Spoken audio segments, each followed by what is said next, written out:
Chapter 1655. Walpurgis Wangli Academy, Student Cafeteria.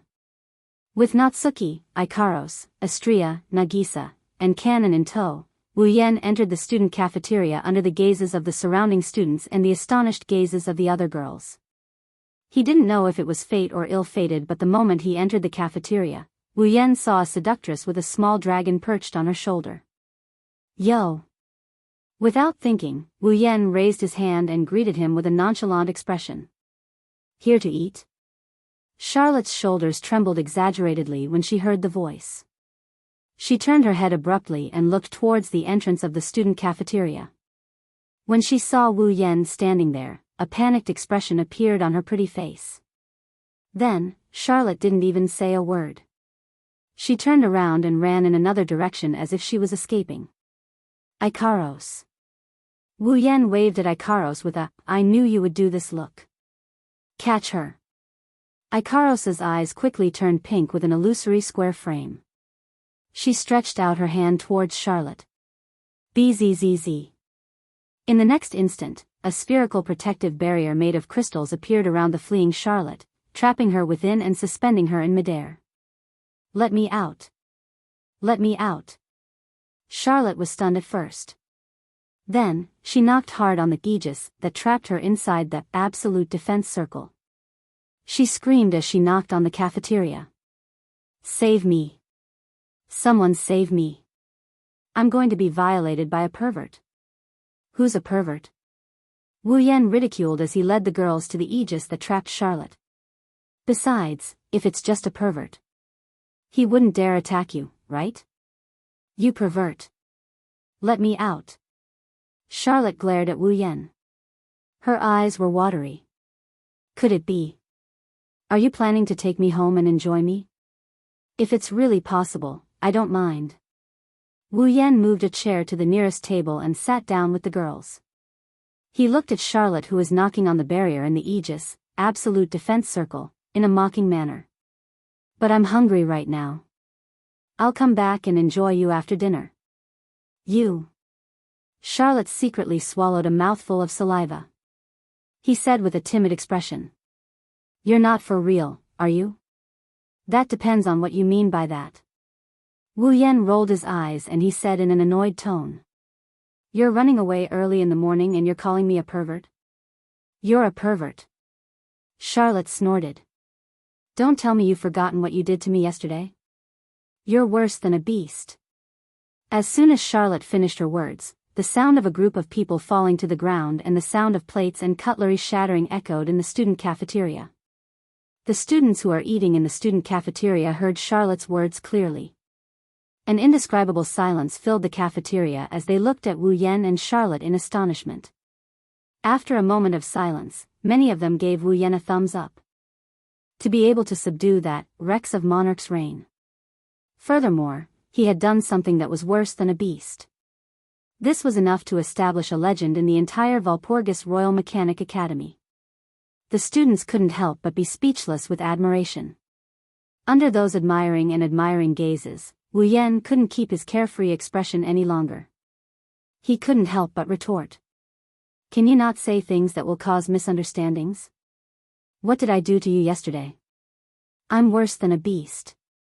You forgot? You forgot? How dare you forget? Charlotte shouted angrily. Didn't you try to take away the most important thing of a young girl from me yesterday? This time, the students in the cafeteria started coughing violently. Some of them even spat out the food in their mouths.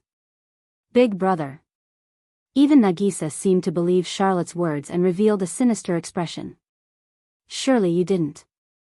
Did you do the same thing to Miss Charlotte? What? Charlotte exclaimed in shock. Did he also almost steal your first kiss? First kiss? Natsuki, Nagisa, Kanon, and Astria were shocked. They said something that silenced the cafeteria. It was just a kiss. He looked like a duck that was being strangled.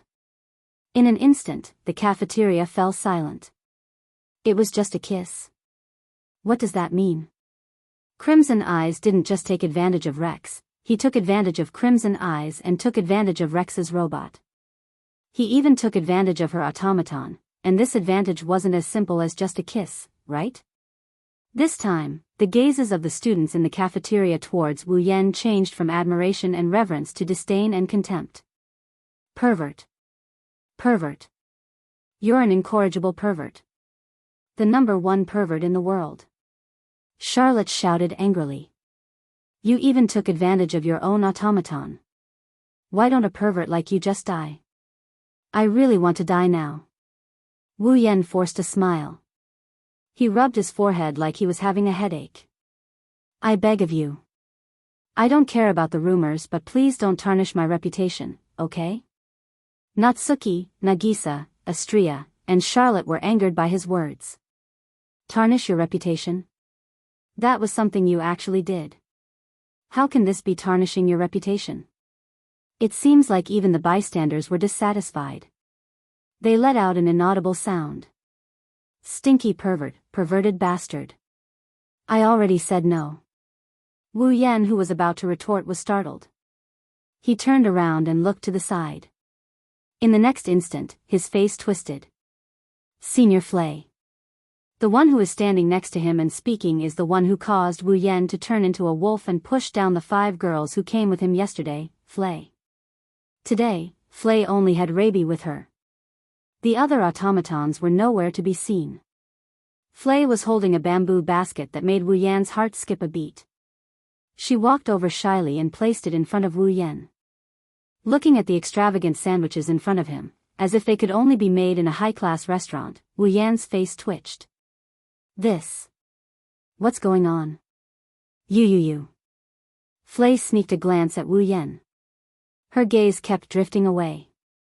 Thank you. You already used this joke yesterday. Wu Yan took a glance at the bamboo basket and turned his head away. That's why I don't need it. Please take it back. Being rejected by Wu Yan in such a cold manner, the pearl-colored girl with a ponytail was petrified. Her legs went soft and she knelt on the ground. She tightly hugged Raby beside her and started crying. I'm the one who wants to cry, okay? Wu Yan felt a headache coming on. I was screwed over by you yesterday. You must have put something in the sandwiches again today, right? You. Flay buried her head in Raby's fur. It was unknown if she was really crying or if she was faking it. Her shoulders were trembling. You don't believe me. You just screwed me over yesterday. How am I supposed to believe you?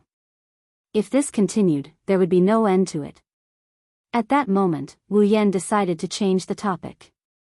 Oh, that's right. Why did you only bring Raby with you today? This method of changing the topic worked. Flay raised her head and answered softly. I had everyone take turns to rest so that we can prepare for tonight's battle. Tonight's battle? Wu Yan and the group of girls were startled. Hey! Charlot, who was still trapped in the aegis, spoke in a helpless manner. Don't tell me you've forgotten that tonight is the opening ceremony of the night gathering? Charlot's reminder caused Wu Yan and the others to remember. In that case. Wu Yan spoke in an uncertain manner. The night gathering is going to start today. Furthermore, there will be a battle between the 99th ranked and the 100th ranked. Charlot cast a glance at Flay. In other words, Flay will be fighting against that Japanese tonight. In an instant, the group of people turned their gazes to Flay. Facing the crowd's gazes, Flay displayed a firm smile. Everyone could not help but feel relieved. Chapter 1656. Dang. Dang. Dang. Dang. Dang.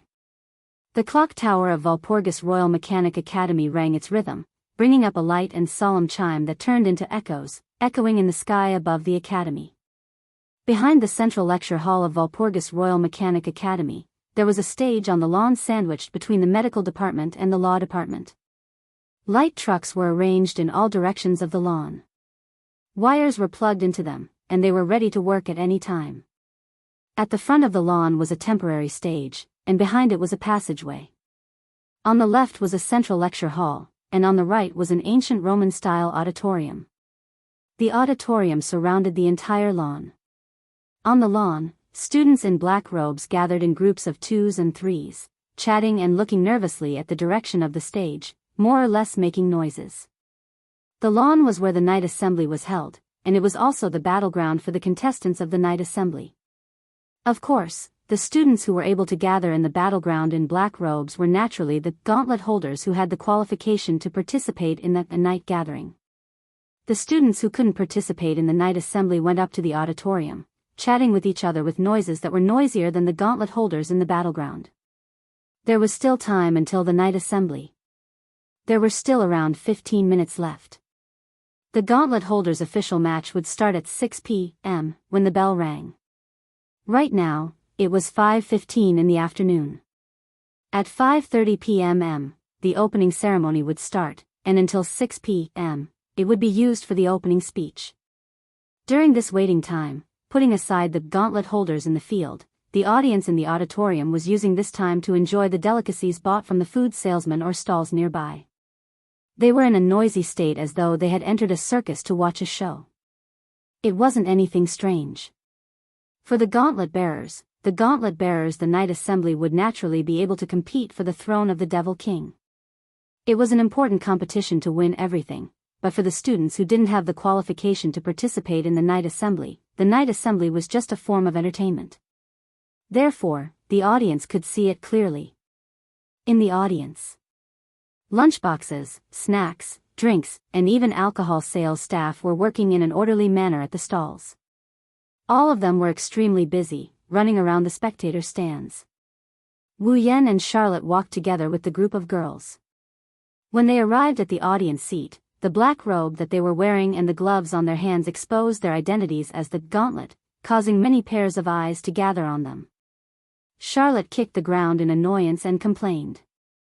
"Why don't you just enter the arena? Wouldn't that be very eye-catching?" "It's just as eye-catching when you enter the arena." Wu Yan gestured at the rowdy crowd with his lips. "And look, these people are simply here to watch a monkey show. Are you willing to go on stage and be a monkey?" Charlotte was at a loss for words. She quickly opened her mouth as if she wanted to say something, but a voice nearby covered her. "Pancakes, freshly baked pancakes, anyone want some?" The moment she heard the voice, Astria's pair of adornments on her ears moved. Her eyes glowed as she waved at the source of the voice. "Me. I want some. Give it to me." "Yes." A salesperson holding a box full of pancakes ran over with a smile. She was a lively and cute girl who looked slightly older than Charlotte. "Astria-chan, didn't you just have lunch?" Cannon tugged on Astria's shirt and said softly. "You're right. It's not good for your health to overeat like this." Sigh, Astria let out a disappointed sigh. "But, I really want to eat." "You can't." "Astria-chan." Nagisa reprimanded Astria like an older sister with her hands on her hips. "Girls can't show off too much in public. Otherwise, it will damage their image." Seeing that the situation had developed into a situation where she did not know if she would buy it or not, a troubled expression appeared on the face of the pancake seller as she stood frozen on the spot. Wu Yan sighed and took out his wallet.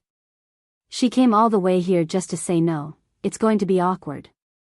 "I'm sorry, please give me a pancake, thank you." A smile reappeared on the girl's face.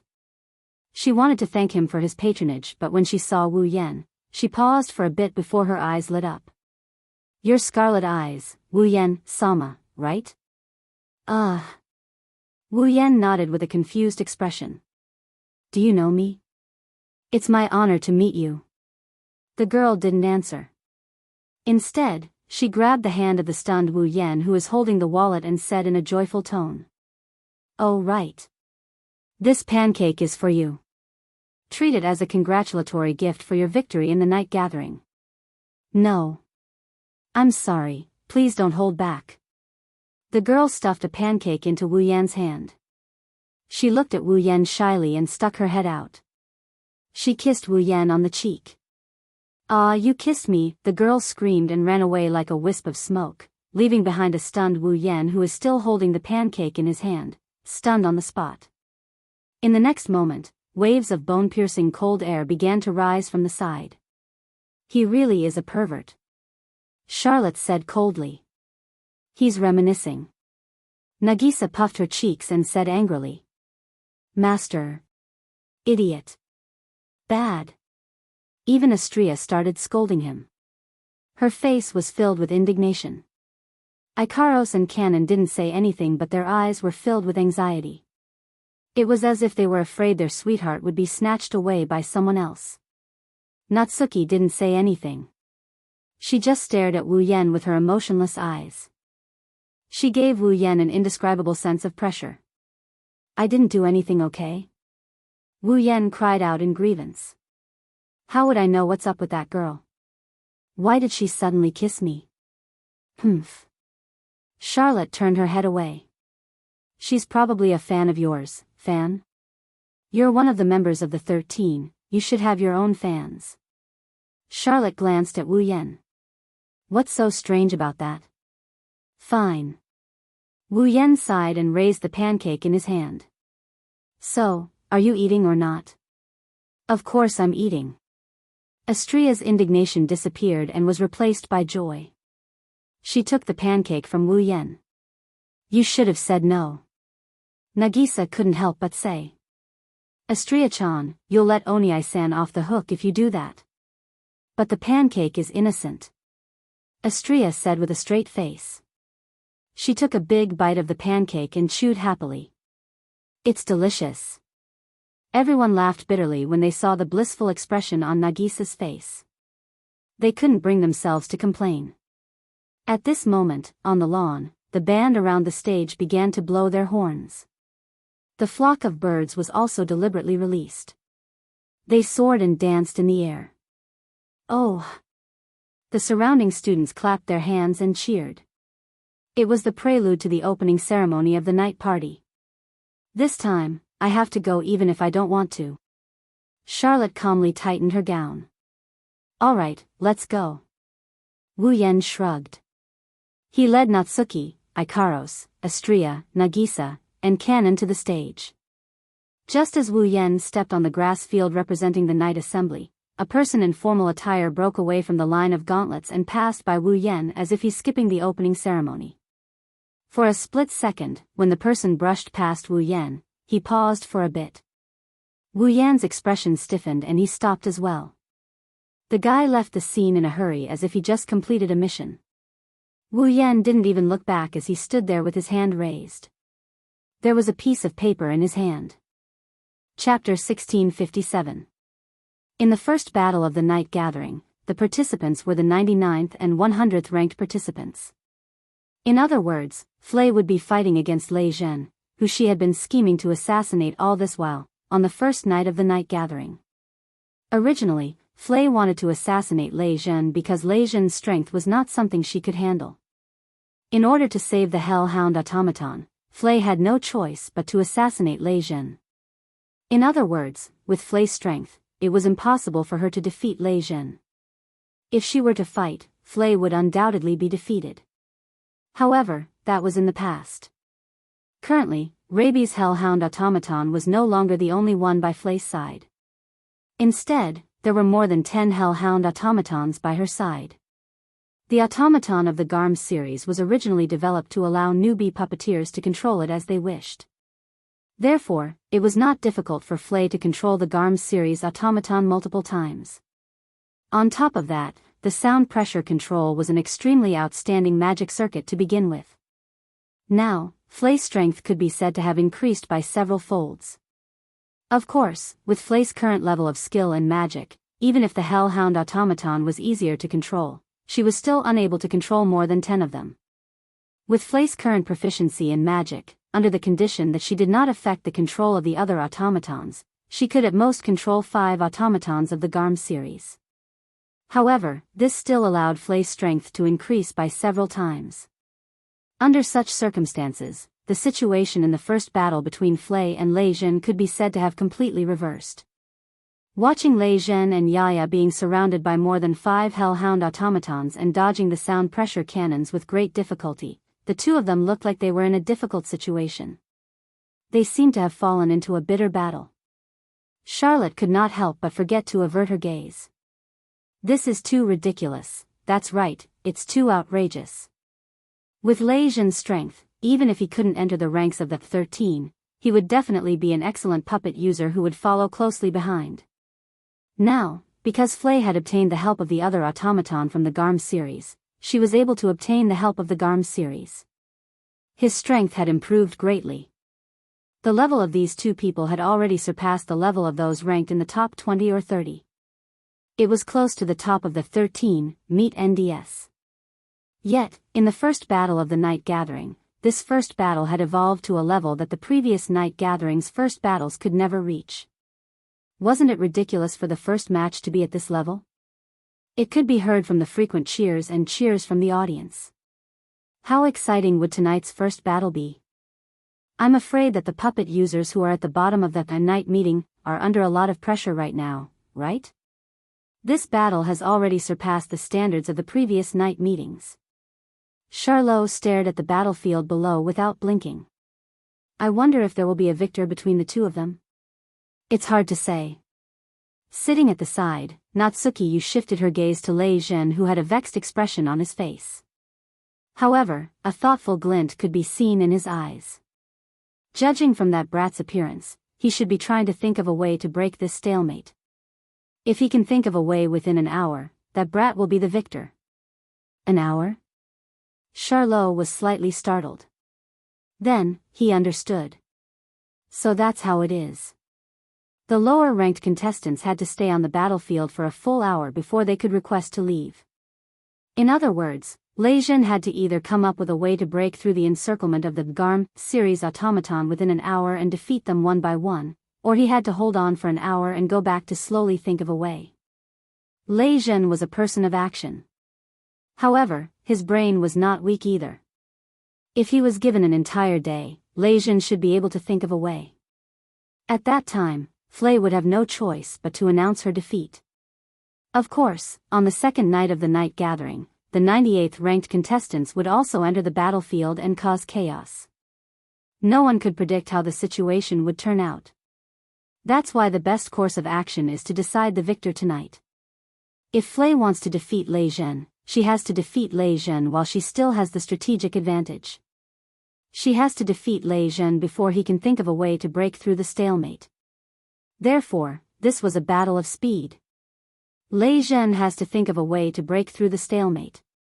Flay has to defeat Lei Zhen before he can think of a way to break through the stalemate. Whoever manages to break through the stalemate first will be the victor. Suddenly, Charlotte realized that someone's voice was missing from her side. She scanned her surroundings. Her gaze landed on Natsuki and Nagisa and Kanon, who were chatting excitedly while watching the battle. Then, she finally noticed something. Wu Yan, Ikaros, and Astria are missing. Where are they? Charlot asked in a daze. Where did they go? Who knows? Who knows? Natsuki glanced at Charlot and replied casually. Maybe he's caught up in something troublesome again. At the same time, Wu Yan led Ikaros and Astria to the front of the central lecture hall as they sneaked past the venue of the night gathering. Wu Yan looked at the large building in front of him. He raised his hand and looked at the piece of paper in his hand. This piece of paper was stuffed into Wu Yan's hand by the guy who suddenly left during the opening ceremony. He passed by Wu Yan. There's only one sentence written on it. The night gathering executive department awaits your arrival. Without a doubt, this was an invitation letter. Even though it's just a piece of paper, the words Night Gathering Executive Department appeared on it. This simple invitation letter isn't as simple as it seems. The Night Gathering Executive Department is an organization set up specifically to deal with the night gathering. The Night Gathering Executive Department is in charge of everything related to the night gathering. The meeting hall of the Night Gathering Executive Department is located on the third floor of the central lecture hall. In other words, the headquarters of the Night Gathering Executive Department is located on the third floor of the central lecture hall. Wu Yan didn't know who invited him here. But if he guessed correctly, it should be a student. There are 3 people in the Night Gathering Executive Department who have the right to speak. They are the dean, the representative of the professors, and the representative of the students. Since the decisions of the Night Gathering Executive Department tend to favor the opinions of the adults, the head of the Night Gathering Executive Department is a student. The person who invited Wu Yan to the headquarters of the Night Gathering Executive Department is most likely the head of the Night Gathering Executive Department. Coincidentally, Wu Yan knows of this person's existence. Banquet at Hongmen. Wu Yan crushed the piece of paper in his hand. He looked at the central lecture hall in front of him and smirked. Let's see what kind of tricks you have up your sleeve. Wu Yan led the two angelic girls who looked like his bodyguards. He opened the door of the central lecture hall and he walked in. Wu Yan, Ikaros, and Astria saw a spacious hall when they opened the door to one of the rooms on the third floor of the central lecture hall. The floor of the hall was covered with a crimson carpet. The wine-red curtains were drawn to the wall. A large Victorian-style round table was placed in the center of the hall. There were 3 seats around it. On one of the 3 seats, there was a young man who wasn't tall, had a slender figure, and looked like a young girl. His entire body exuded the aura of nobility. His legs were crossed elegantly, and he was holding a cup of black tea in his hand. He was sipping it in small sips as he sat there. Beside the young man stood a tall man wearing a deacon's suit and tinted glasses. Looking at the two at the round table, Wu Yan's eyes flashed with a sharp glint. Chapter 1658.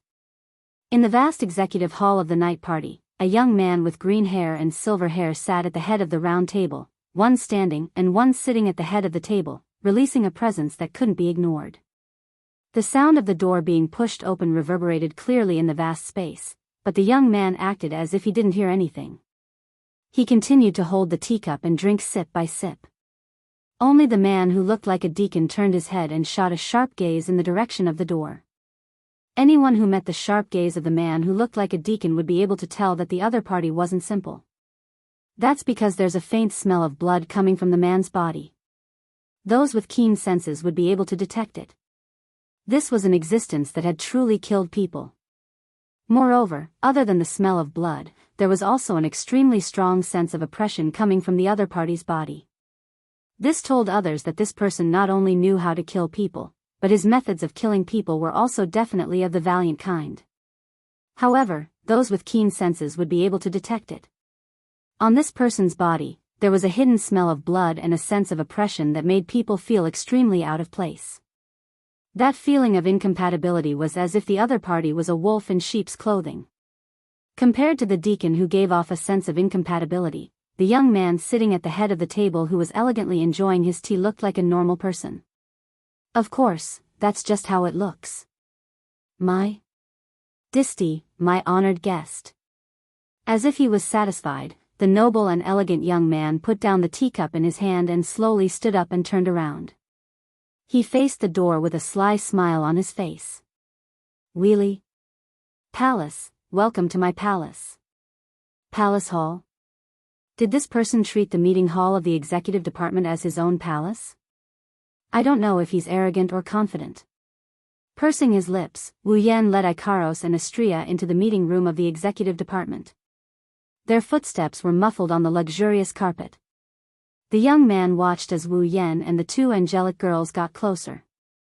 The sly smile on his face got thicker and thicker to the point where it looked like he's up to no good. Looking at that smile, Wu Yan felt a bit nauseous, so he didn't go any closer. Instead, he stopped 5 meters away from the boy and met the eyes of the boy who is full of smiles. I'm not a person who likes to beat around the bush.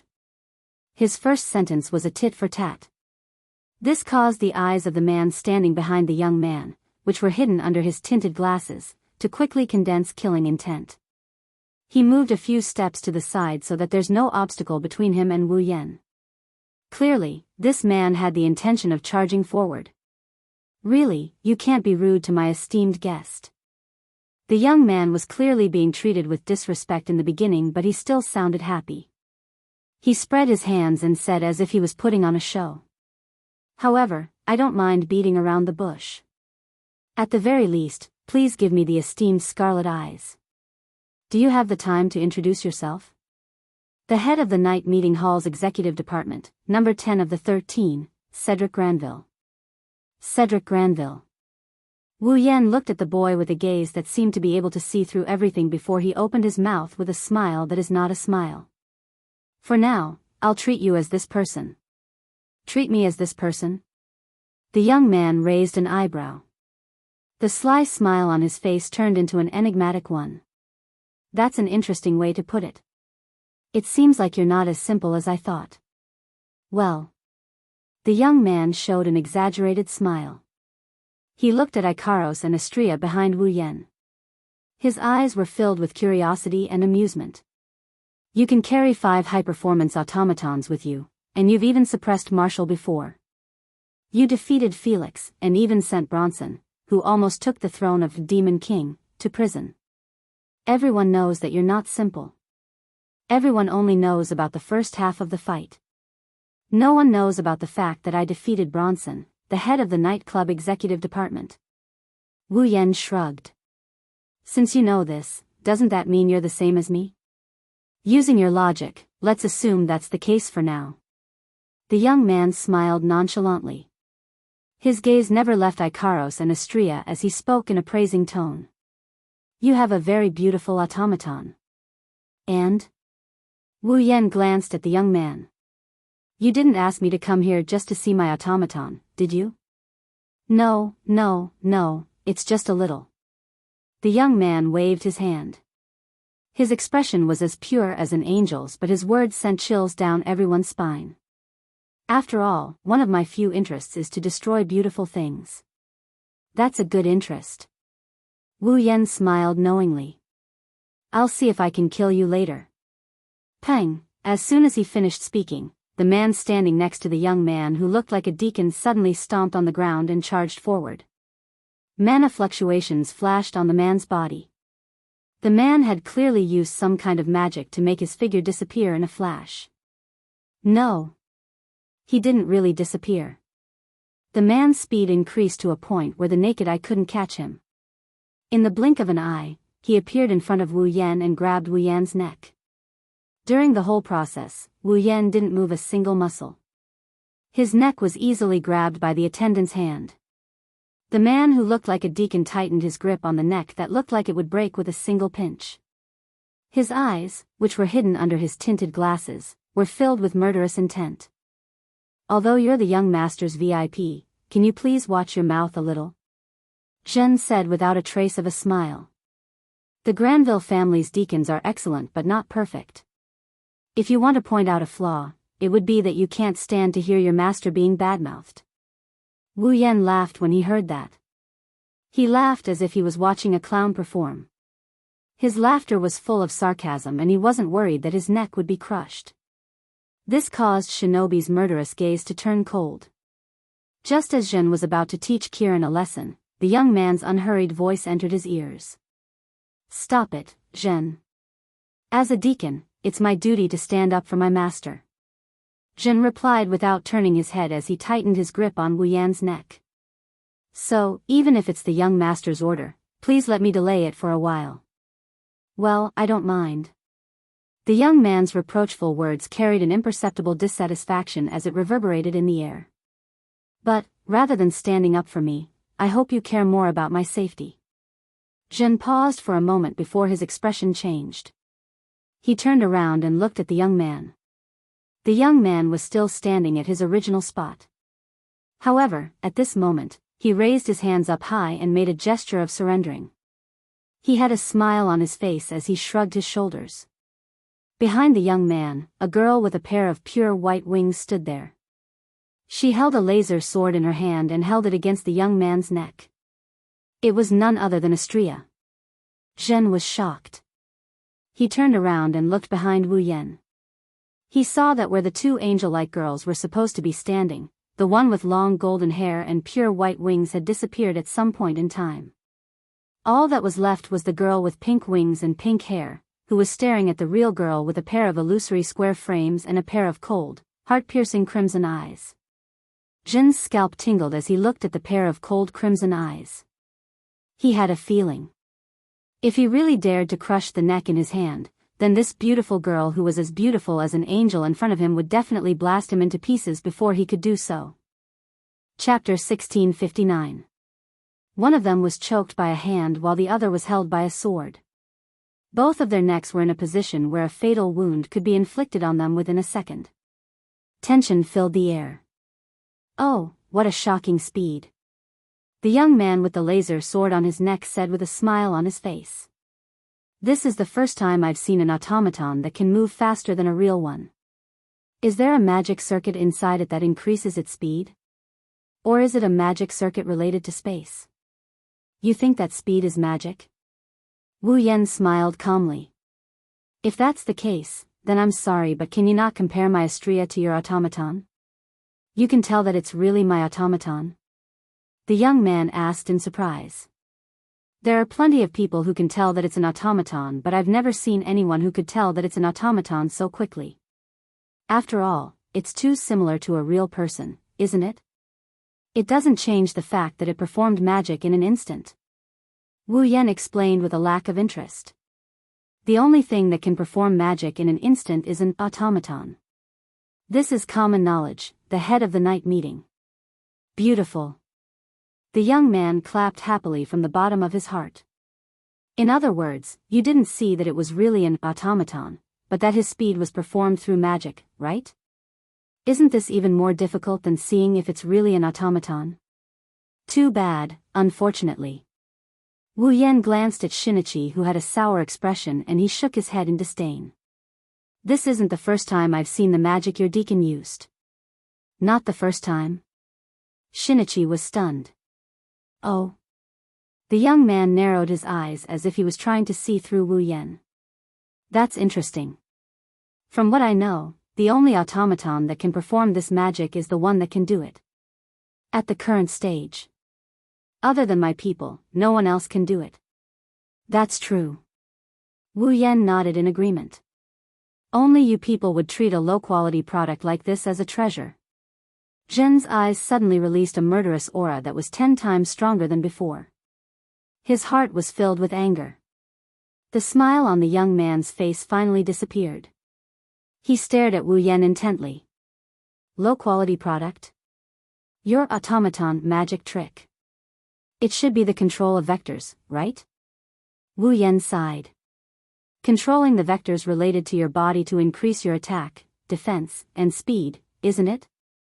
You've seen through it to this extent? The young man was still smiling. However, the smile disappeared from his eyes. We call this magic trick complete control of vibration. It is a magic trick that interferes with the direction of movement of the body at the molecular level, thereby strengthening the attack, defense, and speed. This is the most advanced magic trick. I didn't expect that it would only be an inferior product in your eyes. It can only interfere with the movement of the body. What is it if it's not a low-quality product? Wu Yan didn't hide his words and mocked him without holding back. I've seen a magic that can even interfere with the movement of the Earth and slow down the Earth's rotation for 5 minutes. The effect is the same, but the level is completely different. Interfere with the movement of the Earth? For a moment, the young man's eyes seemed to widen in shock. Impossible. Masato, who is choking Wu Yan's neck, exclaimed. If there really is such a level of complete control vibration, the person who developed it would have used it to rule the world. Wu Yan didn't respond. Instead, he looked at the boy with an emotionless expression before looking at Shinobu. Both the master and servant felt a chill run down their spines. Could it be true? Of course, it was true. In the world of a magic catalog, the strongest esper in Academy City was vector control. It was the same type of complete control vibration, but the level of the two was completely different. True, complete control vibration could interfere with the movement of the body to increase its attack power. Accelerator's vector control could interfere with the movement of external energy. His every move could cause the Earth to shake. He could even slow down the Earth's rotation for 5 minutes. True, complete control vibration could interfere with the movement of the body to increase its defense. The vector manipulation that was commonly used could interfere with the direction of movement of external attacks, causing the incoming attacks to be reflected back. True, complete control vibration could interfere with the movement of the body to increase its speed. Accelerator's vector control could also interfere with kinetic energy, wind, and air resistance to increase its speed. With the support of vector control, Accelerator could use his skin to touch the body of others and reverse the flow of blood and bioelectricity, causing the body to self-destruct. With the support of the vector manipulation ability, Accelerator could reflect all physical attacks back. There was no need to increase his defense at all. In theory, even nuclear weapons would not be able to hurt him at all. With the support of vector control, Accelerator could control the flow of air and create a gale with a wind speed of 120 meters per second. He could also create 4 tornadoes behind him. With the power of the tornadoes, he could even match the speed of a fighter jet. Compared to vector manipulation, complete control of vibration was not qualified to be compared at all. Of course, that was referring to the level of vector manipulation. If the level of vector manipulation was only level 4, perhaps it would be on the same level as complete control of vibration. Of course, no matter how strong vector control was, it was still a superpower in the magic catalog. It had nothing to do with the nimble girl invulnerability world. It wouldn't appear in this world. Wu Yan didn't bother to explain this point. He glanced at Astria. Astria understood and withdrew the laser sword from the boy's neck. She flapped her wings and flew into the air. She circled around the hall and returned to Wu Yan's side, landing next to Ikaros. The real's hand was still on Wu Yan's neck. If he really wanted to, he could have snapped Wu Yan's neck right now. Faced with such a situation, Wu Yan not only called Astria back, he also ignored the pressure on his neck as if he didn't care about his own life and death. Seeing this, the truth, who was in control of this person's life and death, gnashed his teeth in hatred. Really? The young man revealed a helpless expression for the first time. He already retreated. If you don't stop, wouldn't that make me look weak? The real's expression changed a few times. He unwillingly withdrew his hand and returned to the boy's side. In truth, the youth really wanted to ask if the complete control vibration that could shake the entire earth really existed, and if it did, who possessed it? However, perhaps it was because he subconsciously did not want to, or perhaps he did not dare to think that there was such a level of complete control vibration. The young man suppressed the doubts in his heart and forced a smile. Don't tell me you don't want to ask me why I asked you to come here? I told you from the start, I don't like to beat around the bush. Wu Yan chuckled at the boy. But you like to beat around the bush, that's why I accompanied you for so long. In other words, Wu Yan had already asked from the very beginning, it's just that the youngster kept spouting nonsense. It's not that Wu Yan didn't ask, it's because the boy liked to play and Wu Yan played with him. The boy choked, he was a little annoyed. In the past, other than facing his own parents, he had always been the one to take the lead in everything. But now, he's a level lower than Wu Yan. How could the boy not be annoyed? However, as if he had thought of something, the young man laughed happily again. I want to introduce you to someone. After saying that, the young man gently snapped his fingers. At the same time, the door to the hall opened. Chapter 1660. At the same time, everyone's eyes converged in the direction of the entrance of the hall. Thus, everyone present was able to clearly see it. Outside the door, a young girl pushed open the door and walked in slowly with her head lowered. It was a young girl wearing the uniform of the Walpurgis Royal Tactical Academy. The girl had long flaxen hair that reached her waist. She wore a beret on her head. Her figure was slender but not tall. She was well-proportioned but not voluptuous. If you only look at her figure, she was the type that wasn't hard to find. There was nothing special about her. Wu Yan, Ikaros, and Astria flinched at the same time when they saw the girl in front of them. Their faces were filled with shock and astonishment. It was because the girl in front of them, whether it was her figure, appearance, or dress, they were all too similar to someone. Charlotte? That's right. The girl in front of them looked like she was carved from the same mold as Charlotte. If there was a difference, Charlotte's hair was a dazzling golden color while the girl in front of them had a rustic flaxen color. Charlotte's face was as beautiful as a fairy's. The girl in front of them wasn't weak either, but the weakness in her eyes and the depression on her face made her weaker than Charlotte. But without a doubt, the girl in front of them was very similar to Charlotte. If the girl in front of them was Charlotte's twin sister by the same mother, then no one would doubt it. No. It should be said that the girl in front of them is Charlotte's twin sister. Biological sister. Let me give you a proper introduction. As if someone was about to make a grand entrance, the young man introduced with a formal smile. Angelique? Birao.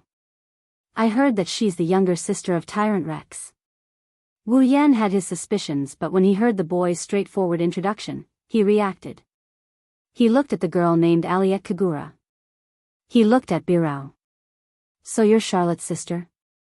Angelique stopped in her tracks. Not only that. She took 2 steps back and stood there timidly. Her timid gaze carefully shifted to Wu Yan. From this point alone, Angelique didn't resemble Charlotte at all. After all, no matter what, Charlotte was always full of confidence. Sometimes, she would even show her strong and violent side. It was impossible for her to show such a weak side. But no matter how weak she appeared, it was undeniable that this girl had the same aura.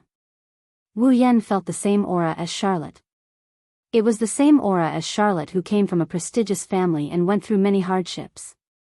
At this point, Wu Yan can be considered to have confirmed the other party's identity. Because of this, his face darkened. No matter what, he was aware of the existence of the original storyline in this world.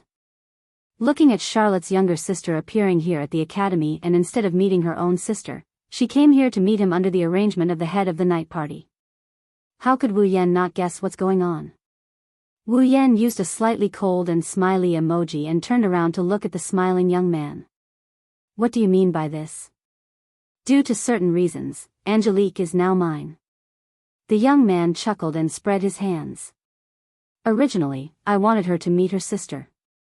But after thinking about it, I think it's better for you to meet Angelique first. Wu Yan lowered his head. When he raised his head again, all the emotions on his face had disappeared. In other words, you planned to use Angelique as a hostage to get Charlotte to do things for you. But you changed your mind at the last minute and replaced me with the one who did things for you, right? Angelique raised her head in surprise. She didn't seem to know about this. Smart. The young man clapped his hands. I do have a very important matter that I need a capable person to help me with. I originally wanted Tyrant Rex to do it, but compared to Tyrant Rex, you are more capable, aren't you? I don't know. The smile on the young man's face slowly turned vicious. Our Scarlet Eyes, can you help me a little? The air around them froze. Wu Yan stood there. Nothing happened to him. His expression didn't change either. He just stared at the young man. The atmosphere around him turned tense. Under such circumstances, Ikaros and Astria tensed up. They were ready to fight the moment they hear Wu Yan's order. Makoto also moved his body slightly. A cold expression appeared on his face. Angelique's body trembled. Her face was filled with fear. Only the young man didn't back down. He stared at Wu Yan with the same smile on his face. I have to say, you have guts. Wu Yan said expressionlessly. Are you that confident that I will be threatened by you? I believe that there's no one in the entire academy who doesn't know about how good the relationship between Scarlet Eyes and Tyrant Rex is. The young man did not correct the word threat as he chuckled and said. It's said that Tyrant Rex only has one friend, Scarlet Eyes. It's said that Scarlet Eyes only has dealings with Tyrant Rex in the academy. It is said that Scarlet Eyes and Tyrant Rex are good friends who are so close that they share 3 meals together. It's said that for the sake of Scarlet Eyes, Tyrant Rex went to the students who hated her one by one to get the information he needed. The young man got happier as he spoke. He looked forward. I don't know if these are enough reasons for me to threaten you with confidence. As the young man spoke, the atmosphere became more and more tense. This time, Angelique wasn't afraid. She stared at Wu Yan intently. Her gaze wavered. No one knew what she was thinking. Ikaros and Astrea took a step forward and clenched their fists. It seems like you're confident in suppressing me, Wu Yan said calmly. Aren't you afraid that I'll kill you here and take Angelique away? I'm not the only one in the Granville family. The young man replied calmly. You can kill me, but can you protect Angelique for the rest of her life? Can you protect her from anyone who wants to take her life? That's what you're counting on? Wu Yan narrowed his eyes. Let's hear what you want me to do. It's simple. The young man grinned. Kill the dean. Wah. Angelique sucked in a cold breath. She didn't know about the young man's plan. Wu Yan shot a sharp glance at the boy. There's an awe-inspiring aura in his eyes. The entire place fell silent. Phew. After a while, Wu Yan exhaled deeply and turned around. If that's the case, I'll play this game with you. With that, Wu Yan walked out the door without any hesitation. Ikaros and Astrea quickly followed. Angelique looked at the young man with fear. After a moment of melancholy, she followed as well. Only the young man and the young man were left. They looked at the door until the commotion disappeared. Young master. The young man couldn't help but speak. Is this really okay? Why do you say that? The young man replied without turning his head around. Compared to Tyrant Rex, he's more suitable, isn't he? Young master, he's too dangerous. The young man gritted his teeth. He's not someone that young master can control at all, don't you get it, Zhen? The young man looked like he was on drugs. His eyes were filled with crazed desire. This is what makes it interesting. Chapter 1661. Clang, clang, clang, clang, clang. When Wu Yan brought Ikaros and Astrea out of the central lecture hall, the bell from the clock tower started ringing. When the bell rang, it means the first battle of the night gathering has been going on for an hour. In other words, if the outcome of the first battle of the night gathering was still not decided by the time the bell rang, that is, if the battle between Flay and Lei Jin was still not decided, then Lei Jin, who was ranked 100th, would have completed his duty of waiting and could apply to leave the stage. With Lei Jin's cautious personality, if he can't defeat Flay within an hour, he will probably leave the stage and come up with a plan to deal with Flay tomorrow night. However, tomorrow night, the 98th ranked person would also enter the arena, causing the battlefield to become chaotic, leading to the unpredictable development of the battle situation. Thus, it was very possible for Lei Jin to continue fighting. He might even be able to kill Flay tonight. No matter what, the first battle of the night gathering had reached this stage, and it was about time for things to calm down a little. At least for those who were looking forward to the night party, the passion of the audience that was so lively on the first night should have faded by quite a bit. For the next period of time, Kiran, it won't be as rowdy as tonight. After all, the night gathering would last for 100 nights, which was more than 3 months. After such a long time, even if the gauntlet's heartstrings were tensed, it was impossible for the audience to maintain their enthusiasm for such a long time. It was only natural that they would calm down a little. But, what Wu Yan should be focusing on right now isn't the night meeting. Master. While walking towards the male dormitory, he said, Master. Astrea said softly. Are you really going to assassinate that headmaster? Didn't I tell you? Wu Yan's expression didn't change at all. I'll play with that guy whose head is so rotten that it makes people want to vomit. Play? Astrea tilted her head to the side. A question mark appeared in front of her head. What do you mean by that? Well. Wu Yan rubbed Astrea's head and smiled. There's no need to worry about these boring things. Anyway, for us, it's nothing. After all, this is just a small interlude. Astrea nodded as if she didn't fully understand what was going on. She didn't continue asking. No matter what. Just follow Wu Yan's instructions. That was Astrea's course of action. Master. On the other side, Ikaros suddenly said and turned around. She glanced behind her. There, following Ikaros's gaze, Wu Yan turned around and looked behind him. He couldn't help but chuckle. Not far behind the three of them, a head wearing a beret peeked out from a corner. When he noticed Wu Yan and the others looking at him, he jumped in fright and ran away without hesitation. Wu Yan rolled his eyes and he waved his hand. Ikaros and Astrea spread their wings and took to the sky to chase after the fleeing figure. Ah! Following a scream, Ikaros and Astrea grabbed the man's collar and flew back. They landed in front of Wu Yan. Bang! He didn't know if it was because his legs gave out or because Ikaros and Astrea suddenly let go of him. The man fell to the ground with a dull thud. He was in so much pain that tears almost fell from his eyes. I didn't think you'd follow me. Looking down at the person sitting on the ground rubbing her butt, Wu Yan crossed his arms. Angelette, didn't that annoying guy put you under house arrest? Men!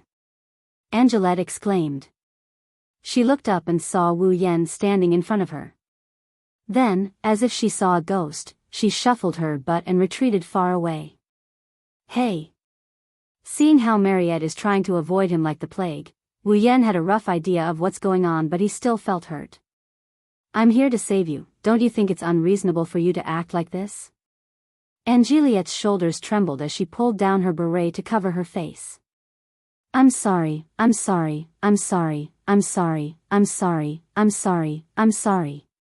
Forget it. Wu Yan sighed helplessly as he looked at Mariette, who seemed to be bullied. I just want to ask, since you've followed me, why are you still running away? Ugh. Angelique grabbed her hat as she retreated backwards. She timidly glanced at Wu Yan and immediately cried out as though she had given up on herself. Simply unreasonable. Wu Yan, Ikaros, and Astrea froze on the spot. It took them a while to recover from their shock. Huh? I have nothing to do with you. Angeliette cried out with tears in her eyes. Why did you save her? Wu Yan, Ikaros, and Astrea looked at each other. Wu Yan scratched his face as he looked at Angeliette with uncertainty. You purposely followed me, and after you were discovered, you ran away like a rabbit. In the end, it was just to ask me this? What's with that expression? Angeliette shouted angrily at Wu Yan's speechless expression. Am I wrong? I'm not saying you're wrong. Wu Yan glanced at Angeliette. I'm just a little dumbfounded, huh? It was Angeliette's turn to be stunned. What do you mean? Looks like you still don't understand. Wu Yan looked straight at Angeliette. His soft yet powerful voice echoed in the air. You only need a reason to kill someone. What reason do you need to save someone? She couldn't help but look at Wu Yan. Looking at his nonchalant and perfunctory expression, she couldn't help but feel indignant again. That's a nice way to put it. You saved me for Onie-sama. Charlotte, huh? Wu Yan pondered for a moment before shaking his head. Maybe that's part of the reason, so it's for Onie-sama. Angeliette's grip on her hat tightened. Her expression turned gloomy. As expected of Onie-sama. She shines wherever she goes. Even with House Birau's decline, there are still people willing to do that kind of thing for Onie-sama. Angeliette's words were filled with admiration, jealousy, and inferiority. Wu Yan took a deep look at her. Do you hate Charlotte that much? Of course not. Angeliette said without hesitation. She lowered her head immediately. From the looks of it, Angeliette didn't hate her sister. Instead, she seemed to have some negative emotions towards her sister. For example, jealousy. For example, inferiority. For example, envy. If you think about it, it's understandable. Angeliette's talent was extraordinary. But compared to Charlotte, she was still lacking. Angeliette's personality was weak. Charlotte, on the other hand, was very competitive. She was destined to attract attention wherever she went. And judging from the fact that there wasn't a single ripple of mana coming from her body, she was either not a puppet user or a magician. Either that, or she was so weak that others wouldn't be able to sense her unless she used her mana. However, at such a young age, not only was she able to become one of the 13 people, when she was only in her second year, she even obtained an automaton like Sigmund, who was so outstanding that no one could help but be envious of her. Come to think of it, Juliet must have felt both proud and inferior towards her sister, right? In short. Wu Yan slowed down his tone. Since everything is fine now, let's go see Charlotte. She should be happy. I don't want to. Juliet clenched her fists and closed her eyes. Please don't mind me. Just treat it as if nothing happened. After that, Juliet turned around again and ran away as if she was running away. Wu Yan rubbed his aching forehead. He waved his hand again. Icaros and Astrea leaped into the air and chased after Juliet. In the next moment, Mariette's shriek resounded through the air. Chapter 1662. Walpurgis King Mecha Academy, Tortoise House. In the room, Natsuki, Nagisa, and Kanon listened to Wu Yan's account of what happened during his trip to the night meeting hall. They fell silent. Assassinate the dean? However, the dean was not a person who had committed a heinous crime, nor did he have any grudges with them. Just because someone threatened him with his friend's sister's life, did he have to take the life of this innocent person who had committed no heinous crime and had no grudges with him? For Icaros and Astrea, it wasn't a big deal. It wasn't that Icaros and Astrea had a heart of stone, it was just that they didn't feel lost at all. Even if they had to be despised by everyone, as long as it was something Wu Yan wanted them to do, they would do it without hesitation. That was all. However, it was a different story for Natsuki, Nagisa, and Kanon. Natsuki was an attack demon commander. Although she wasn't all that kind-hearted, she was still an existence that punished evil. She wouldn't feel guilty about this kind of shady business, but she wouldn't approve of it either. Even someone as arrogant as Natsuki, who didn't care about anything, was like this, let alone Nagisa and Kanon. Nagisa and Kanon were the ones who were truly kind to the point of blinding. After all, with Nagisa and Kanon's personalities, they would love stray cats even if they met one. Bring it home and adopt it?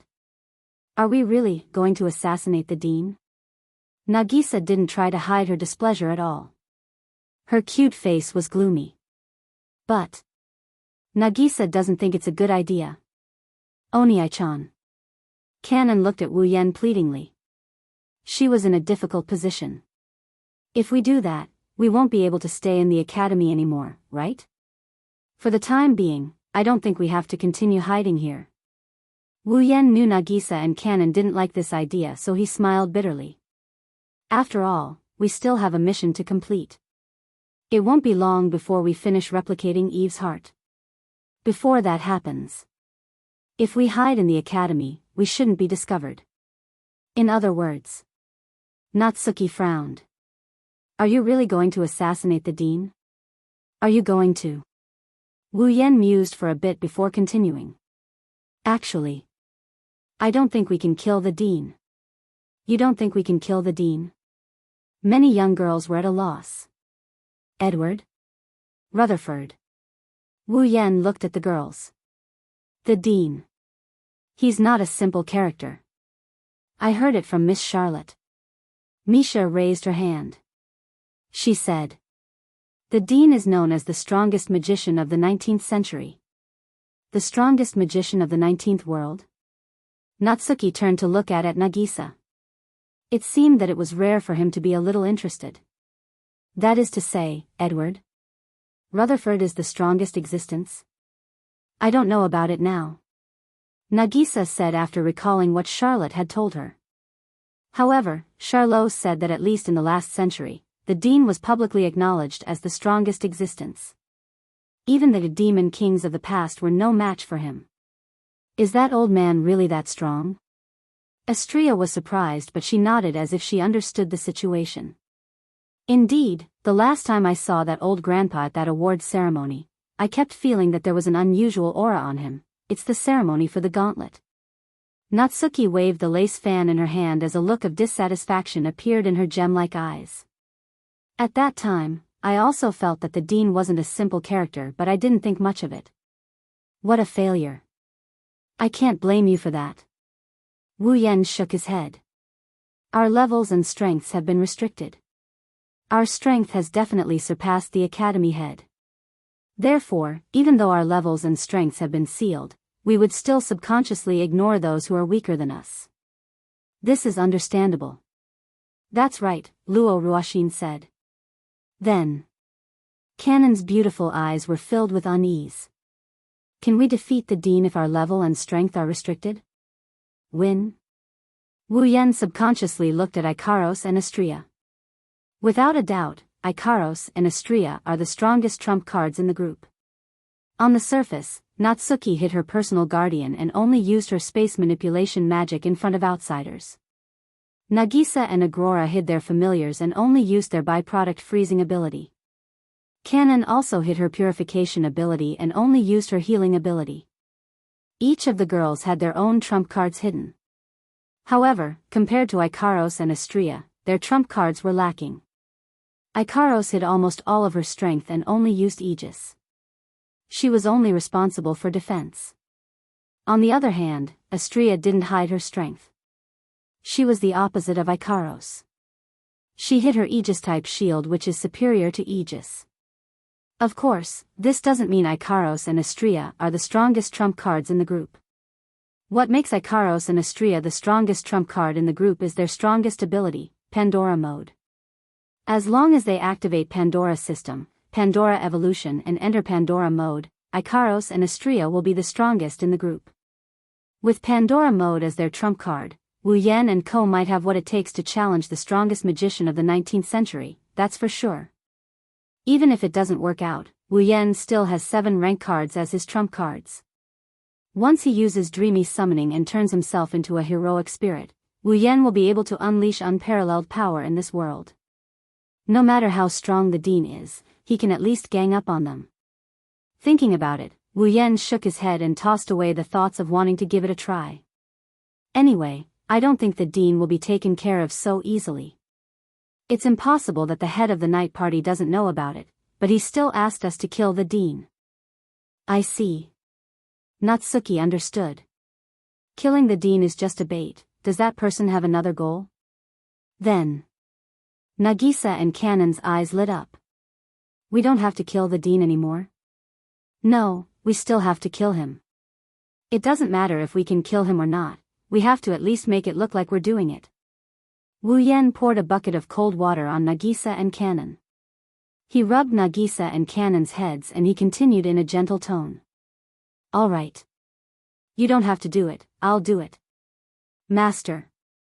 Ikaros and Astria stood behind Wu Yan to show their support. Nagisa and Canon opened their mouths as if they wanted to say something, but in the end, they looked at each other and lowered their heads in grievance. Natsuki glanced at Wu Yan and her frown loosened. She nodded. You're right, at least we have to do it on the surface. If we can't kill him, the mastermind will have nothing to say. If we can, the Dean can only blame himself for being too weak. Wu Yan shrugged and didn't say anything else. Together with the girls, they looked at the bed in the room. Ugh. Ugh. On the bed, Angeliet's hands and feet were tied with strips of cloth. Her mouth was also tied with strips of cloth. She struggled there. Henriette. Coming to the bedside, he looked at Henriette who was struggling on the bed. Wu Yan smiled as if he was bidding her farewell. The restraints on your body aren't that tight, you can break them with a little struggle. Once you're free, go see your sister. She has been longing to see you for a long time. Ugh. Ugh. She struggled with all her might and kept shaking her head. Her meaning is clear, she wants Wu Yan to leave her alone. It wasn't easy for you to be reunited with your family, don't be so stubborn. Wu Yan sighed. Cherish the time you have with your family, it wasn't easy for you guys either. Don't let your thoughts get the better of you, okay? After that, Wu Yan turned around and walked towards the door. Natsuki, Ikaros, and Astria followed him without hesitation. Nagisa and Canon hesitated for a moment but they followed with determination. Henriette was the only one left struggling on the bed. Chapter 1663. Unbelievable. Unbelievable. This is unbelievable. Behind the central Grand Lecture Hall, on the lawn between the medical department and the Faculty of Law, which was also the venue of the night meeting, Charlotte was swinging her dazzling blonde hair as she kicked the flagstone angrily. He actually ran away from the start and didn't come back until the end. That guy, what does he think the night gathering is? Calm down, Charles. No matter what, Wu Yan is ranked 4th. Who knows how long it will take for him to go on stage? There's no need for him to stay here on the first night, right? Sigmund, who was perched on Charlotte's shoulder, spoke in a calm voice. Although it's a pity that you can't be with him. No. No. The anger on Charlotte's pretty face immediately turned into panic. And no, I don't have any regrets. Is that so? Sigmund shook his head. If that's the case, why are you still so angry? I just. Charlotte was at a loss for words. After mumbling for a long time, she tapped her palm. Yes, I'm just dissatisfied with his attitude. Since we're going to participate in the night gathering, we have to focus and observe every battle to collect information, right? Sigh. Sigmund sighed dumbfounded. But, if I'm not mistaken, I'm not sure if I'm wrong. Wu Yan said he wouldn't participate in the night gathering, right? But. Charlotte stammered. In the end, he still has to go on stage, right? Then he has to do his homework, right? You're still as dishonest as ever. You're so annoying. Be careful, or I'll change your chicken for fish feed tomorrow. Charlotte snorted and turned her head away. Oh. It's fine if Master is like this. He even left after watching half of the automaton. How infuriating. Calm down, Charles. Although I know that you're used to Wu Yan's presence, you're feeling a little lonely now. I told you to shut up. At the side. A mocking voice rang out. If others were to find out that Tyrant Rex of the 13 had once lost his temper in the audience, I'd be surprised if they found out that Tyrant Rex of the 13 had once lost his temper in the audience. From tomorrow onwards, no one will dare to come up to the night gathering, right? Upon hearing this voice, Charlotte's mood worsened. With Yaya, who was wearing a short black kimono, Raisin stood beside Charlotte casually. He had a condescending smile on his face. Look. The dean is going to come for a second inspection of the night gathering, but all of you are scared. But those students were all scared away by you. The dean will cry if he sees that. Are you an idiot? Charlotte glared at Lei Zhen with a murderous look. Do you think you're tired of living? Second to last, color condominium last. Hey, don't say that. Lei Zhen said shamelessly. I'm here because I saw a girl. That's why I'm here, is? Hey. Yaya, who was standing next to Lei Zhen, glared at him. Immediately, she grabbed Lei Zhen's neck and shook him violently. Raisin. Didn't you say you're here to get information about the sound suppression technique? What do you mean by comforting a girl? You idiot. Lei Zhen's eyes rolled back as he was pinched. At the same time, he shouted in exasperation. Can't you tell that this is the opening statement of a roundabout policy? So that's how it is. You're here for information. Charlotte crossed her arms and looked at Lei Zhen coldly. Not only are you a thick-skinned idiot who plays with the automaton, but you're also a scumbag who does not hesitate to use the feelings of a young girl to achieve your goal. Why are you still alive here? Why don't you die? Why are you still standing in front of me? Raisin opened his mouth. His eyes were filled with remorse. Of course, he didn't open his mouth to speak. It was a subconscious action of being choked to the point of suffocation. The regret in his eyes wasn't because his scheme had been seen through, but because he regretted saying such perverted words in front of the idiotic automaton. If you want to obtain information, wouldn't it be faster to find the person himself? Sigmund, who was lying on Charlotte's shoulder, lifted his dragon head and said, Look, they're walking over. Hearing those words, everyone turned their heads to look at the entrance of the spectator seating area. There, Flay rode on Rubby's back. With Rubby's back, they arrived before Charlotte and the others. That. Flay looked around and asked in a weak voice. Wu Yen, is he not here? That idiot? Charlotte curled her lips. He left right from the start. He left? Flay was startled. Then, she lowered her head in disappointment. Your strength has increased quite a bit. Charlotte shifted her line of sight to Flay. You were extremely weak in the past. Weak, extremely weak. Flay received a huge blow. She began to mutter the words extremely weak. Your automaton is truly outstanding. With great difficulty, Raisin managed to break free from Yaya's choking technique before entering the three-way river. He held his neck and coughed a few times. Then, he looked at the 5 dog-shaped automatons beside Flay. If it was only one, it would be easy to deal with. Never did I expect that it would be so difficult to deal with so many of them working together. I was nearly killed by them. That was all thanks to everyone's efforts. Flay said shyly. I was only in charge of providing magic power and giving orders. That's still a huge improvement compared to before. Charlotte patted Flay's back forcefully. Flay, you have to keep up the good work. Tomorrow night, you have to use the cannonball formed by the sound pressure manipulation to crush the second to last. Actually, you don't have to be so violent. Raisin put on a fake smile. Besides, I didn't offend you, did I? If you had offended me, you would have been blasted into pieces by me. Charlotte turned her head away in disdain. No matter what, tonight's first battle ended in a draw with this pervert withdrawing. I will come back to watch tomorrow's battle. That's all. After saying those words, Charlotte put on her black gown. Are you leaving? Flay asked in confusion. Later, the academy head will come for a second inspection. Are you not going to continue watching? It's only an inspection. What's there to watch? Charlotte did not think much of it. She cast a glance at Raisin. Her gaze turned ferocious. I'm warning you. Flay is very innocent. If you want to use your flowery words to deceive information from her, there is no need for me to do anything. Sword Emperor Loki will definitely dismember you. Yes.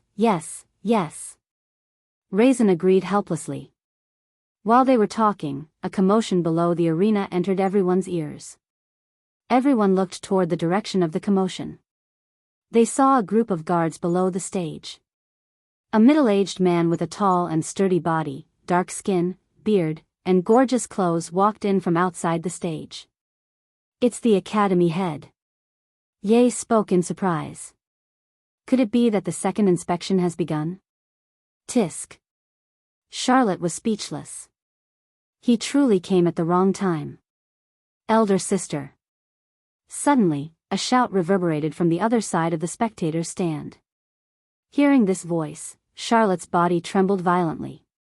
She quickly turned her head around and looked over. Then, she covered her mouth with an expression of disbelief. Anli? Dressed in uniform and wearing a beret, Angeliette panted heavily as she ran towards Charlotte from the other side of the auditorium. Anli? Sigmund raised his head with great effort. His eyes were wide open. What's wrong?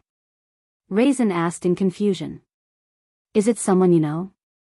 Anli. Charlotte muttered a few times as if she was sleep-talking. Her delicate body was trembling in excitement. It's Anli. It's really Anli. Unfortunately, Anli did not give Charlotte the opportunity to express her feelings for their reunion. She screamed, Lady Big Sister. Please stop Mr. Wu Yen. Wu Yen? Charlotte, Sigmund, Flay, Raisin, Ye, and the others were all stunned. In the next moment, a crystal-like radiance covered everyone's field of vision. Chapter 1664. 5 minutes ago, about 30 minutes had passed since the end of the night gathering. However, at that night meeting battlefield, the crowd was still as lively as it had been at the beginning. Perhaps in the coming days, the enthusiasm of the students who had nothing to do with that night party would gradually decrease, and it would not be as noisy as it was today. But that was after today. At the very least, the students' enthusiasm was still more or less maintained at the opening of the night assembly that was held once every 4 years. Even though the first battle ended in a draw, or rather, it could be said that both players had won, that a night party was still not over yet. Every year, that a night party would be held at 6:00 sharp. It would start at midnight and end the next day at 12 o'clock sharp. Before the clock struck 12:00 in the morning, even if the battle had ended, the night party would not be considered as over. Therefore, even though there were no more battles on the battlefield of the night assembly, there were still all kinds of stalls around the auditorium. The salespeople were also holding the goods in their hands as they walked around and shouted. The students didn't leave the auditorium either. They were all immersed in it, as if they were celebrating a festival. It was very lively. After a while, the principal would also come to the battleground for a second inspection. He would check all the facilities, equipment, and measures that supported the night gathering to see if there were any mistakes so that the night gathering could continue to be held successfully. Under such circumstances, the students also had the idea of watching the show, so they decided to stay here. In any case, there was a good show to watch and delicious food to sell, so why not? Such a bustling scene also caused the entire night gathering battlefield to reverberate with endless noise. No one noticed that at a certain moment, a few figures had appeared silently in the air above the battlefield of the night gathering. It floated in the air. Wah! Nagisa held Cannon's hand tightly. He wasn't afraid at all. Instead, he stepped on the air with curiosity. Clang! Clang! Clang! It sounded like someone was knocking on glass. Similar to standing on the ground, the foundation gate on Itagami Island seems to have something similar. The floor was made of transparent glass. He stood on top of it. It was the same as floating in the air. Was this the same principle? Nisha-chan. Cannon gently tugged at Nagisa's hand when she saw the curious expression on Nagisa's face. This is different, right now, you're just standing in the space. Natsuki's emotionless voice sounded. I've created a solid foothold in this space. You can think of it as a flat space in the middle of a square space, and you can just stand on it. This looks fun. Astria flapped her wings and tapped on the air beside Cannon and Nagisa. When she felt her feet touch the ground, she removed her wings and stood on it. Wow! He was really standing in the air. Ikaro-senpai. Come here quickly. Ikaros nodded silently and flew over to Astria's side. Instantly, the girls lined up in a row and stood in the void. Wu Yen stood in front of the group of girls as he looked down at them from a high vantage point. After a while, when the dean appears, Wu Yen will attack him. When that happens, the crime of attacking the dean will fall on Wu Yan's head. In the autonomous Walpurgis Royal Tactical Academy, such a crime was punishable by capital punishment. In other words, the moment he attacks, the entire academy will become Wu Yan's enemy. Naturally, it would no longer be possible for them to continue to attend classes in the academy, return to their dorms in the ordinary way, eat in the student cafeteria in the ordinary way, and sleep in the ordinary way. It was a serious matter, but Wu Yan didn't think of other ways to solve it. That's because Wu Yan didn't think it was that bad. The replication of Eve's heart is nearing completion. Their goal of coming to this world is more or less complete. When that time comes, there's no need for them to stay in the academy. Therefore, Wu Yan didn't want to think of other ways to save Aliette just to stay in the academy. Rather, before he completes his mission, he might as well play with that so-called night meeting executive department head for a bit.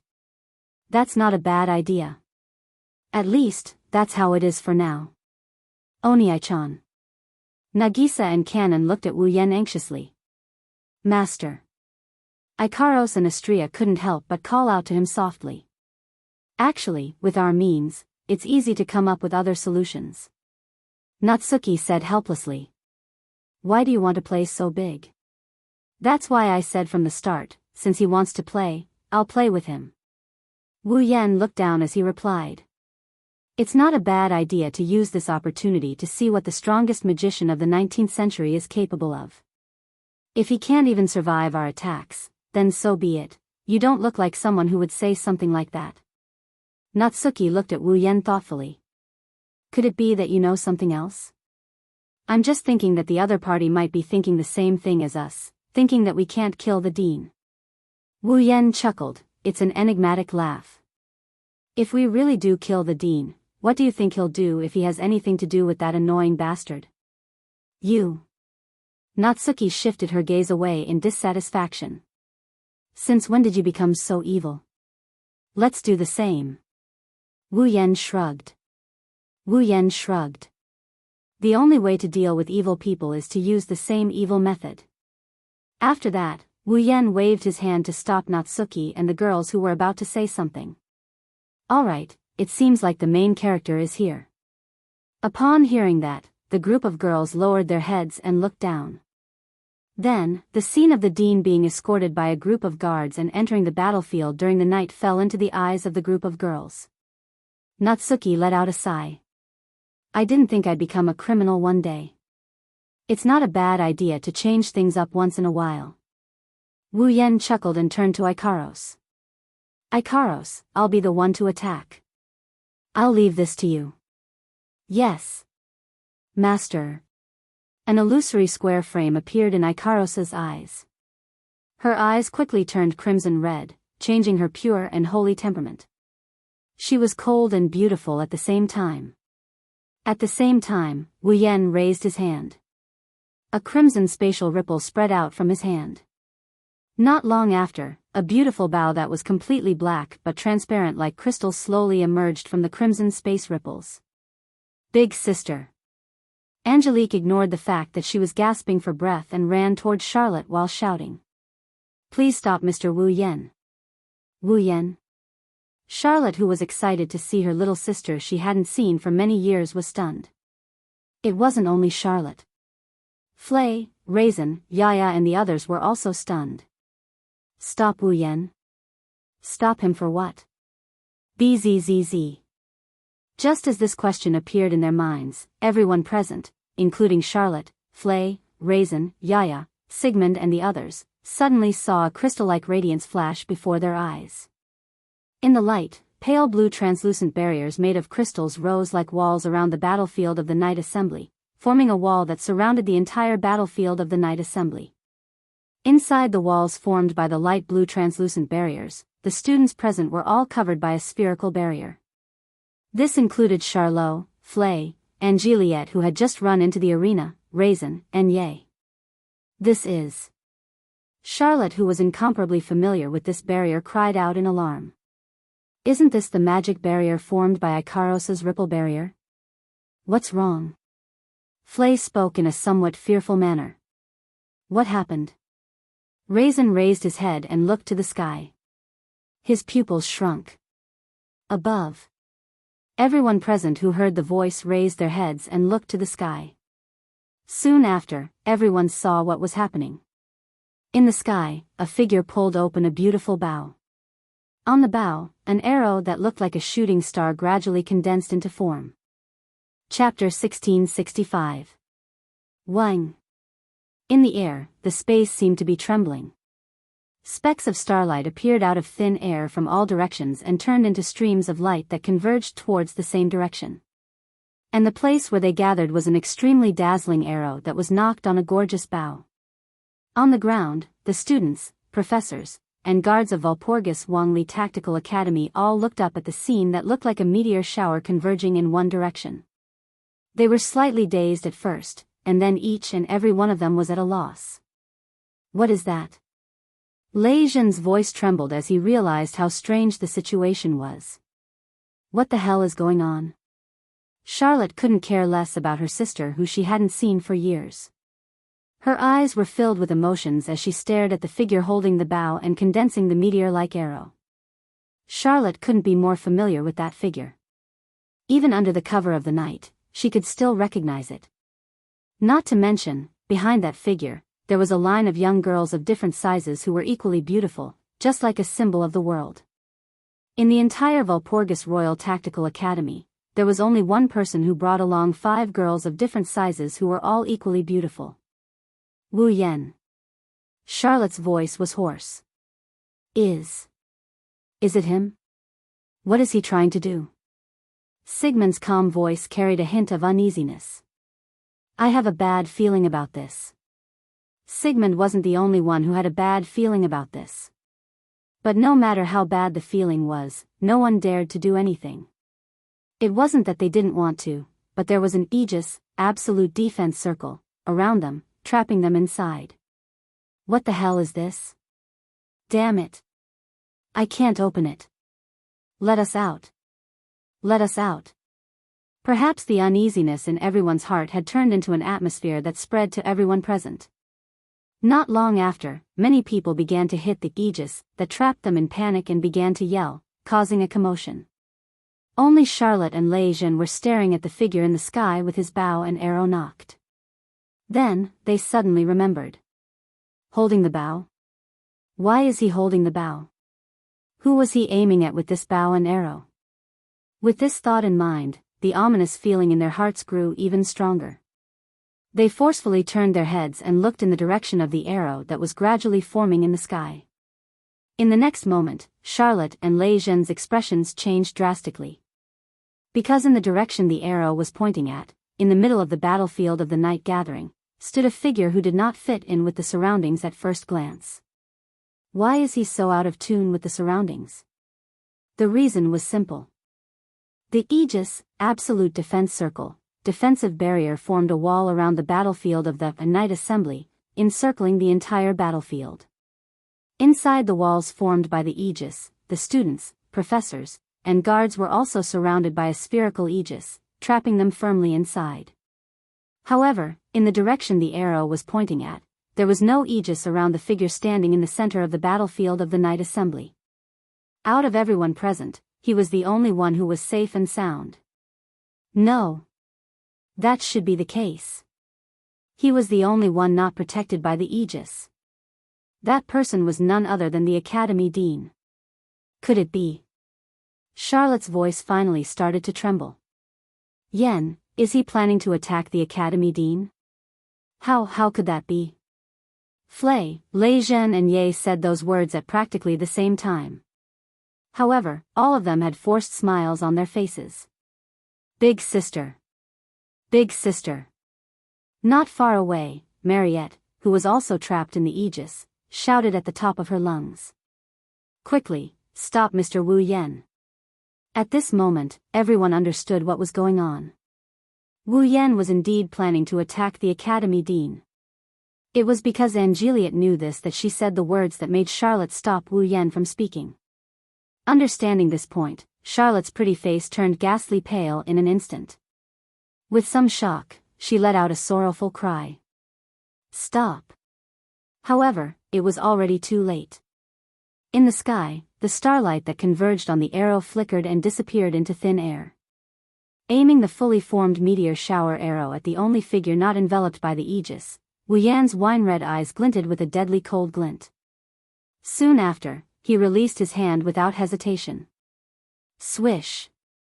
Like a stream of light streaking across the sky, the arrow formed by starlight bloomed in mid-air, rubbing against the atmosphere. Amidst the sound of breaking through the air, it brought along a sky full of starlight and fell down like a comet falling to the earth. Everyone present only saw a bright flowing light flash past their eyes, as if it had cut the space in front of them into two halves. In just a moment, in the blink of an eye, it descended from the sky and landed on the headmaster, who was completely defenseless. Then, everyone's eyes were once again filled with dazzling flashes of light. Boom! As a thunderous sound resounded through the sky, everyone's mind went blank for a short while due to the shock of this loud sound. A strong gust of wind blew out like an explosion, causing the ground to crack inch by inch. The spectator seats were also smashed into pieces. Debris flew out from the impact like a gust of wind, shooting in all directions like bullets. Ah! The students, professors, and guards who were in the protective barrier of the aegis were unharmed. However, their bodies were blown away by the strong gales along with the aegis, smashing into the surrounding ground in a mess. In an instant, the entire night assembly was like an erupting volcano. In an instant, the temperature soared. Although there was almost no substantial damage, screams, screams, and screams reverberated in the arena one after another, making the scene seem like hell with wails everywhere. When the strong gales dispersed, the deafening explosions in the air were extinguished. After everything calmed down, all the aegis in the surroundings seemed to have shattered and dissipated. One by one, the people who had fallen to the ground raised their heads and looked around with lingering fear. Then, their faces were filled with fear. There was no other reason. It was because the battlefield of the night assembly had completely disappeared. What replaced it was an enormous crater that seemed like a meteorite had crashed into the ground. Smoke, dust, and sparks filled the entire place. Everyone present was lying in every corner of the crater. Their panicked cries caused the entire place to be in chaos. Charlot, Flay, Lejeune, Ye, Sigmund, and the others who stood up from the ground were tightly clenching their fists. Their faces were covered with sweat. They had already discovered who the target of this attack was, and they had all discovered it. The headmaster had disappeared. Wu Yan. Flay muttered with a trembling expression. Killed the headmaster? That guy. Lei Zhen's complexion turned ashen. What exactly is he thinking? Charlot bit her lips and slowly raised her head. She looked at the figure holding the gorgeous black bow floating in front of the 5 young girls.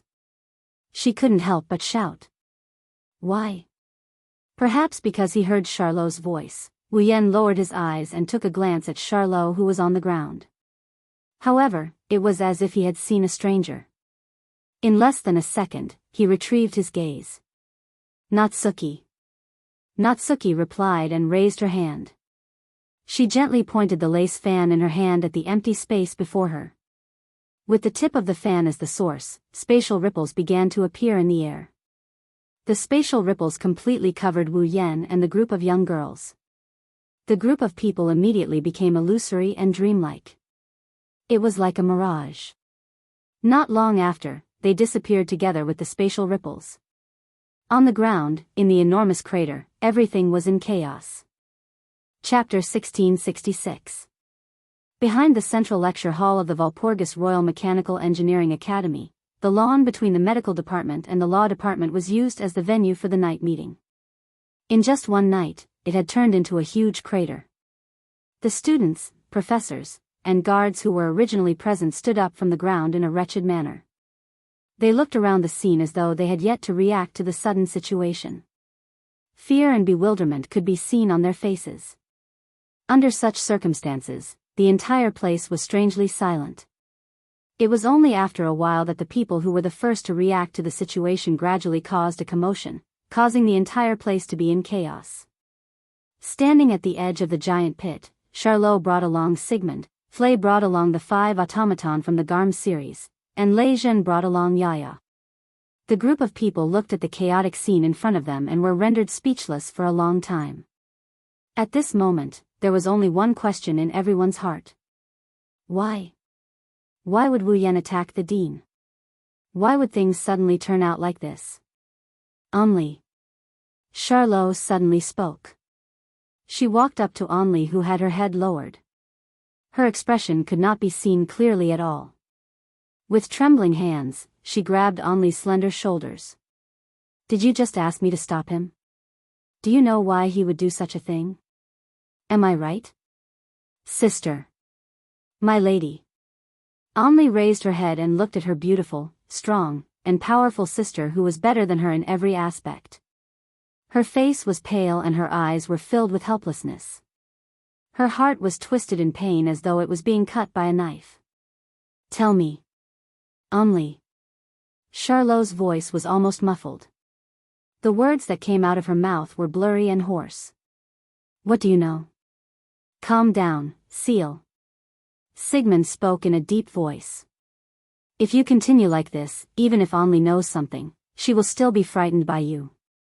They will also be scared speechless by you. But. Charlot looked at the huge crater in front of her. She smiled miserably as she looked at the chaotic scene inside. That guy killed the head of the academy. Sigmund became silent. Even Flay, Lejeune, Yaya, and the others became silent. The Walpurgis Royal Magic Academy was the best academy in the world of magic. It was an important organization that sent outstanding puppet users to various countries all over the world, cultivated powerful puppet users, and strengthened the national strength of each country. Because of this, the Walpurgis Royal Tactical Academy had autonomy. Everything within the walls of the Walpurgis Royal Tactical Academy was like a small country, managed by the higher-ups. And standing at the top of this small country, the Dean, Edward Rutherford. Killing the Dean was the same crime as killing the leader of a country. Therefore, once Wu Yan was convicted of assassinating the Dean, he would be sentenced to death by the Academy. Not only that, but they would also be sending outstanding puppet operators to various countries all over the world.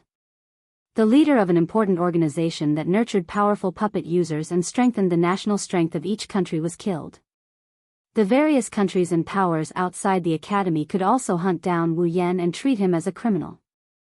In other words, Wu Yan would most likely become a street rat that no one in this world could tolerate. And just now, almost all the witnesses who saw Wu Yan draw his bow and kill the Dean were witnesses. In other words, what awaited Wu Yan would be the Academy's guards, the discipline committee, and even the professors and students forming their own teams to hunt him down.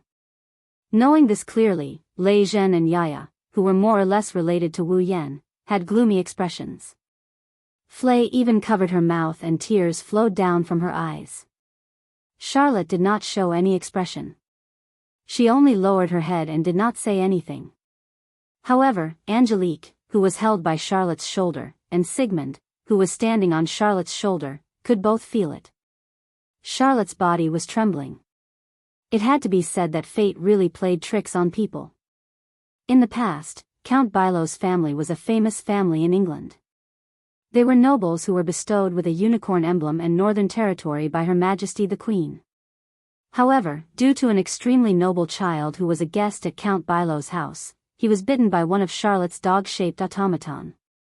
Count Bilo's family was punished by the royal family. First, Count Bileo's title was taken away, and his family's territory was taken back. Then, the automaton that was once like a family was dismantled, and even their assets were frozen. Due to his assets being frozen, Count Bilo's family was in a difficult situation. Count Bilo was viewed as a common enemy by the English because of this. He could not find a job in England and could only go to France alone. However, in France, Count Bilo's job did not seem to be going well. Not long after, Count Bilo lost contact and there was no more news of him. When Charlotte was still in school, her mother and younger sister also mysteriously disappeared. In a situation where she had no one to rely on, as a child, Charlotte's tuition fees were soon exhausted and she was kicked out of the boarding school. She truly fell into a situation where she had nothing. Fortunately, Charlotte still had an outstanding talent in puppeteering. She also had Sigmund, who was passed down from generation to generation in Count Bilo's family, who carried the magic that contained the truth of the universe and the magic circuit that carried the magic sword. No matter what the situation outside was, the Walpurgis Royal Mechanic Academy only paid attention to puppeteers with extraordinary strength. It was a complete power doctrine. It did not matter if the other party was the child of a felon or not, as long as they had strength, they would be accepted. Therefore, Charlotte received a scholarship from the Walpurgis Royal Mechanic Academy and entered the Walpurgis Royal Mechanic Academy to study. Therefore, from the moment she entered the academy and had a glimmer of hope, Charlotte's dream began. She wanted to find her parents, find her sister, and find the hearts of the automaton that was once her family. She wanted to return to the past and live happily together. It was because of this reason that Charlotte was so obsessed with the night meeting. She wanted to ascend to the throne of the Demon King, and regain the reputation of Count Bilo's family. She wanted to obtain enough wealth to revive Count Bilo's family and return everything to its original state. It was because of this that Charlotte alienated all the people in the academy who could become her enemies and walked down the path alone. God was not unkind to Charlotte. In the end, he still gave Charlotte an existence that she could confide in so that she would not be alone in the academy. But now, her missing younger sister had once again appeared in front of Charlotte. However, the only person who had saved Charlotte, comforted her soul, and was the only person she could open her heart to, had almost embarked on a path that would leave her forever.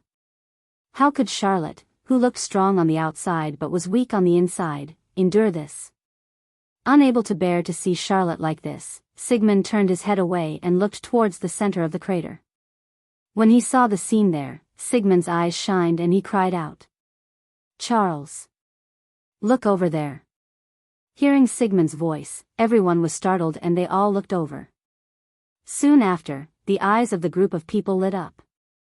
They saw that in the center of the empty crater, several figures suddenly appeared. They were 6 young girls who were as beautiful as flowers. They were dressed in black and had curtains hanging in front of their faces. Behind the 6 girls, there were 2 other people. One of them was a man wearing a silver mask and a luxurious cloak. The other was a middle-aged man with dark skin and a tall and sturdy body. He was as strong as a soldier. The former was Magnus. The latter was the dean who should have died. The dean didn't die? Flay cried out in pleasant surprise. Magnus. Lei Zhen's expression turned serious. So that's the case. Magnus protected the dean? Charlotte's spirit was immediately shaken. The gloominess on her face was swept away. The dean didn't die. In that case, there was still room for redemption. I didn't think that things would develop to this point. Right at this moment, a cold and elegant voice sounded from behind Charlotte's group. Everyone looked towards the source of the voice. Kimberly's figure was imprinted in everyone's eyes. The eyes hidden behind the spectacles turned to look at Kimberly. Kimberly lightly snorted and turned around. "The few of you, come with me." After saying that, Kimberly left without hesitation, without giving anyone a chance to object. Everyone looked at each other in dismay. They could only follow her. Chapter 1667. Walpurgis Royal Mecha Academy, Central Great Hall, bringing Natsuki, Ikaros, Astria, Nagisa, and Kanon with him, Wu Yen passed through the lobby of the first floor. They went up the stairs and arrived at the 3rd floor. Walking down a quiet corridor, they arrived at a door under the dim illumination of the lights. Squeak. Almost at the same time, the door opened by itself. A man wearing a deacon's suit, colored glasses on his face, and short silver hair that leaned toward white held the door handle. As he opened the door, he stood inside the door expressionlessly. However, there was a trace of uncontrollable vigilance in his eyes. This sense of vigilance isn't just directed at Wu Yen, it's also directed at the 5 girls standing behind Wu Yen. They're wearing white with red edges and a red pleated skirt. They look like a squad. Only Nagisa, Kanon, and Astria glanced at Shinobu. Wu Yen, Natsuki, and Ikaros didn't even look at Shinobu. Instead, they focused on the other side of the door. "Ah, it's been hard on you, Scarlet Eyes." The elegant young man stood by the window at the very front. He turned around with a smile that seemed both joyful and excited as he exclaimed in amazement. That arrow just now was just too shocking. Its destructive power was even higher than Tyrantrex's demonic sword. What exactly is that bow? Is it some kind of magic equipment with a magic circuit? What kind of magic circuit could it be? A few of them seemed to be curious. She threw out a question that sounded like an interrogation, but Wu Yen didn't have any intention of answering. He just led the girls inside. Natsuki, Nagisa, and Kanon followed behind Wu Yen while sizing up the annoying grin on the young man's face. They had their own thoughts about it. Natsuki, Nagisa, and Kanon did not come here with Wu Yen last time. Even though they knew someone was trying to use Wu Yen, they did not know what the person looked like. However, the 3 girls had different thoughts when they first saw the young man. They did not share the same thoughts. Nagisa felt the same way. The young man might be handsome with a charming smile, but no matter how you looked at him, it made one's hair stand on end. Kanon felt the same way. She felt the same way about the young man. Apart from his noble temperament, he also had a dark and eerie presence like a poisonous snake. Natsuki squinted her eyes. As he looked at the young man, an interesting smile appeared on his face at some point. While Natsuki, Nagisa, and Kanon were observing the young man, the young man was also looking at the three girls. Looking at the young and calm Natsuki, the bright and cute Nagisa, and the pure and holy Kanon, the young man looked like he was admiring a work of art. He kept praising them. It's really beautiful. It doesn't pale in comparison to Magnus' squadron at all. Or rather, in terms of appearance, your automaton is more attractive. I wonder if it can compare to Magnus in terms of performance? Once again, Wu Yen chose to ignore the boy's inexplicable remark. Masayuki, who was standing by the door, was extremely displeased, but she couldn't do anything about it. Last time, when he faced Wu Yen, he only used an automaton to threaten the person Shinobi had sworn to protect. And now, all 5 of the other party's automaton were present. Even if their performance couldn't be compared to the angelic girl who had placed the laser sword on the neck of the true Lord rank, they definitely wouldn't be any worse. Shinobi didn't have the confidence to deal with 5 of them alone. Thus, no matter how unhappy Shinobi was, he could only endure it. Compared to Shinobi, the young man didn't seem to care at all. He shrugged and looked out the window with a smile. Looks like your target is still alive and well. Wu Yan's eyes flashed for a split second before he walked over to the window and looked out of it. This was the 3rd floor of the central lecture hall. The venue of that night meeting was behind the central lecture hall. It was on the lawn between the medical department and the law department. From the window on the 3rd floor of the central lecture hall, one could clearly see the situation of the night meeting. Of course, that place was now replaced by a huge crater. Wu Yen can see the guards forming a cordon around the huge crater. They are chasing the students out of the crater. The Discipline and Discipline Committee members are assisting the guards in collecting the evidence of the students who are present. Other than the guards and disciplinary committee members, even the professors were chased out of the crater. There were only 2 people left in the crater. They weren't the guards or disciplinary committee members. Magnus, who was wearing a silver mask and a black cloak that looked like a battle robe. The dean of the academy, who should have been annihilated by the arrow of the meteor knight, could not be any more dead. At this moment, the principal was conversing with Magnus, who was leading his squadron. It seemed that they were discussing something. The dean's back was facing the central lecture hall, so Wu Yen and the other 2 couldn't see the dean's expression clearly. Magnus, on the other hand, is wearing an ice cube face and a mask. From the surface, it's impossible to tell what the 2 of them are discussing. However, Wu Yen and the young man could guess what they were talking about just by guessing. Looks like in order to prevent himself from being ambushed by some inexplicable people again, the cautious Sir Dean is planning to let the number 1 in the academy, Marshall, who is currently the closest to the Demon King, be his guard to protect his safety. As if he had seen a happy scene, the young man smiled happily. Next, if you want to kill the Dean, you'll have to face that monster. Wu Yen looked at the young man. This was the first time he spoke since he entered the executive department. You're scared of Magnus? Scared? Scared? How can I not be scared? Although he said that, the young man didn't seem to care at all. Magnus' squadron is a super powerful automaton that can fight against 13 people. Even if they really go up against them, they won't be able to do anything, right? Lucien thought to himself. Magnus' squadron is a super powerful automaton that can fight against 13 people. Yes. The young man turned around and looked at Wu Yen. Of course, if the complete control vibration is at the level you mentioned last time, I won't be scared no matter how many of them come. This sentence clearly exposed the fact that the young man still cared about the vector manipulation Wu Yen mentioned last time. Wu Yen looked at the young man with a faint smile. He wanted to let the young man know that Wu Yen wouldn't reveal anything. Then, what do you plan to do next?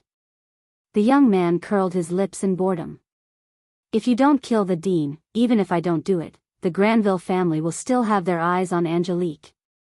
By then, unless you guys stay by her side 24/7, Angelique will not be able to resist without any power. In the face of such an obvious threat, Wu Yan's expression didn't change from start to finish. Instead, he looked at the boy with pity in his eyes, causing the boy to retract his smile. Without waiting for the young man to say anything, Wu Yan turned around and walked outside. You're being hunted. The young man kindly reminded. I have a way to hide my identity, don't you need me to help you? Wu Yan stopped in his tracks, he turned around and taunted her. Do you think everyone is as shameful as you are? With that, Wu Yan led the girls out of the executive department's meeting hall without looking back. It wasn't until Wu Yan left that the young man's expression finally turned gloomy. Young master?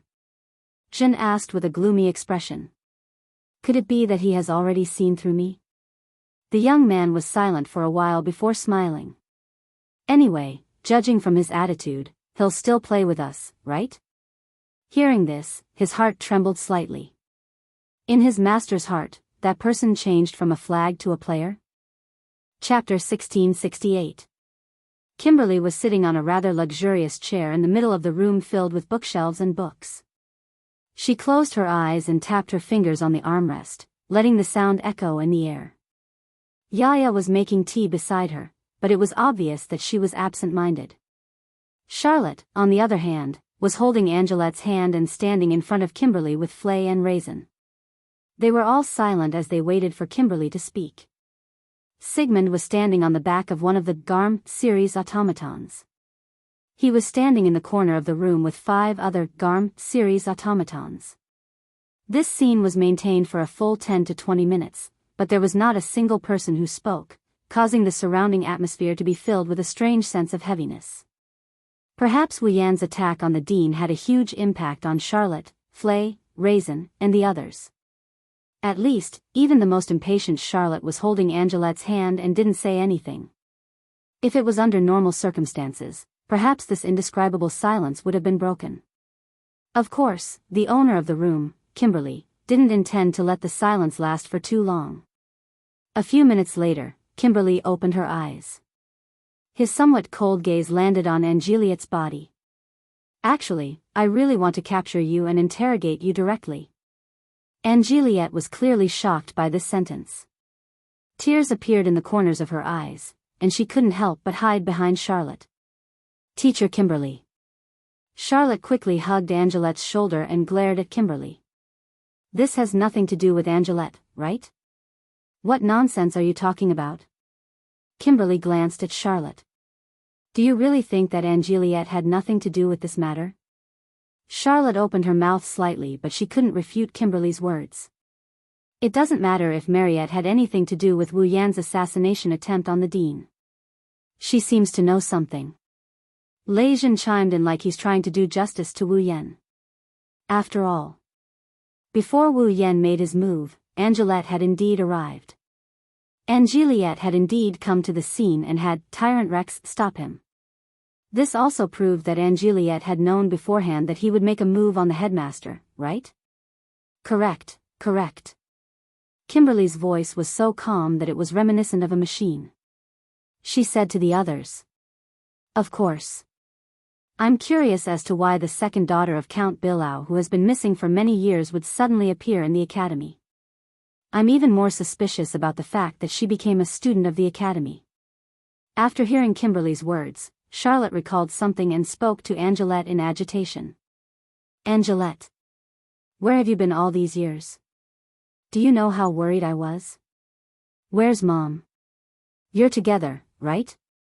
Faced with Charlotte's endless questions, Angelette looked at Charlotte with a pained expression, but she didn't say anything. She closed her eyes and lowered her head. Angelette. Charlotte couldn't help but raise her voice when she saw that Angelette didn't want to say anything. Deal with your family matters after this. Kimberly interrupted Charlotte's questioning with dissatisfaction as she glanced at Angelette. I just want to know if the reason Scarlet Eyes tried to assassinate the dean has anything to do with you. Angeliette's shoulders trembled. Charlotte, who was holding her, immediately understood. Kimberly, Flay, Lei Zhen and the others also understood. Then, Flay involuntarily took a step forward. She was a little timid, but she also spoke with some hope. Wu Yan's assassination on the dean wasn't his own idea, right? Angelette still didn't answer. She only buried her head in Charlotte's arms as if she didn't want to say anything. But it was precisely because of this that it confirmed the authenticity of the sentence just now. Could it be that he was threatened by someone? Charlotte shook her head in disbelief. She said in a negative tone while shaking her head. That's impossible. He's so strong that even Magnus was once suppressed by him. When I practiced with him, even if I used all my strength, I could only barely fight against his automaton. I've never won against that one. You've never won against an automaton? Raisin was shocked. You're one of the members of the 13. Apart from Magnus, no one else would dare to say that they have a 100% chance of defeating you, right? You can't even do anything to an automaton like him? I don't want to, but it's the truth. Charlotte smiled bitterly. His strength is already at a level where he's in a different dimension from me. Just like Magnus, he doesn't give off the feeling of being the strongest. He's invincible. Indeed. Wu Yan is the same as Magnus. They're both the type that's strong enough to make others despair. Raisin was still unwilling, but he still said that. If that's the case, no one can threaten someone as powerful as him, right? That's why I said you're all brats. Kimberly mocked. No matter how strong a person is, they can't be stronger than an army. There's nothing they can't use to their advantage. Not to mention. Kimberly looked at Angelette meaningfully. The bargaining chip that can be used to threaten him is right in front of you. What do you mean? Charlotte instinctively stood in front of Angelette as though she was trying to cover up her uneasiness. She spoke loudly. Are you trying to say that Angelette is being used as a bargaining chip? I see. Compared to Charlotte, who couldn't accept it, Raisin was enlightened. If someone told Wu Yan that Angelette would die if he didn't kill the dean, then it would make sense. Wah! Charlotte sucked in a breath of cold air and shook her head frantically. Impossible. He has nothing to do with Angelette, right? Why would he kill the dean for Angelette? Mr. Wu Yan didn't kill the dean to save me. As soon as Charlotte finished speaking, Angelette couldn't hold it in any longer. She raised her head and shouted at Charlotte with a pale face. Mr. Wu Yan killed the dean for you, big sister. W for me? Charlotte was dumbfounded. It seems like the situation is clear now. Kimberly sighed. Didn't the mastermind tell Scarlet Eyes that if they don't kill the headmaster, Angelique will die? Instead, they said that if they don't kill the headmaster, Tyrantrex's sister will die? Oh, right. At this point, who wouldn't be clear? Indeed, Wu Yan wasn't blackmailed into assassinating the dean for Mariette's sake, he did it for Charlotte's sake. Because if he didn't rescue her, it might cause her death. Charlotte, who had gone through untold hardships and came to the Walpurgis Royal Tactical Academy to study in order to reunite her family and tried her best to become the Demon King, would be in so much pain that she wouldn't be able to extricate herself from it. Wu Yan, it's because he didn't want Charlotte to suffer that he went to save Angelette, who has nothing to do with him. He didn't even hesitate to be threatened and become a criminal who would be sentenced to death. How could this be? Charlotte muttered absent-mindedly as she powerlessly collapsed on the ground.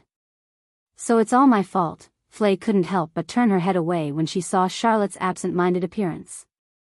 Kimberly and Lejeune also couldn't help but sigh. Big sister. Angelette's gaze fluctuated violently. She bit her lips. As expected, Mr. Wu Yan was a special existence to Big Sister. Lady Big Sister. In front of everyone present, Angelette squeezed out those words with a trembling voice. If you want to save Mr. Wu Yan, then kill me. Charlotte's absent-minded eyes shrunk to the size of a needle. Chapter 1669. Just kill me. His trembling voice resounded clearly in the entire room, and also clearly passed into the ears of everyone present. Flay, Kimberly, Raisin, Ye and the others' expressions changed when they heard those words. Charlotte was even more stunned. Angelique. Beside her, Sigmund, who was standing on the back of one of the Garm series automatons, couldn't help but speak sternly. Do you know what you're saying? Angelique forced a miserable smile. I'm just speaking the truth. Do you want to use your own death to free the Scarlet Eyes from the threat of the mastermind behind the scenes? Kimberly didn't know why, but she had an angry expression on her face. You don't even know how to cherish your own life, what a foolish action. Once again, Angeliette bit her lip. She overcame her cowardice and refuted Kimberly's words. If I don't do this, how am I supposed to save Mr. Wu Yen? The mastermind behind the entire incident is using Angelique's life as a threat. That's how he managed to make Wu Yen assassinate the school dean. If the person being used as a threat were to die, the mastermind would no longer have a reason to threaten Wu Yen and Wu Yen. At least, that's what everyone here thought.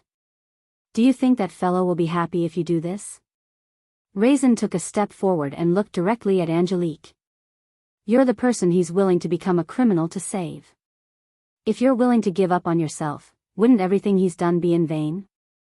Mr. Wu Yen didn't do it to save me. Angelique shook her head and explained with an expression as if she was about to cry. Mr. Wu Yen only saved me for my big sister. So? Kimberly sneered. You think you're dead. The Scarlet Eyes won't be threatened anymore. Furthermore, you'll be able to escape the crime of assassinating the school dean. Will your big sister be happy? Mariette's mouth opened slightly, opening and closing like a goldfish's mouth, but she couldn't say a word. Don't say any more. Anne. Charlotte, who was sitting on the ground, raised her head abruptly. His soulless expression disappeared in an instant. Instead, his face was filled with determination. He wiped his face and stood up. I won't let you die. Big sister. Angeliette said excitedly. But Mr. Wu Yen, I will bring him back. Charlotte clenched her fists. Definitely. His determination is not bad. When Charlotte made up her mind, Kimberly poured cold water on her mercilessly. However, don't you think you're oversimplifying things? Charlot, Henriette, Flay, Lei Zhen, Yaya, and the others were slightly stunned. Do you think someone who can threaten Scarlet Eyes is just some random person? Kimberly used a lecturing tone and narrowed her eyes. If he's someone you can deal with in an instant, then with Scarlet Eyes' strength, he won't compromise. You mean? Lei Zhen said uncertainly. He's stronger than Wu Yen? In this school, there's someone who dares to say he's stronger than Scarlet Eyes. Even Magnus can't say that, right? Kimberly said with admiration and coldness. Just like what Charlotte said, Scarlet Eyes and Magnus are already powerhouses of a different dimension. Although the night gathering has only just begun, in terms of strength alone, the two of them are already qualified to stand in the position of Demon King. Hearing this, everyone looked at each other, but they agreed with it from the bottom of their hearts. Magnus had already broken the record in the history of the Academy, and was the super genius with the highest score in all of history. In his squadron, every automaton is the highest level existence and has the highest level of performance. Just one of them is enough to fight against 13 people. With 6 of them added together, even a real Demon King wouldn't dare to say he's stronger than him. As for Wu Yen, although his strength was short-lived, every single one of his automaton can fight against 13 people. In terms of numbers, they're not inferior to Magnus. On top of that, Wu Yan's squadron has a perfect combination of magic circuits. Attack, defense, healing, support, and long-range attacks are all taken care of. If they were to fight in a team battle, Magnus' squadron might even be weaker than Wu Yan's squadron. How could such an existence be threatened by a random person who came out of nowhere? No one dares to say they're stronger than Wu Yan? Lei Zhen pondered for a moment before he lifted his head. In other words, the opponent might not be a single person, but an entire faction? Hearing that, Charlotte, Flay, and the others were shocked. You're quite quick-witted. Kimberly nodded in praise before changing the topic. Actually, recently, there's reliable news that proves that the Kingsford family is trying their best to contact the dean in private. The Kingsford family? Charlotte tilted her head in confusion. Then, she seemed to have thought of something and her expression changed. Felix? You're saying that the one who's secretly threatening Wu Yan with Angelette's life is the Kingsford family? Lei Zhen looked at Angelette. Angelette seemed to be very afraid of Lei Zhen. She hid behind Charlotte and refused to say a word. Although it's only a guess, it's very reasonable, isn't it? Kimberly looked at everyone present. Because of what happened to Felix, the Kingsford family was attacked by the organizations that the students Felix killed belonged to, causing the Kingsford family to completely lose power in England. There were two people who made all of this happen. The one who defeated and arrested Felix is Wu Yan. Lei Zhen's gaze sharpened. And the dean who announced Felix's true identity and convicted him of his crimes. That's right. As long as the dean who convicted Felix is killed, the Kingsford family will be able to do something. Kimberly nodded. For example, there's a rumor that the political enemy of the Kingsford family roped in the dean and had the dean slander the eldest son of the Kingsford family and killed the dean, the only person who knew about it. What a ridiculous conjecture. Lei Zhen retorted bluntly. Compared to this, there must be more people who would believe that the Kingsford family sent someone to assassinate the dean in order to take revenge on him for causing the Kingsford family to lose their power, right? Perhaps you don't know this, but the Kingsford family has a very good reputation. Kimberly said. They've been doing charity work for many years, so the Kingsford family has a very high position in the hearts of the people. The public will usually side with the people they like.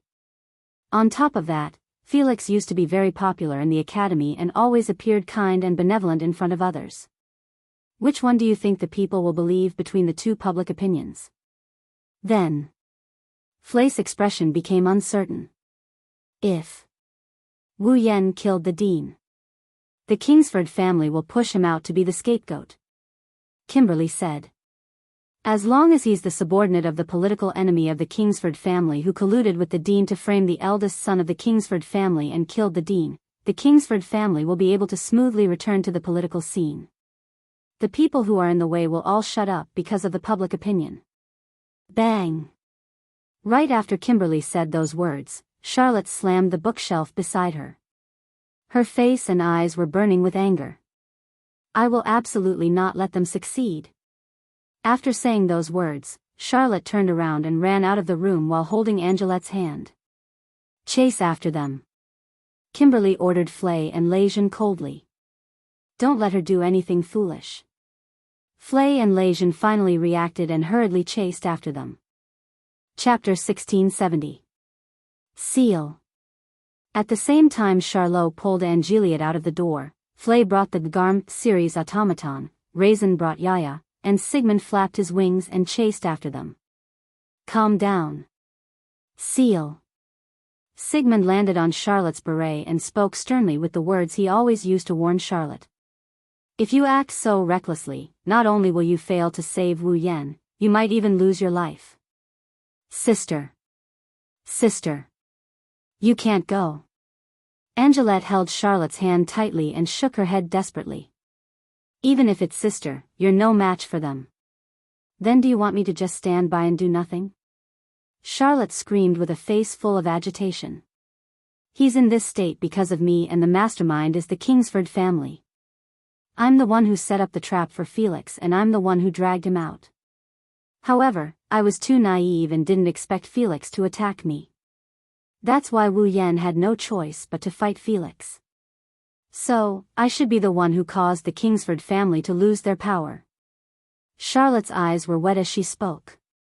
But now, not only is he being used by others because of me, he's also bearing the consequences for me. How can I just stand by and do nothing? In the end, the fact that the Kingsford family is the mastermind is just Teacher Kimberly's guess. Lei Zhen chased after them with Yaya. She glared at Charlotte. Everything is just a guess. Who knows if it's true? But you said it yourself. It's impossible for a single person to be able to threaten him. Only by relying on the power of an entire force could they possibly threaten him, right? Charlotte was unmoved. It seemed that she had completely believed that the mastermind behind this was the Kingsford family. Although the Kingsford family has lost their power, their influence is still not enough. However, his influence is still not something a normal person can compare to. Wu Yan alone. No matter how strong he is, an individual's strength is limited, isn't it? According to what you said, there are forces that are comparable to the Kingsford family. How can you be sure that it is the Kingsford family? Lei Zhen's voice grew louder. Even if the Kingsford family is behind this, as you said, the power of one person is limited. Do you think you can fight against the Kingsford family by yourself? Even if I can't, I'll go. Charlotte shouted. I won't let him bear all this alone. After that, Charlotte turned around once more and wanted to run away. But her two hands were tightly gripped by a pair of slender yet strong hands. Big sister. And Juliet pursed her lips stubbornly. You can't go, Wu Yan definitely wouldn't want to see you like this. Flay used her red eyes, which were usually filled with weakness but were now filled with determination, to look at Charlotte. He killed the dean because of you. So, at the very least, please calm down. Only then can you bring him back, right? Charlotte lowered her head, hiding her expression under her dazzling bangs. Not long after, sparkling liquid silently slid down her face and dripped onto the ground. Sigh. Sigmund sighed. Now, what we can be sure of is that the other party isn't just one person. It's an influential force. Otherwise, Wu Yan wouldn't have compromised and Juliet wouldn't have been able to wander around the academy so freely. She even came to our side. The other party is using Juliet as a hostage to threaten Wu Yan. Lei Jin calmly analyzed. Logically speaking, since Juliet is with us, the hostage should have been rescued, right? Is there a need for that guy to submit? This proves that the other party has the confidence to threaten Juliet's life at any time. Sigmund's gaze sharpened as he scanned the surroundings. For example, there's someone nearby who's constantly monitoring Juliet. Hearing that, everyone's body tensed up. That's not the same, there's someone watching. Lei Jin turned his gaze towards Juliet, sizing up her curvaceous body. You stinky man. Juliet's pretty face immediately turned pale, and she retreated a few steps. What do you want to do to me? Lei Jin. Yaya's expression was as fierce as an Azura's. You're actually looking at this vixen with such a perverted gaze. Could it be that you've taken a liking to her? At least at this time, can you seriously consider the meaning of my actions? Lei Jin's serious expression crumbled as he screamed like a madman. I'm just wondering if there's a magic bomb or something like pain planted on Juliet's body. If that's the case, then it makes sense why the other party allowed Juliet to run around freely. In any case, if Wu Yan or Juliet wanted to resist, they could detonate some sort of threat in Juliet's body and everything would be over. The other party must have the confidence to keep Juliet's life in their hands, that's why they allowed her to run around freely. Of course, there's also the possibility that there's someone watching Juliet all the time, ready to take her life at any time. But at the very least, no one here noticed anyone watching them. Flay even asked the automaton of the Garm series to sniff around the surroundings. However, they still did not manage to sniff out the presence of another person in the surroundings. Juliet. Charlotte seemed to have pulled herself together. She pulled Juliet's hand and spoke with a worried expression. Did they do anything to you? Angelette fell silent, and then slowly broke free from Charlotte's grip.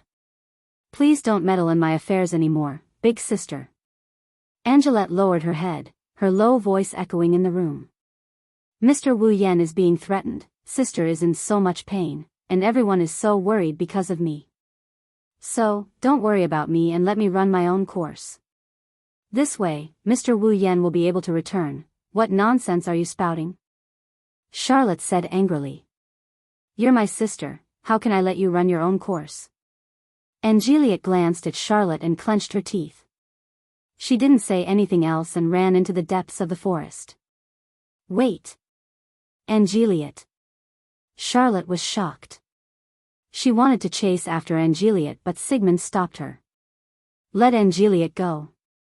Sigmund, why are you, just like Sigmund said, let Angelette leave our side for now. Lei Jin interrupted Charlotte's words. Next, we need to think of a way to bring Wu Yan back.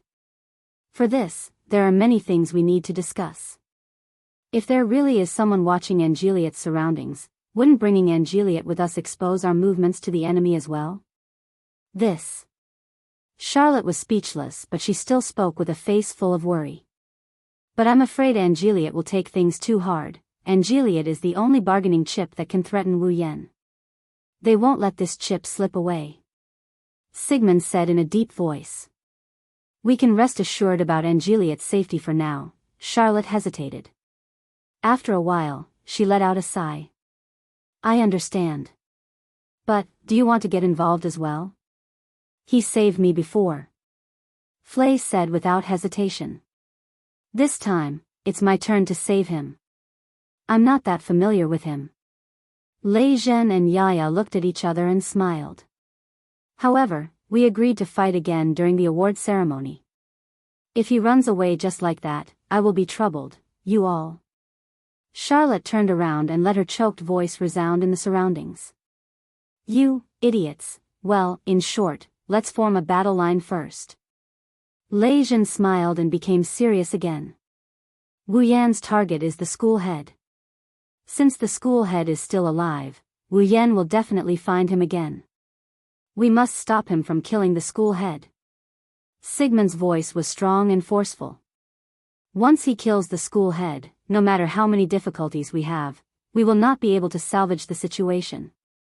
Charlot and Flay glanced at each other and nodded their heads heavily. Chapter 1671.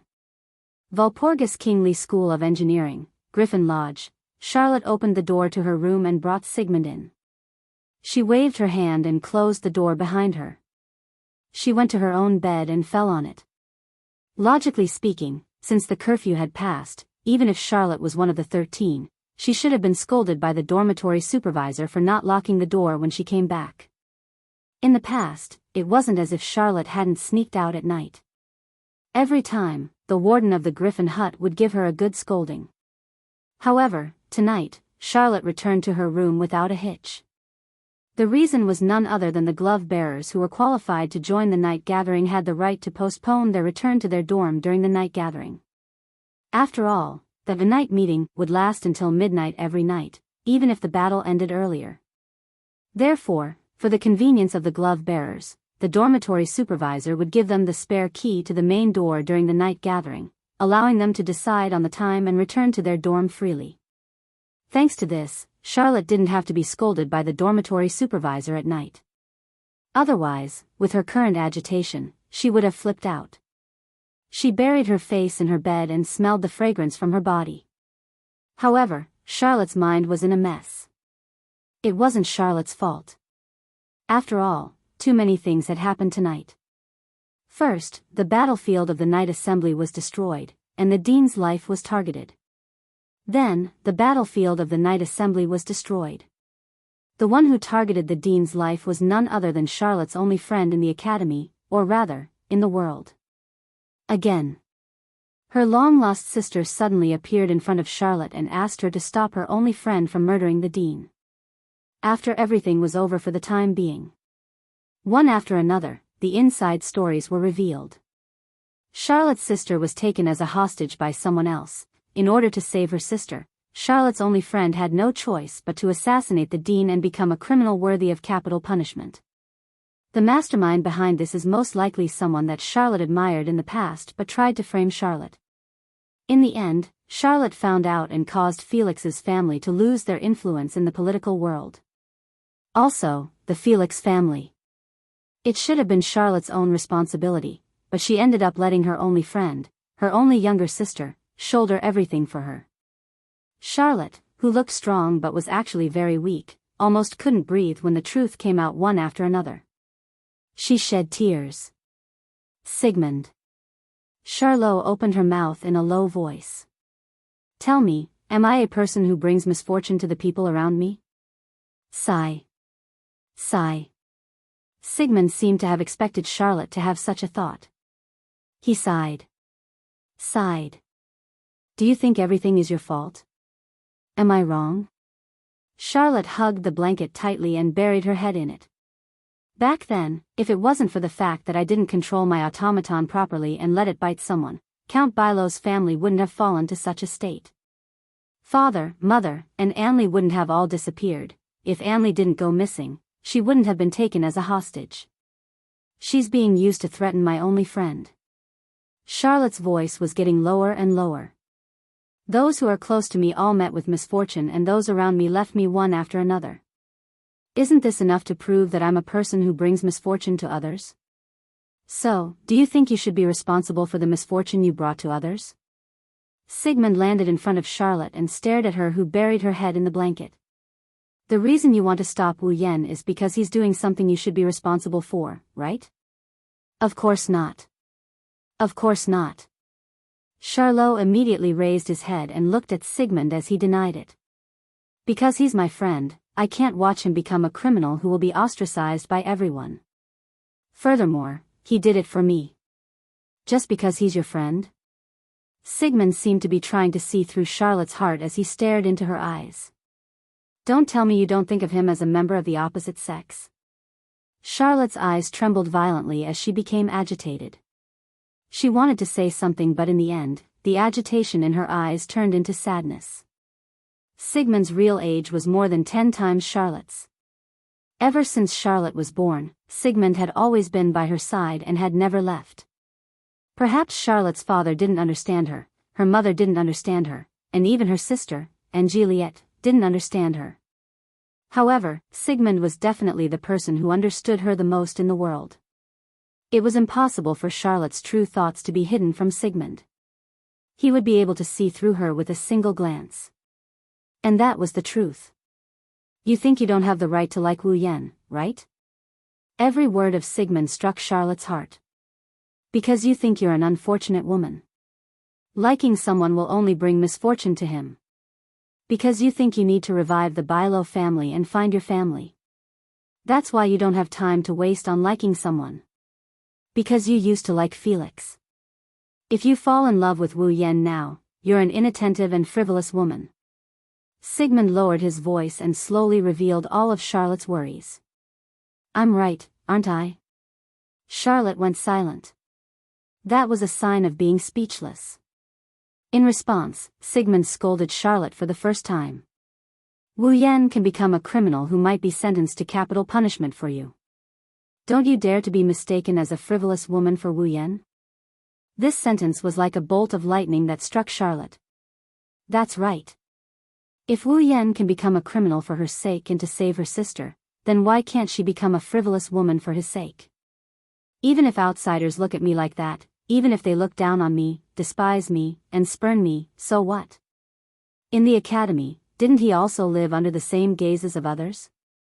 However, Wu Yen bore the weight of these gazes and approached me, becoming my one and only. Then, I just need to grab hold of this one and only, right? Anyway, this is how I've been living my life, isn't it? At this moment, all the confusion in Charlotte's heart was swept away, and the thoughts in her mind became clear all of a sudden. I'm sorry, Sigmund. Charlotte sat up and hugged Sigmund. A peaceful smile appeared on her face.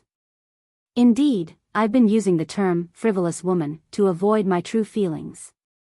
I've even forgotten that he's the one who brought light to my life. Are you finally willing to face your true feelings? Sigmund's calm voice was filled with excitement. Indeed, you and Wu Yen have only known each other for a short time. In fact, you were in love with another person not long ago. However, the one who brought light to your life was Wu Yen. When you suffered setbacks, loneliness, and fear, the one who helped you stand up again was Wu Yen. Thus, it is natural for you to like Wu Yen. Sigmund advised. Unlike Felix, who only existed in your imagination, Wu Yen is the one who is worthy of your pursuit. Charles, you must not forget your true feelings. I won't. Sigmund.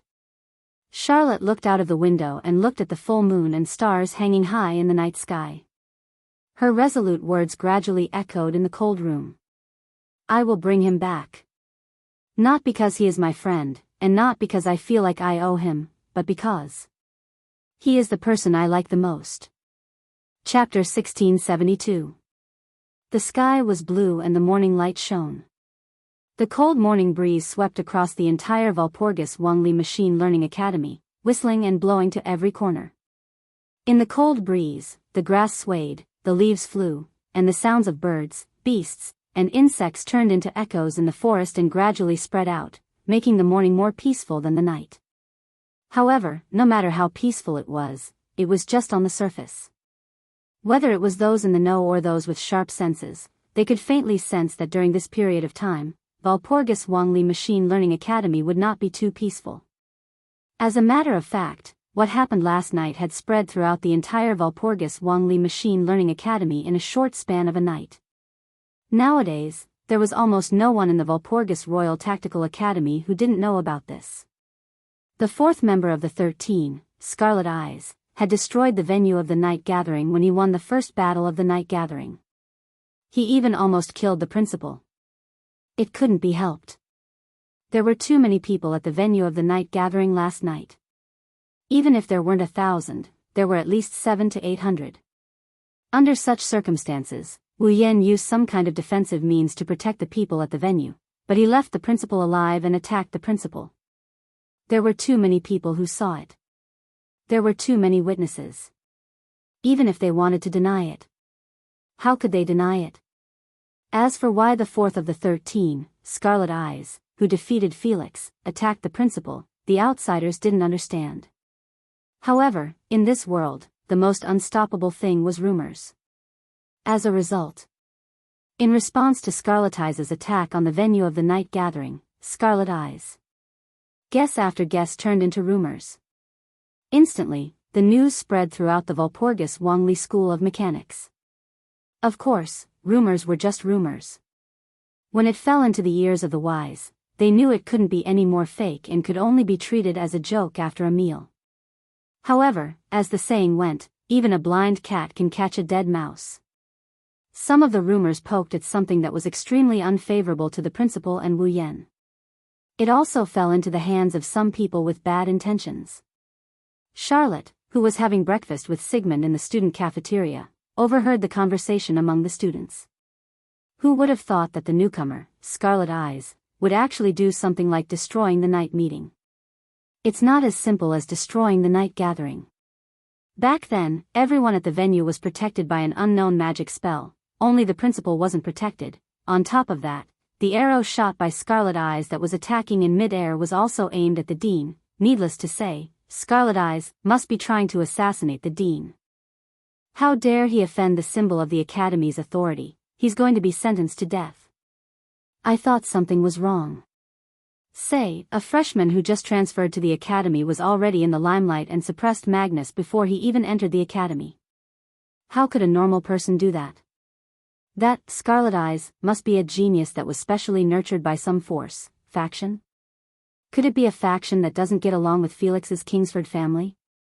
If that's the case, then the matter of Felix being a Kaibal candy, that's right, it's very likely that he was slandered. Hearing this, a lot of noise in the student cafeteria quieted down, and the surrounding atmosphere suddenly became subtle. Sigmund couldn't swallow his favorite chicken anymore. Charlotte's hand holding the cutlery couldn't help but tremble. However, the students who didn't notice this continued to brag. Speaking of which, I can't believe that Felix is a Kabalkandi. I still can't believe it. I think it's very suspicious too. But isn't that a crime that all the professors, guards, and disciplinary committee members testified and the dean personally judged? However, I've also heard that the dean refused the investigation team of the Royal Family of England and other forces to investigate the campus. Since we are certain that Felix is a Kaibal candy, why did he refuse other people's investigation? That's right. Also, don't you think the dean's judgment was too fast? So, the dean already judged Felix's crime as soon as he caught him. That's very suspicious. On top of that, Felix was captured by the Scarlet Eyes, and now, the Scarlet Eyes is here to assassinate the dean. In other words, Felix was set up by the dean and the Scarlet Eyes. Now, the Scarlet Eyes are trying to assassinate the dean and silence him so that the truth will never see the light of day again? That's very likely. That's very possible. After all, even Felix's ranking has been replaced by Scarlet Eyes by the dean. He's just a new student. Even if he's a bit strong, he shouldn't be given such a high ranking right away, right? So to speak, Scarlet Eyes is a genius raised by a certain hostile force of the Kingsford family. He snuck into the academy just to conspire with the dean and frame Felix so that the Kingsford family would fall, right? It's very possible. After all, we still don't know the background of Scarlet Eyes, don't we? Looks like Scarlet Eyes is an evil gang. Clang. At this moment, the sound of something smashing onto the ground rang out loudly, causing the entire student cafeteria to go completely silent. It was so quiet that even the sound of a needle dropping on the ground could be heard clearly. That was the sound of Charlotte standing up with all her might, causing the chair to fall heavily to the ground. Not only that, but a burst of berserk mana slowly rose from Charlotte's body. It was like a flame that could be seen with the naked eye and entered Sigmund's body, causing his body to emit a radiance of mana. Raising his head, Charlot used his cold, furious, and ruthless gaze to sweep through the entire student cafeteria. Everyone who was swept by his gaze revealed a horrified expression, their faces filled with shock. Then, Charlotte's low voice echoed above the student cafeteria. "You! I dare you to say one more bad word about me." There weren't many students in the cafeteria, but there were still over 100 of them. However, even though there were over 100 people present, not a single one of them made a sound. In fact, their faces were covered with sweat. That was to be expected. Who is this person? Her codename was Tyrant Rex. She was the legendary Tyrant Rex who was incomparably violent and would attack whenever she wanted to. She was the Tyrant Rex who dared to beat up the senior students, destroy the professor's research labs, and blow up the academy's lecture halls. Thus, there was not a single person here who wasn't confident. If there was anyone who dared to speak ill of Wu Yen again, the Tyrant Rex would definitely turn the entire cafeteria and even that person into ashes. No one would doubt that Charlotte was capable of doing that. Following Charlotte's outburst, the magic power on her body also started to spread through the entire cafeteria. All of the students present turned incomparably pale. Not to mention speaking, they did not even dare to move in the slightest. Tyrant Rex. Suddenly, a voice sounded from the entrance of the cafeteria. Charlotte looked toward the source of the voice. The next moment, Flay's gasping appearance as she stood there appeared before Charlotte's eyes. Soon after, Flay said something that caused Charlotte's expression to change on the spot. Found Wu Yen. Chapter 1673. Not far from the central lecture hall of the Walpurgis Royal Mechanical Academy, there was a mansion-like building.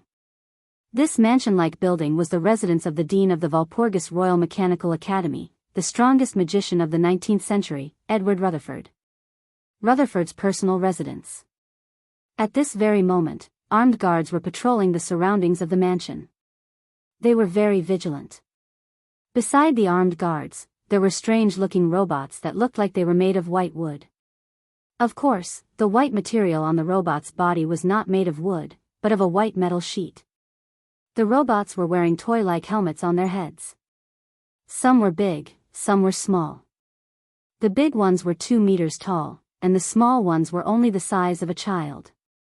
Their bodies were made of white iron sheets, and they were holding shields, spears, knight swords, and other weapons.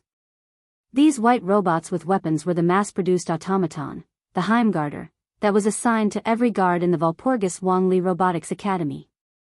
In terms of performance, these mass-produced automatons were naturally not comparable to the real high-level automatons. However, as a mass-produced automaton, their performance was not much weaker. At least, in terms of individual performance, the Heimgarder series automaton's performance was not any weaker than the Garm series automaton's performance. However, at this moment, each of the guards was equipped with one such automaton. At the very least, there were 20 to 30 of them following the guards around the dean's mansion on guard. Such tight security. Even if the opponent was a real Demon King level puppet user, it would take a long time. It would take a long time to break through, let alone an ordinary puppet user. It would be impossible for them to break through such defenses. It could not be helped. Last night, the dean was almost assassinated. He almost lost his life. If it was not for the Academy's number 1, Magnus, who knew if the dean would still be alive. Under such circumstances, how could the upper echelons of the Walpurgis Royal Mechanical Academy not be on alert and increase their defenses for the dean? Moreover, their enemy was the Scarlet Eyes, who was on par with the marshal. It was necessary to be on guard. While the guards were patrolling around the dean's mansion with their Heimgarter series automaton, on the rooftop of a building not far from the dean's mansion, a few figures were overlooking the scene. 21. 22. 23. 24. 25. 26. 27. Nagisa counted with her fingers and was speechless. 27 automatons and 27 guards. Are we really going to break in? The best way is to bypass the guards and use spatial teleportation to directly teleport into the mansion. Natsuki opened her parasol and placed it on her shoulder. She looked down while shielding herself from the sun. But it seems like that's not going to work. It was hard to detect, but anyone who was sensitive to mana would be able to notice it. Around the dean's residence, there was an extremely dim semicircular light film covering a radius of 10 to 20 meters, protecting the residents within. There were also some obscure runes on the light film. They were moving slowly like water ripples. A barrier. Wu Yan stood in front of the girls and he frowned when he saw the light barrier that normal people wouldn't be able to see. From the looks of it, it seems to be a barrier that can isolate the transmission of magic power, right? Mana from the outside won't be able to enter the barrier and mana from the inside won't be able to reach the outside. Naturally, magic from the outside won't be able to affect the inside. That's the nature of the barrier. Natsuki said calmly. If that's the case, even if I teleport into the barrier, my mana will be cut off the moment I enter the barrier.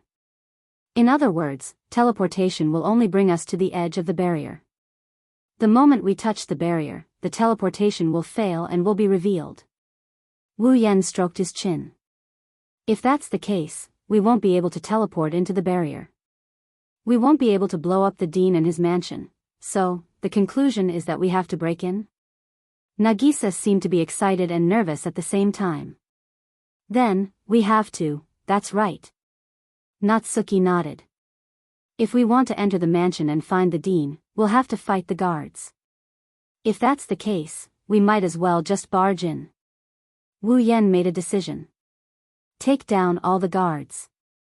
Ikaros and Astria nodded without hesitation. Nagisa and Kanon were a bit nervous. Natsuki looked at Wu Yan with a meaningful look. Why do I feel like you're excited? Am I? Wu Yan had an innocent look on his face. I'm being threatened, I'm being used. I have no choice but to kill the dean, how can I be excited? What are you up to now? Nothing. It's nothing. Wu Yan smiled as he looked at the dean's mansion. I'm just thinking about how the strongest magician of the 19th century didn't even bother to pursue the matter. He didn't even send anyone to hunt down the assassin. Instead, he hid in his mansion and waited for the assassin to come. It's hilarious. Ikaros, Astria, Nagisa, and Kanon were confused by Wu Yan's words. Natsuki smiled as she thought of something. Wu Yan suddenly voiced out in this inexplicable situation. Then, let's go. From the moment the headmaster had returned to his residence last night, the surroundings of the headmaster's residence had been strictly forbidden. Apart from the guards, even the disciplinary committee members were not allowed to enter without the headmaster's orders. That's why it's easy for the security guards to patrol the area with their Heimgarter automatons. Other than the dean and the security guards, no one is allowed to enter the mansion. As long as the intruder isn't the dean or the security guards can arrest the intruder on the spot. It's that simple. However, the simpler something is, the easier it is to make a mistake. The guards were only focused on patrolling and trying to find people who had entered the place, but they had completely forgotten about it. There's a possibility that the intruder will attack them, whoosh. Just like that, a gust of cold wind started blowing around the dean's mansion. The temperature gradually dropped, even dimming the sunlight that shone down from the sky. A gust of cold mist mixed with white cold air suddenly blew in from all directions, instantly covering every corner of the scene. What's going on? What's going on? The guards did not even have time to activate their own mana before they were shocked by this sudden scene. By the time they realized that something was wrong, pieces of crystal clear ice crystals were quietly falling from the sky like snowflakes. One of the guards didn't even notice that a snowflake-like ice crystal had landed on his shoulder. Clink. Immediately, the ice crystal bloomed like a lotus flower, and with a light crisp sound, it turned into an ice flower. Then, the ice flower started spreading on the security guard's body. The guard didn't even have time to react. In less than a second, his entire body was covered in a huge ice flower and he was frozen. Chapter 1674. Ding. All the guards turned their heads to look in the direction where the sound came from when they heard the crisp sound. Immediately afterward, the group of guards saw with their own eyes that one of their companions had a vigilant expression on his face. He was completely unaware of what was happening to him. Without being able to react at all, he was frozen by a huge ice flower. When the guards saw their companion turning into a gigantic ice flower, pieces of crystal clear ice crystals continued to fall from the sky onto the guards and the automatic puppets of the Heimgarter series that they were equipped with. Ding, ding, ding, ding. At that instant, clear and crisp sounds echoed around the entire Dean's mansion. It was like the notes of a beautiful piece of music that reverberated rhythmically in the air. Ding, ding, ding, ding. Every crisp sound was accompanied by a gigantic ice flower that bloomed. The guards were completely covered by the ice flowers that bloomed on their bodies with panic written all over their faces. At the same time, it transformed into a giant ice flower. Frozen by the giant ice flower were the automatons of the Heimgarter series. Enemy. Enemy attack. The guards finally understood what was going on. One by one, they yelled at the top of their lungs. However, it was already too late when they realized what was going on. Ding, ding, ding, ding. Pieces of ice crystals silently fell on the bodies of the guards one by one, making light sounds. The gigantic ice flowers bloomed one after another and froze the guards one by one. The guards could only look on in panic, surprise, and horror as the ice flowers bloomed one after another. They were frozen in the ice flowers like specimens. The expressions of panic, surprise, and fear were still vividly displayed on his face. They were also reflected through the translucent ice flower. In less than a minute, the guards and automatic puppets of the Heimgarter series around the Dean's mansion were all frozen by the gigantic ice flowers. They were distributed around the Dean's mansion lifelike. The entire place fell into a dead silence, not far from the Dean's mansion, amidst the white cold mist that blew in the air. A few figures slowly walked out. Looking around at the guards and automatic puppets of the Heimgarter series that were frozen in the gigantic ice flowers, Wu Yan curled his lips. Nice to look at but useless, indeed. 27 guards, 27 Heimgarter series automatic puppets with high performance, were all frozen in less than a minute. It was said that among the guards of the Walpurgis Wangli School of Mechanics, most of them were outstanding. Most of them were outstanding puppeteers and graduates who had completed 4 years of school. Each of them was comparable to a glove holder in terms of strength. They were not weak. Now, Wu Yan was certain that these guards who were comparable to a glove holder would only be around 70 or 80 in terms of strength based on the Night Gathering's ranking. Although a large part of the reason was that the guards were careless and were ambushed. That was why they were taken care of so quickly. But no matter what, 27 puppeteers and 27 automatic puppets were taken care of in an instant. It was a little unreasonable. With Wu Yan's strength, he was qualified to make such a comment. Natsuki. He looked up. Looking at the Dean's mansion, Wu Yan spoke softly. How is it? I'm fine. Natsuki's figure suddenly appeared beside Wu Yan. I've checked it. It's just a barrier that isolates the transmission of magic. It doesn't have any defensive properties and it doesn't have any trap effects. There's no need to remove it, just go in. Okay.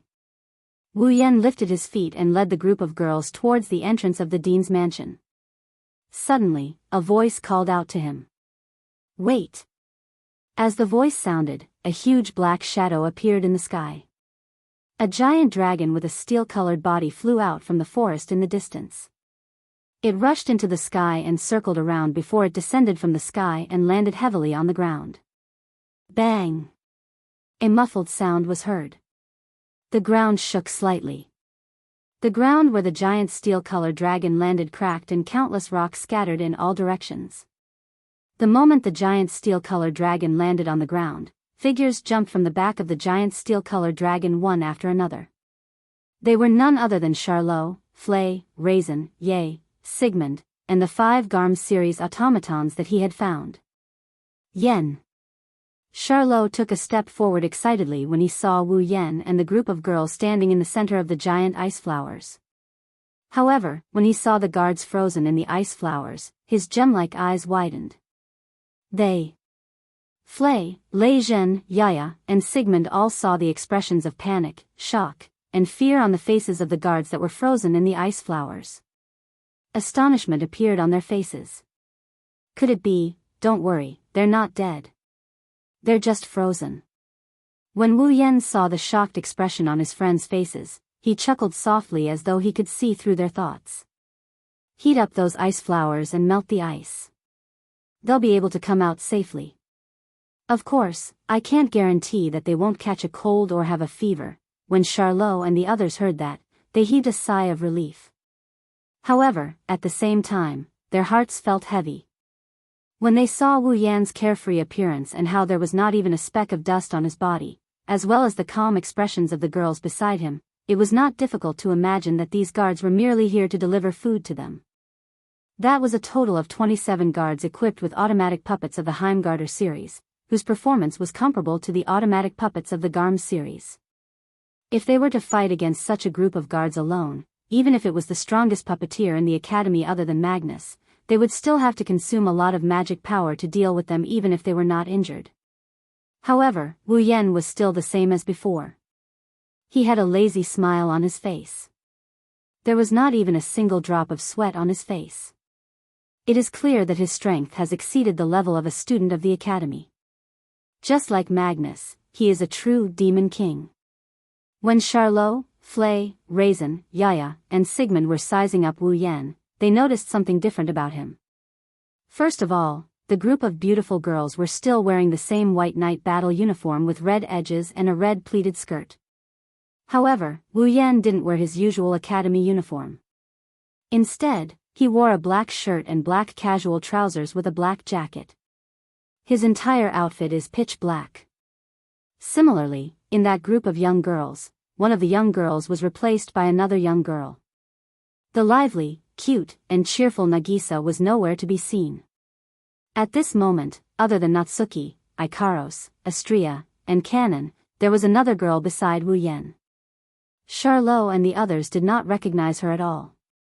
She was a beautiful girl with long, light golden hair that seemed to be able to change colors. She had a pair of blue eyes that flickered with flames. Her ears were slightly elongated like those of a fairy. She was exceptionally beautiful. The girl's long, light golden hair fluttered in the wind as if there was an invisible wind blowing. Every time her hair fluttered, the color on it would change into a rainbow. It was like a dreamy mirage. White cold mist fluctuated around her, causing the temperature to drop. Chapter 1675. Looking at the beautiful young lady who had a naive, romantic, and incomparably arrogant expression on her face, with white cold mist rolling around her and causing the surrounding temperature to drop, Charlot, Flay, Raisin, Yay, Sigmund, and the others became absent-minded. At the same time, their hearts also rose. Since there was a white cold mist rolling around the young girl that caused the temperature to drop continuously, then the one who caused the 27 guards equipped with the Heimgarder series of automaton to fall into a state of frost was undoubtedly her. Since she was able to take care of 27 guards equipped with the Heimgarder series automaton, if this girl was an automaton, her performance would not be inferior to any of the automatons present. Moreover, the magic circuit that she was equipped with was related to ice. Let me introduce her to everyone. Looking at Charlotte, Flay, Raisin, Yaya, and Sigmund who are staring at the seductress, Wu Yen extended his hand and placed it on the slender shoulder of the girl who is surrounded by a white cold mist. I should have told Charlotte that Nagisa has 2 personalities, right? 2 personalities? Charlotte was startled for a moment before she recalled it. She asked with an uncertain expression. You're saying Agrora, Nagisa's other personality? Wu Yan looked at Charlotte and the others and chuckled softly. A personality that will only appear when Nagisa is in battle. Charlotte and the others glanced at Aurora discreetly before withdrawing their gazes. Although no one in the room had ever heard of an automaton with dual personalities, and there was even one that would only switch out during a battle, there were quite a number of automatons that could transform into human forms. Then, after Nagisa activated her transformation ability, they would only see Aurora as an incarnation. An incarnation would suffice. If it were any other time, it would be hard for them not to be curious and properly inquire about Aurora. But now. However, it was not the time to ask about this. Let me introduce myself. In a situation like this, isn't it a bit of a killjoy?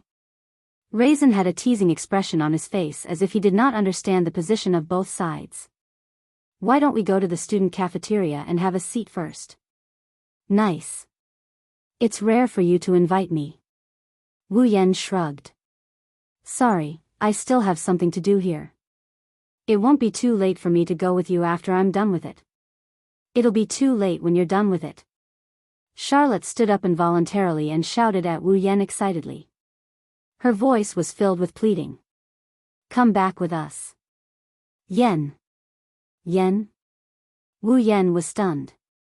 Then, he smiled bitterly. This is the first time you didn't call me that guy or that pervert. Come back with me.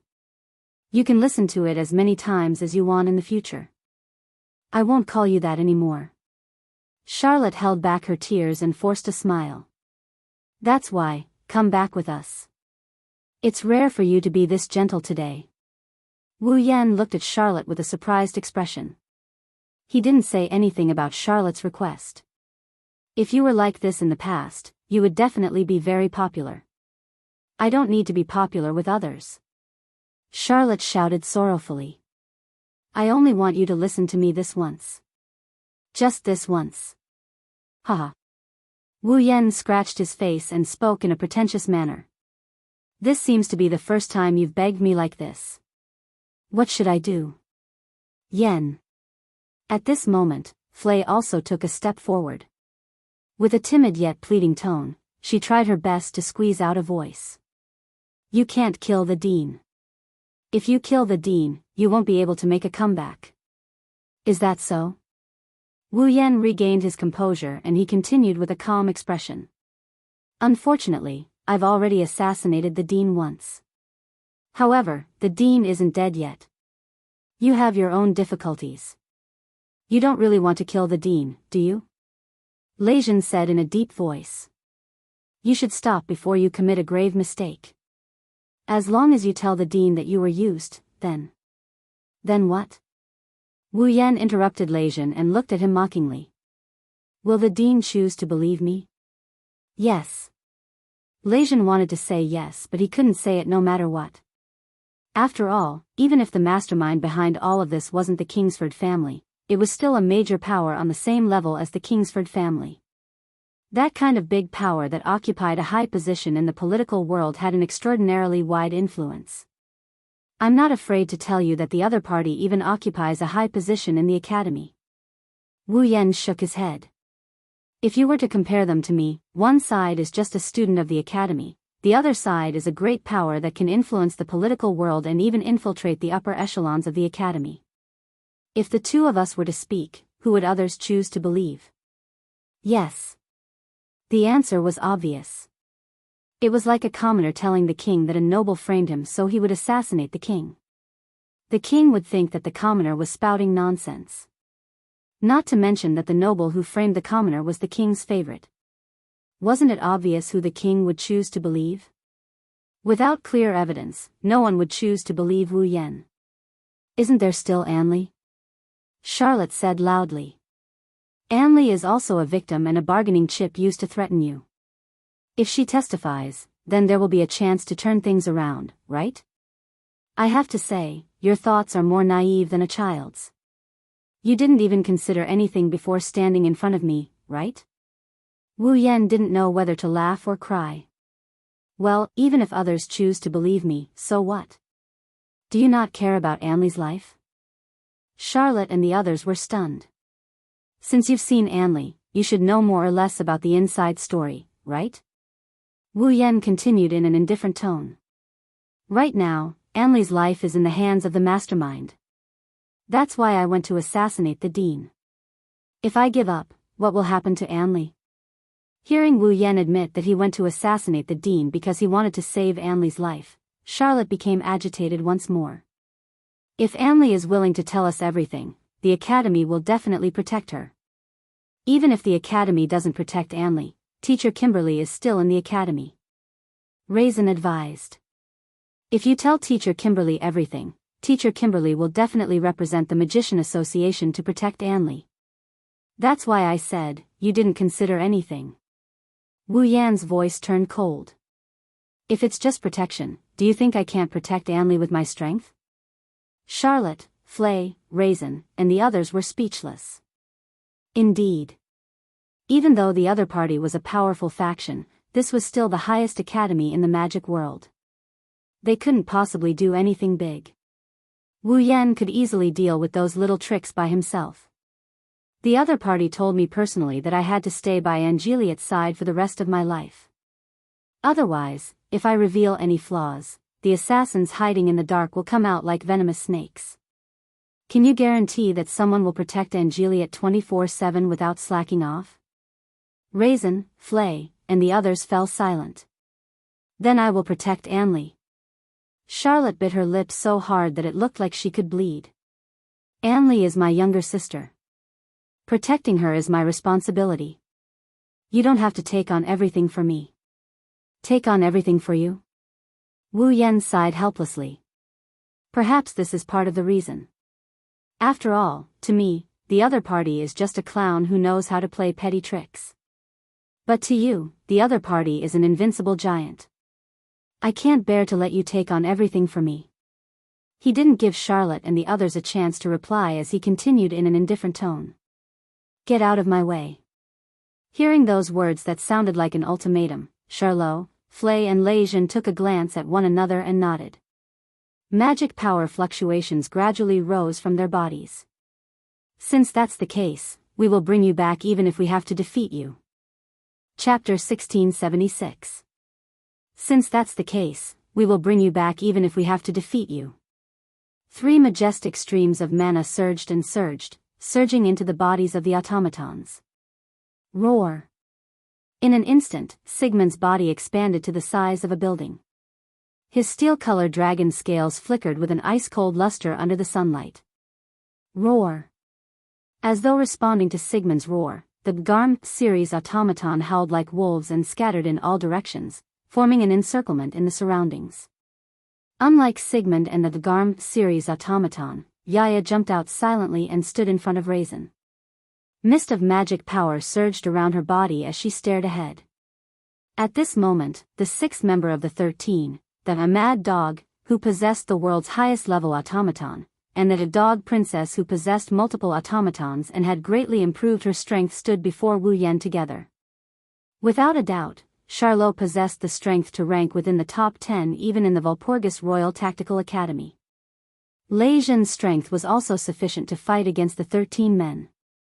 Although Flay was slightly weaker, she was still in existence capable of stalling Lejeune for an hour.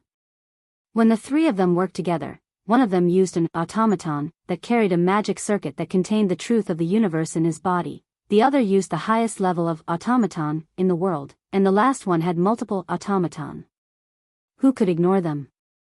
However, when Wu Yan saw Charlotte, Flay, and Raisin joining forces, he smiled. His smile was filled with mockery. Defeat me? Wu Yan sneered as he swept his calm gaze across Charlotte, Flay, Raisin, and their respective automaton. Give it a try then. Wu Yan didn't even need to extend his hand. Instead, his body exploded with a burst of magic power. Like a raging storm, the magic power surged and swept away everything in its path. The magic power was several times stronger than Charlotte, Flay, and Raisin's combined magic power. It was unimaginable that a human could possess such magic power. Charlot, Flay, and Lejeune felt as if all the pores on their bodies were about to explode. Their pupils abruptly shrunk when they felt the berserk magic energy. Swish. The sound of something breaking through the air descended from above the three of them. Be careful. Raisin, who had the sharpest senses, was the first to react. As he shouted, he leaped away. Apart from Raisin, the others only heard the sound of something breaking through the air. Then, an invisible impact crashed onto the ground. Boom! The instant the explosion rang out, Sigmund's enormous body blocked Charlot's path. Yaya also flipped over and hugged Flay, who was at a loss of what to do. Boom! Then, the ground shook violently. A burst of invisible impact erupted and turned into a strong gale that rushed in all directions. Boom! Sigmund's huge body seemed to have been hit by a mountain, and Yaya seemed to have been hit by an invisible hammer. The two automatons, both of which were of the highest level, were sent flying backward like kites with their strings cut, smashing heavily on the ground not far away. Yaya. Raisin, who was the only one who managed to dodge in time, turned pale with fright. I'm fine. Yaya hugged Flay and jumped up from the ground. She didn't seem to have suffered any injuries. Flay, who was protected by Yaya, was also unharmed. It seems that at the crucial moment, Yaya activated her magic circuit in time. Yaya's body contained a magic circuit called King Kong Strength. It was an existence that could materialize the target of magic at the molecular level, allowing the target to unleash thousands of times more strength and toughness. It was known as the toughest magic circuit in the world. Through the magic of King Kong Strength, Yaya was able to make her slender body harder than steel in an instant. She could also make her slender fists unleash terrifying strength that could shatter rocks. It was a magic spell that was purely used to increase attack and defense. Come to think of it, Yaya must have activated her magic circuit just in time to enhance herself with King Kong Strength.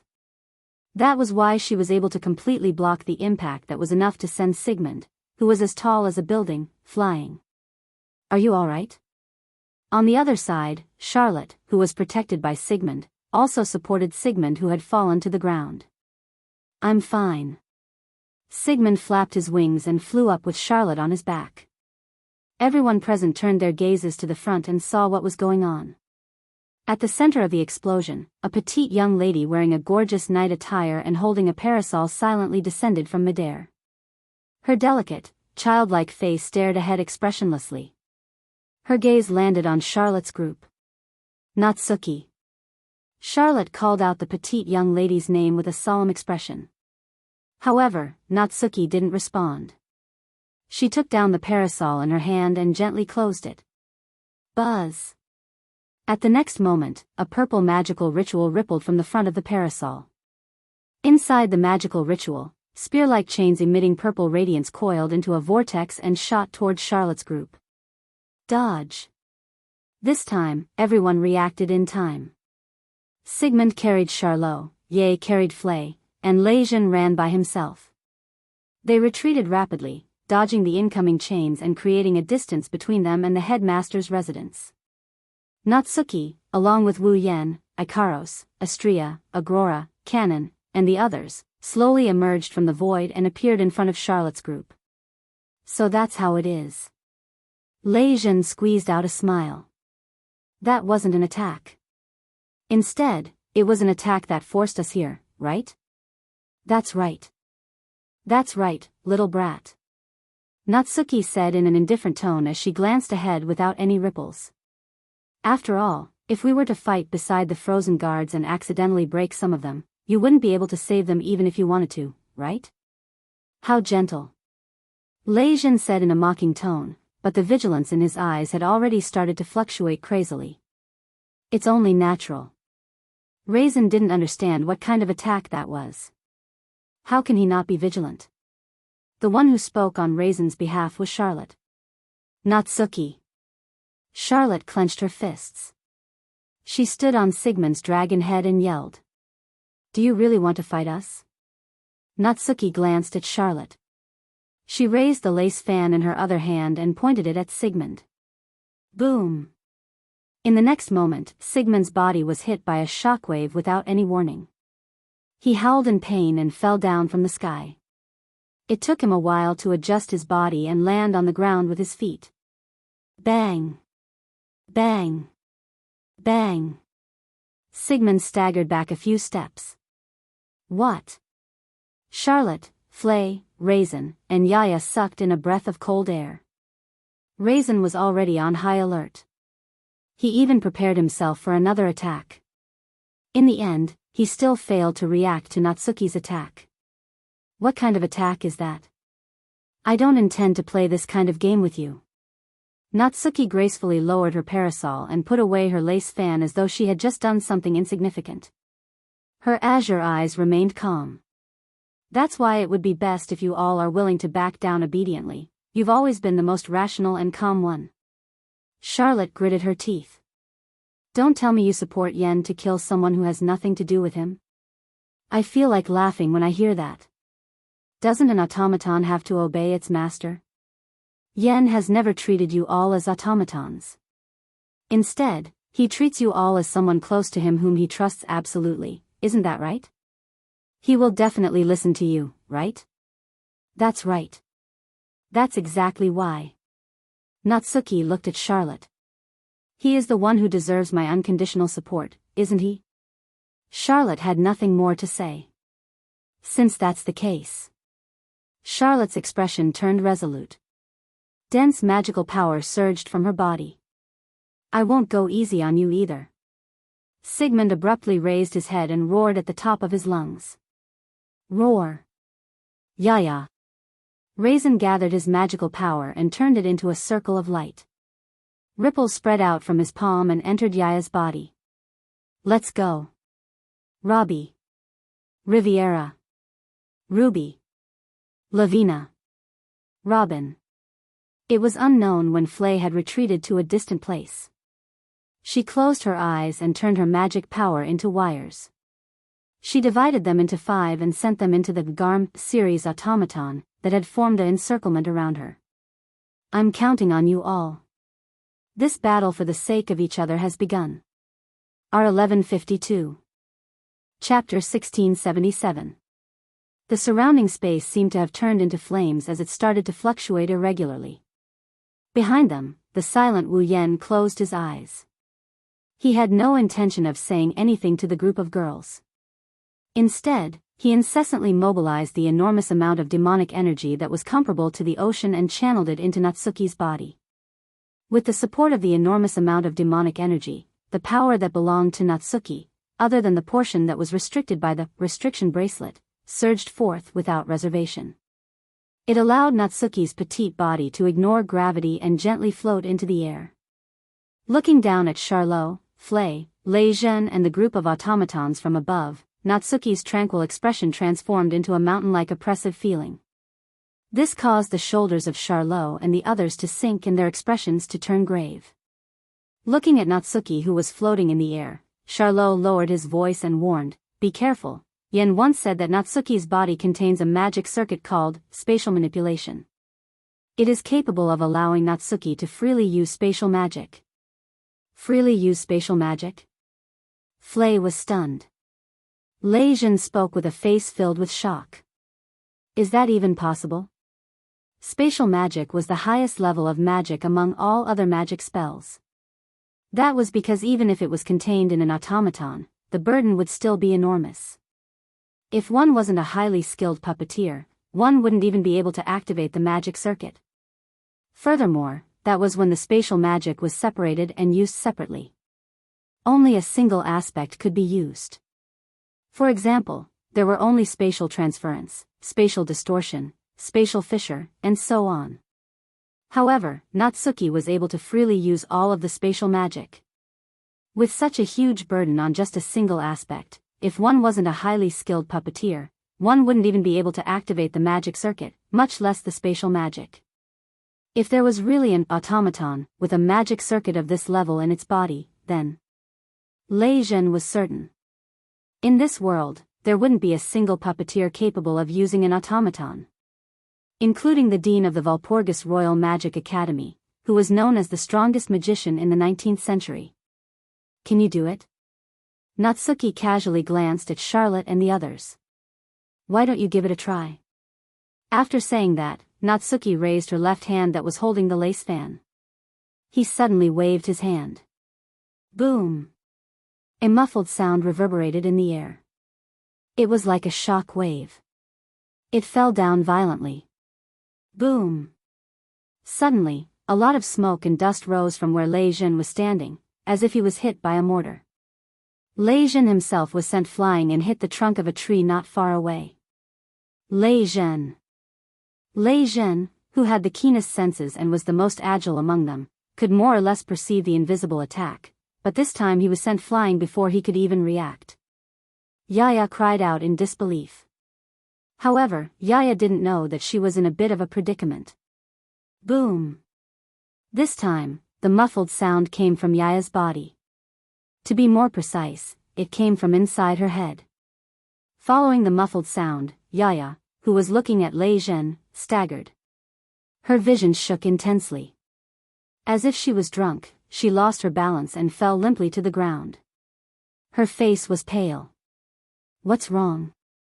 Flay was unable to conceal her trembling and cried out in alarm. What the hell is going on? Not to mention Flay, even Charlotte and Sigmund were trembling. This sort of invisible attack was like being possessed by a ghost. Adding on the fact that it was unknown, it was undoubtedly the easiest thing to incite fear in one's heart. Don't panic. Lei Jin held his chest and struggled to stand up. His forehead was covered in sweat as he reminded them. If Natsuki's magic circuit is truly space manipulation, then the attack just now should be something similar to space vibration. It's a magic that directly vibrates space and forms an impact to attack the opponent. Directly vibrating space? Charlotte and Flay's expressions became clear. You're pretty smart, brat. Natsuki looked down at Lei Jin, who was struggling to stand up. Not only did I directly vibrate space to form an impact, I can also attack your brain through my control over space. Although the impact will be weaker because it will pass through your body, if your willpower is not strong enough, you will still be able to faint immediately. Directly attacking the brain. Lei Jin looked at Yaya, who had a pale face and was holding her head as if she was about to vomit. Lei Jin gnashed his teeth in anger. Thus, no matter how hard Yaya's Vajra strength can make her body, she will not be able to defend against your attack. If you want to blame someone, you can only blame your automaton for being too human-like. Natsuki raised her parasol. After all, an ordinary automaton doesn't have something as luxurious as a brain. The instant those words left her mouth, Natsuki spun the parasol in her hand and channeled her magic power into the parasol. She had used her magic. A purple magic formation immediately sprung up and expanded to a diameter of 2 to 3 meters. Chains flickering with purple light shot out from the magic formation and shot down in a densely packed manner. Charlotte and the others could not help but feel their scalps go numb when they saw the chains that covered their entire field of vision. They hurriedly controlled their automaton to dodge the chains. Yaya was the only one who was still sitting on the ground in a drunken stupor. She did not do anything to the chains that shot toward her. Without any suspense, she was tightly bound by the chains and hung up. Yaya. Lei Jin's face was ashen as he frantically channeled his magic power into Yaya's body.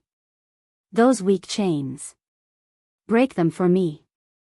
However, when the large amount of magic power Lei Jin channeled was about to enter Yaya's body, it seemed to be blocked by an invisible barrier. All of it stopped outside Yaya's body. It was as if it was rejected and could not enter Yaya's body no matter what. That's impossible. Lei Jin's expression finally changed. Nothing is impossible. Natsuki said coldly.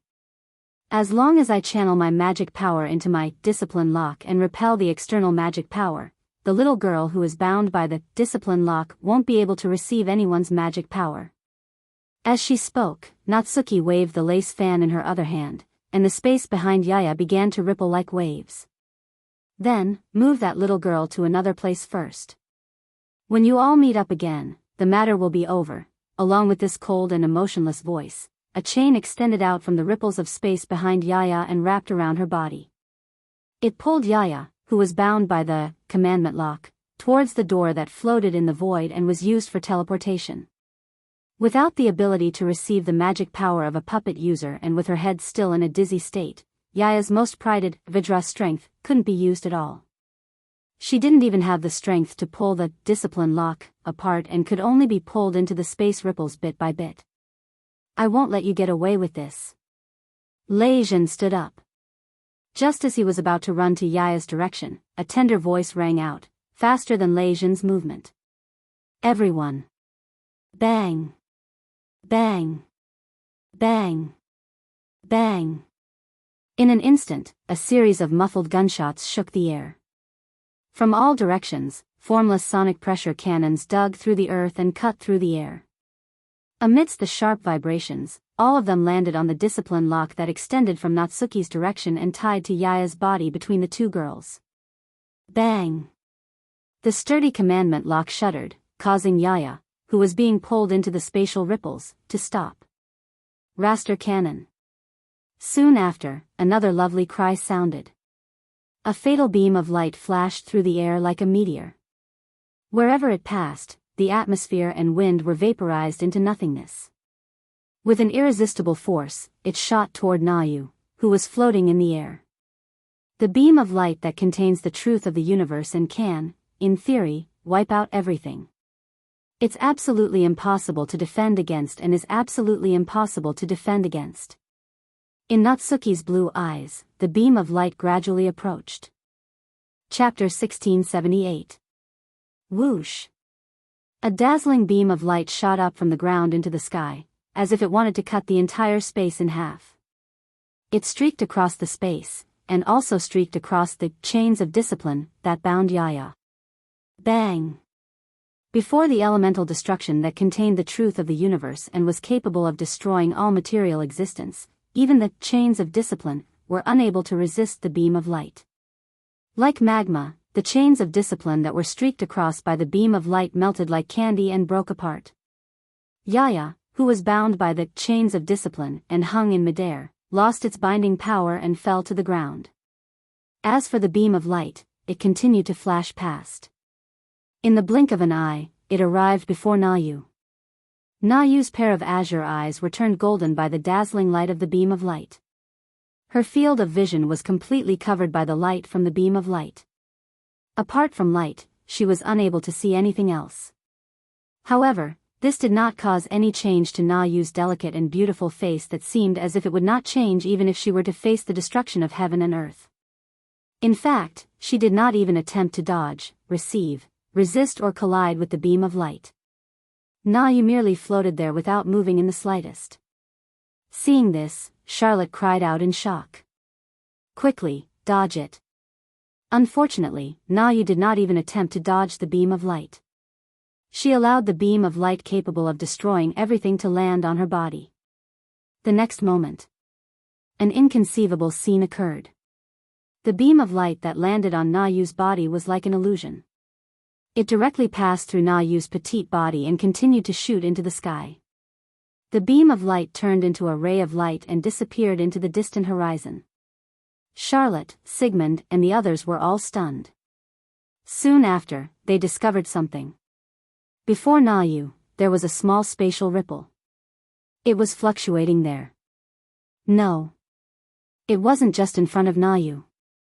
Behind Nayu, there was also a small spatial ripple. It was like a ripple in the water, creating circular ripples in space. As for those two spatial ripples, perfect. They were the same size as the front end of the Raster cannon from earlier. Seeing this, how could Charlotte, Lei Zhen and the others not understand what was happening? Natsuki must have connected the space in front of her with the space behind her, allowing the Raster cannon to pass through her body and into the space behind her. Hence, this created a scene where the Raster cannon shot through Natsuki's body and into the sky, as if shooting at an illusion. It was impossible to defend against. It directly shook the space and produced an impact attack. It was a teleportation skill that could deflect all long-range attacks. Furthermore, if a physical attack was launched directly at the target would be able to teleport away and dodge the attack. In addition, once bound, even mana would be isolated, making it impossible to break free from the discipline lock. The petite girl in front of him, who had the appearance and height of a 10-year-old girl, was simply an invincible existence. How were they supposed to fight? The fighting spirit in the hearts of Charlot, Flay, Lei Zhen, and the others gradually faded away. What replaced it was a feeling of helplessness. Do you know how useless you are? As if she had seen through their thoughts, Natsuki mercilessly spoke with an indifferent tone. Then, you should withdraw, no. The battle intent in Charlotte's heart that was gradually fading was filled with determination as she spoke resolutely. If I don't bring you all back, I will never back down. Me too. It was rare for Flay to raise her voice to the point of shouting. I will not allow you all to kill the dean. Is there any point in saying this now? Lei Zhen's sharp gaze swept toward Natsuki. Since we are here, we will not withdraw until we achieve our goal. Is that so? Natsuki nodded her head. She didn't change her mind at all. She didn't say anything. Then there's nothing we can do. It's about time for me to lose my patience. However, what replied to Natsuki was a voice that seemed to carry weight. It caused Charlot, Flay and Lei Zhen's hearts to tremble. No. I have already lost my patience.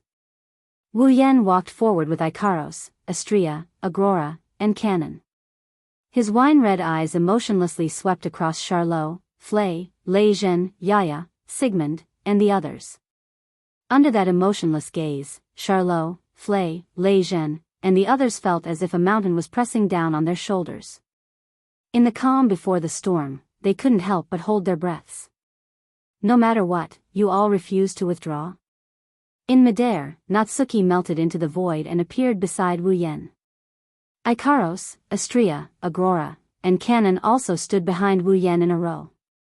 Charlot, Flay, Lei Zhen, and the others felt their hearts sink when they saw the 5 young ladies of different sizes wearing the same white knight uniform with red edges. Just Natsuki alone was enough to make the 3 of them miserable. They couldn't even touch her. With the addition of the others, their already slim chance of victory was infinitely close to 0. It was only at this moment that Charlot, Flay, Lei Zhen, and the others realized how much pressure this person before them could bring them. It was just as Charlot and Kimberly said, Wu Yan's strength was on a completely different level compared to them. Facing an enemy like this, whether it's Charlotte, Flay, or Raisin, they all felt a deep sense of helplessness. They have practiced with Wu Yan more than once and they have a certain level of understanding of him. They couldn't win. There was no way they could win against this person. However, even if they couldn't win, they had to stop him. I have already said. Charlot looked at Wu Yan with eyes that seemed to be burning with flames. I will not let you bear all the consequences. Hearing those words, Wu Yan lowered his head and remained silent. However, Charlot, Flay, and Lei Zhen felt a strong sense of danger in their hearts. Then, I will force you to leave the stage right here. In an instant, a raging wave of magical power surged out of Wu Yan's body along with his powerful words. Bang! The magical power split into several portions and flowed into Natsuki, Icaros, Astrea, Agrora, and Cannon. Sigmund. Everyone. Yaya. At the same time, the sense of danger in Charlot, Flay, and Lei Zhen's hearts exploded. The 3 of them shouted themselves hoarse at the same time. But it was a pity that the 3 of them were destined to return empty-handed. Whoosh! A burst of white cold mist suddenly swept out in all directions like a gale, shrouding an area of several hundred meters in radius. Wherever the white, chilly mist passed through, a layer of hard ice formed on the ground made of rocks in less than a second. The surrounding trees were also slowly covered in a layer of ice starting from their roots. Not long after, the ground and trees as far as the eye could see had all turned into ice. The entire stage had turned into a world of ice. Charlot, Flay, and Lei Zhen only had time to change their expressions for a moment before Sigmund, Yaya, and the Gagarm series of automatons froze from their feet. Not good. Charlot, Flay, and Lei Zhen were alarmed. Buzz! Suddenly, ripples appeared in the surrounding space, and chains suffused with purple light extended out. They were like venomous snakes, responding to each other. Amidst a series of clanging sounds, the chains shot toward Charlot's group in the center. Sigmund, Yaya, and the 5 garms of different sizes wanted to dodge the chains. However, their feet were already covered in ice. They were unable to move at all. Ding! In the next second, the chains of discipline wrapped around Sigmund, Yaya, and the 5 garms of different sizes, binding the group of automatons. Sigmund. Everyone. Yaya. Charlot, Flay, and Lei Zhen's expressions changed again and again. Magic power surged out of their bodies. They immediately wanted to send their magic power into the bodies of the automatons. Buzz. However, the moment the magic power surged out of their bodies, a spherical protective barrier made of crystals enveloped the 3 of them and floated into the air. It was the Aegis, Absolute Defense Circle. The entire process took less than 10 seconds. The outcome was decided. Chapter 1679. Whoosh. The cold mist was still blowing, and the ground and trees in the surroundings were constantly turning into solid ice amidst a series of cracking noises. Sigmund, Ye, and the automaton of the Garms series had their feet or limbs covered by the ice layer that extended from the frozen ground.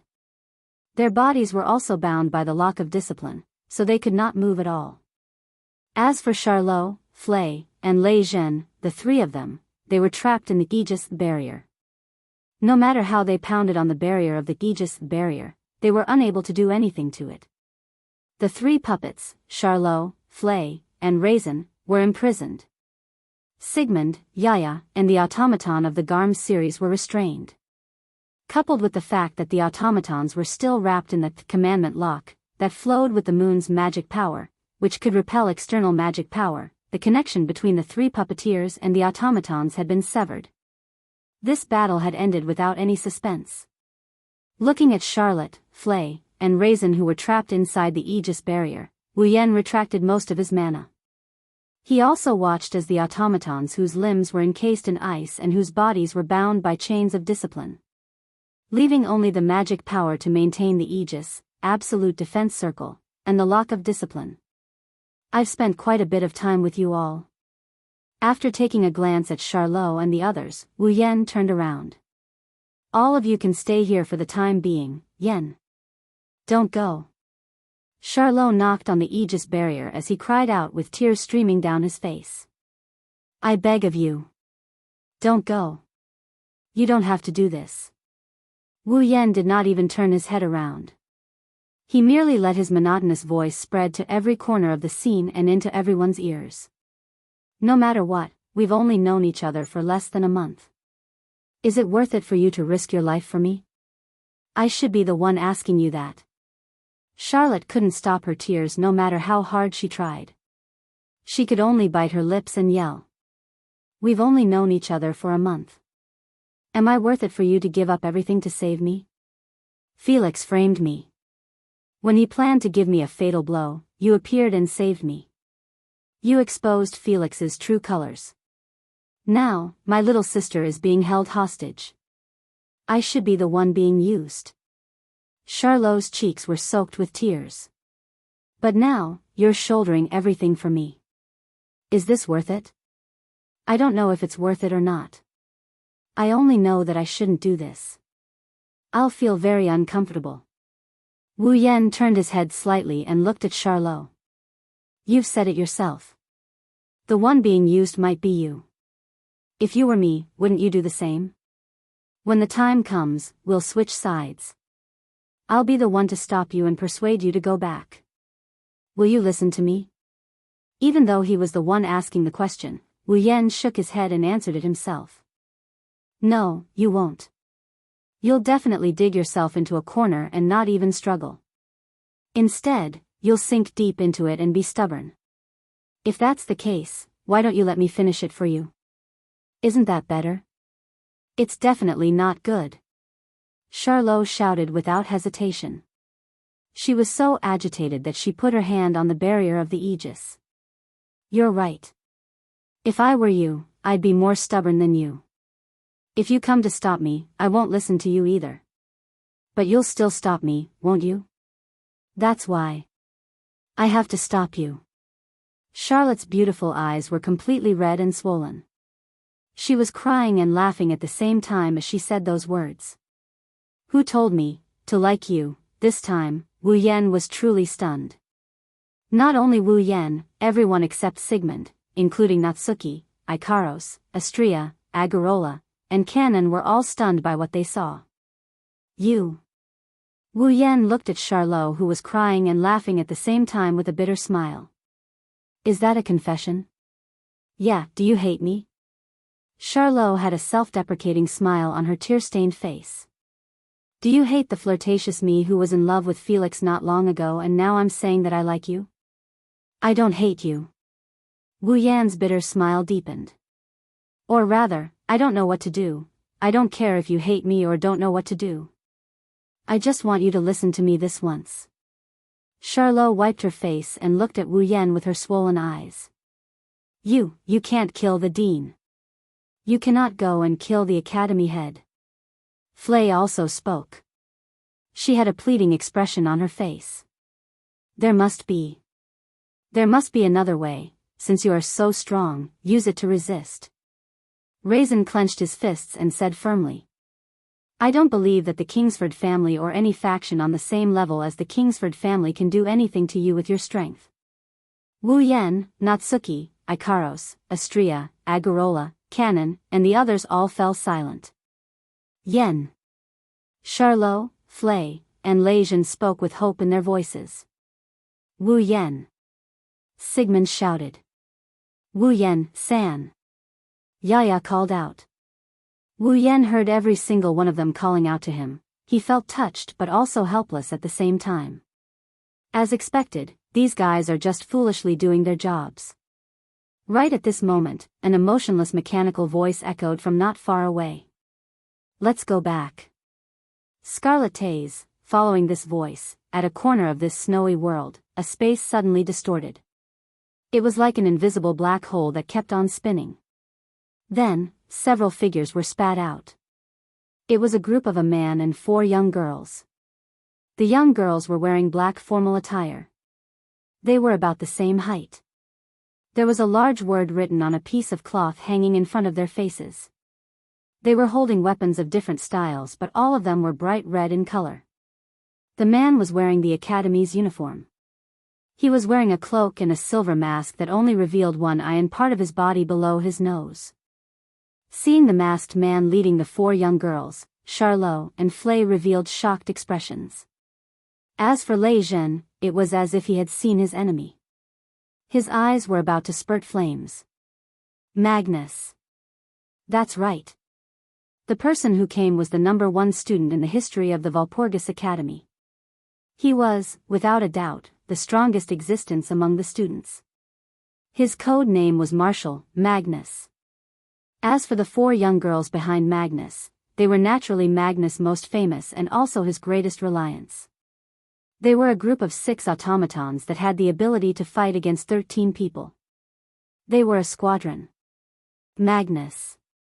Wu Yen raised his head and looked at Magnus, who was leading the 4 young girls. He smiled.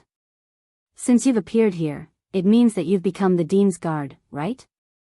The Dean's Guard? Charlot, Flay, Lejeune, and the others all looked at Magnus in surprise. It's only temporary. Magnus stared at Wu Yen with his only exposed eye. As long as you give up on assassinating the Dean, my mission will be completed. I won't have to carry out this boring duty anymore. It's rare to hear such direct thoughts from you. Wu Yen curled his lips. Since you're bored, why don't you just give up? I've already said that this is my duty. Magnus said calmly. It's not my wish to be the Dean's Guard. So, step down, Scarlet Eyes, oh? Wu Yan's lips curled up. What if I say that I must see the Dean? Magnus suddenly raised his head. Then I'll beat you back. Chapter 1680. The temperature in the air seemed to have dropped.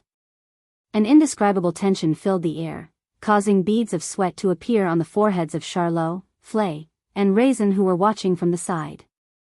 The two parties in the confrontation were not ordinary people. One was the #1 marshal in the history of the Walpurgis Royal School of Mechanics, Magnus. The other was a freshman who had entered the school for less than a month. Before he even entered the school, he had suppressed Magnus and defeated the 4th-ranked Felix with overwhelming strength, Wu Yan. Both of them also possessed extremely high-performance automatons that were capable of fighting against 13 people on their own.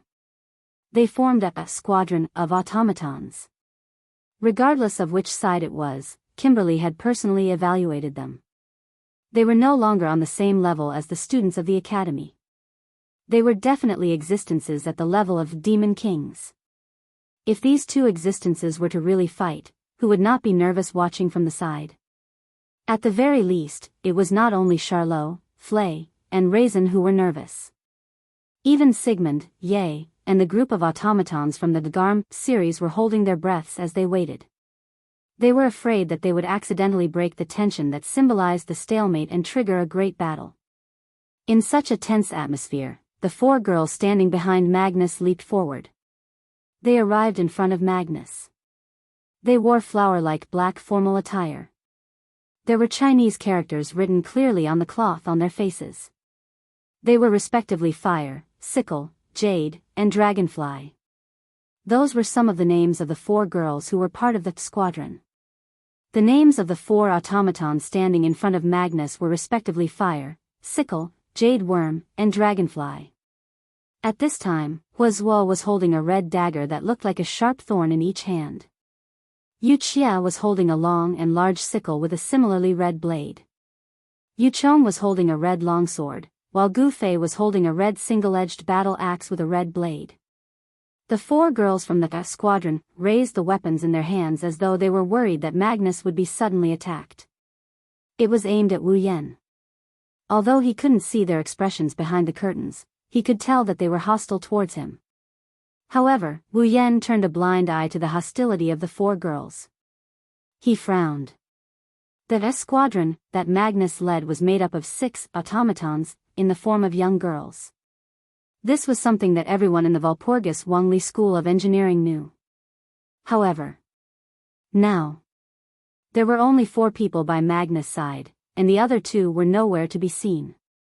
After pondering for a moment, Wu Yan understood. It seems you left 2 automatons by the dean's side. Hearing this, Magnus' automatons all tensed up. Magnus said indifferently, "Don't worry, I'm not going to do anything. Just in case of an emergency, can I take this as your declaration?" Wu Yan chuckled. "Take it as your declaration that you think you can defeat me with just 4 automatons." This sentence caused the already tense atmosphere to become as tense as a string that was on the verge of breaking at any time. However, it was indeed so. Since Magnus became the dean's guard, it was impossible for him to not know that the assassin was Wu Yan.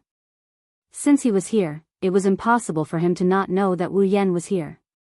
Even though he knew that Wu Yan was here, Magnus still only brought 4 automatons with him.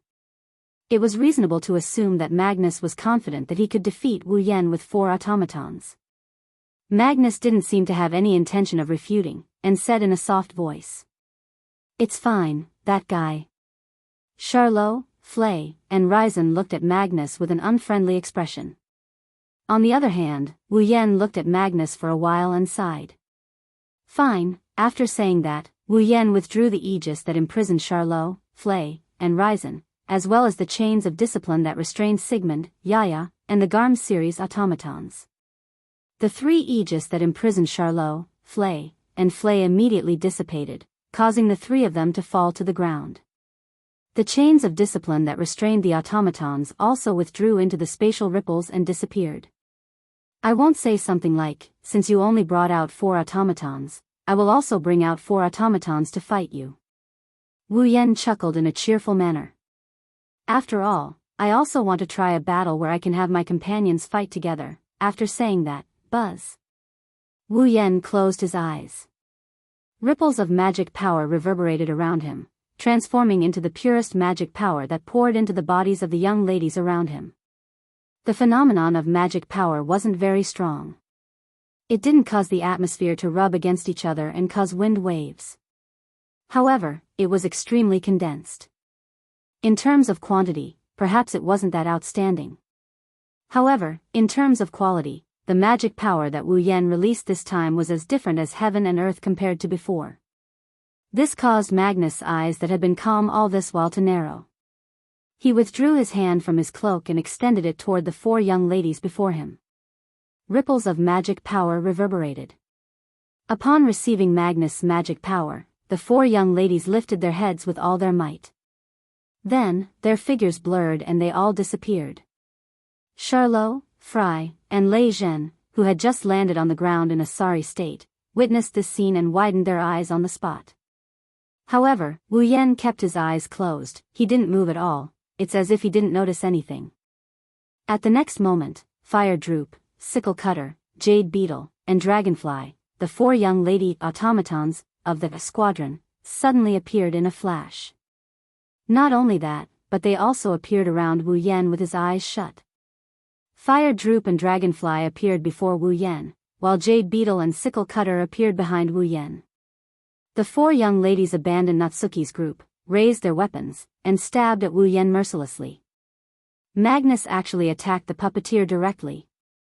This was considered a violation of the rules in a night-gathering battle. Once it appeared, the attacker would be disqualified from the battle instantly. However, in a regular battle, attacking the puppeteer directly was the normal way to do it. After all, compared to the powerful automaton, the puppeteer was simply too weak. Without the magic power provided by the puppeteer, the automaton was nothing more than scrap metal. It couldn't even activate its magic circuit and attack. Even the bandolier had limited magic power.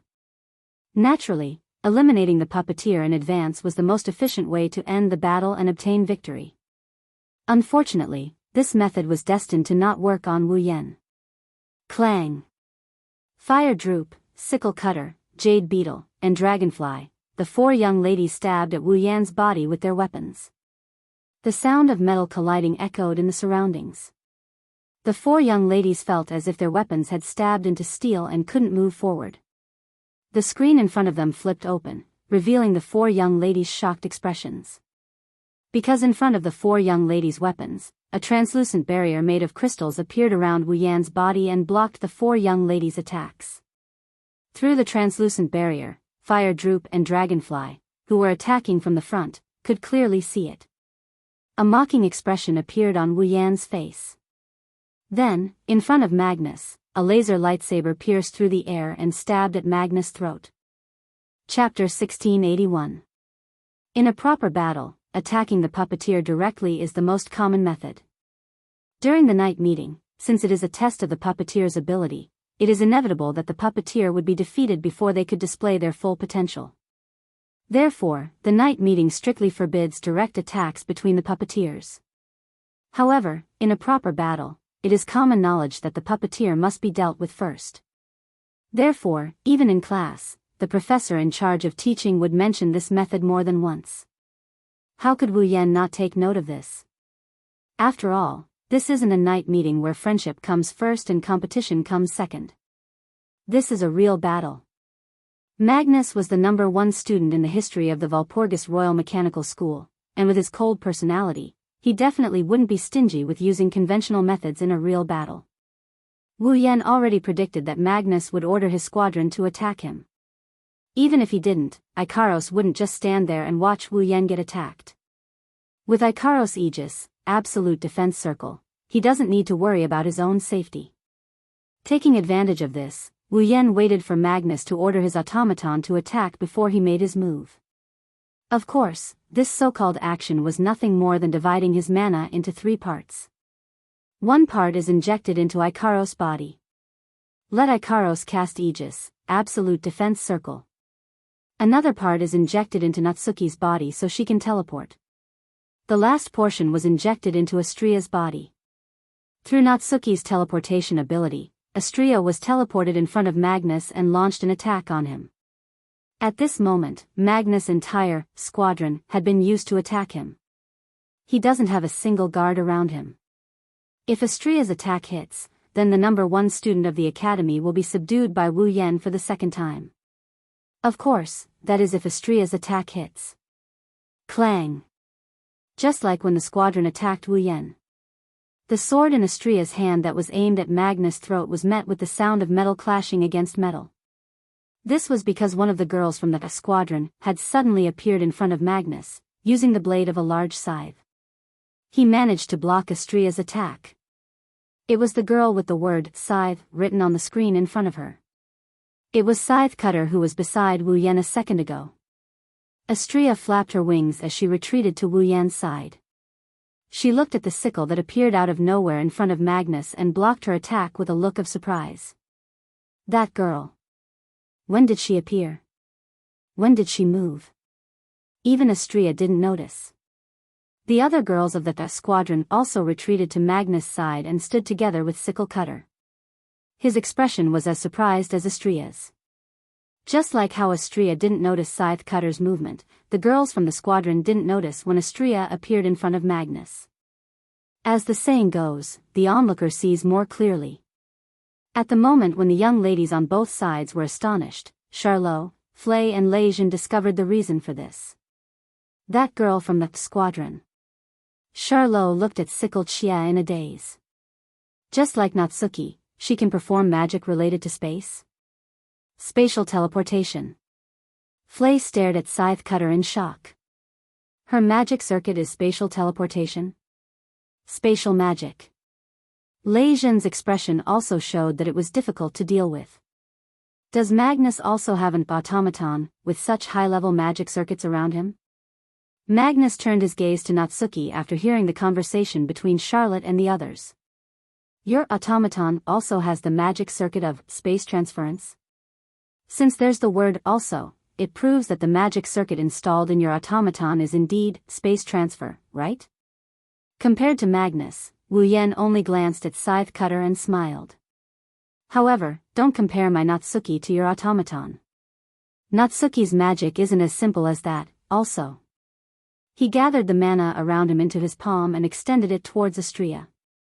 A dazzling mana aura rippled out from his palm. My Astria isn't any worse than Natsuki. Scorching mana flowed into Astria's body, causing her chakras to glow with a layer of dark light.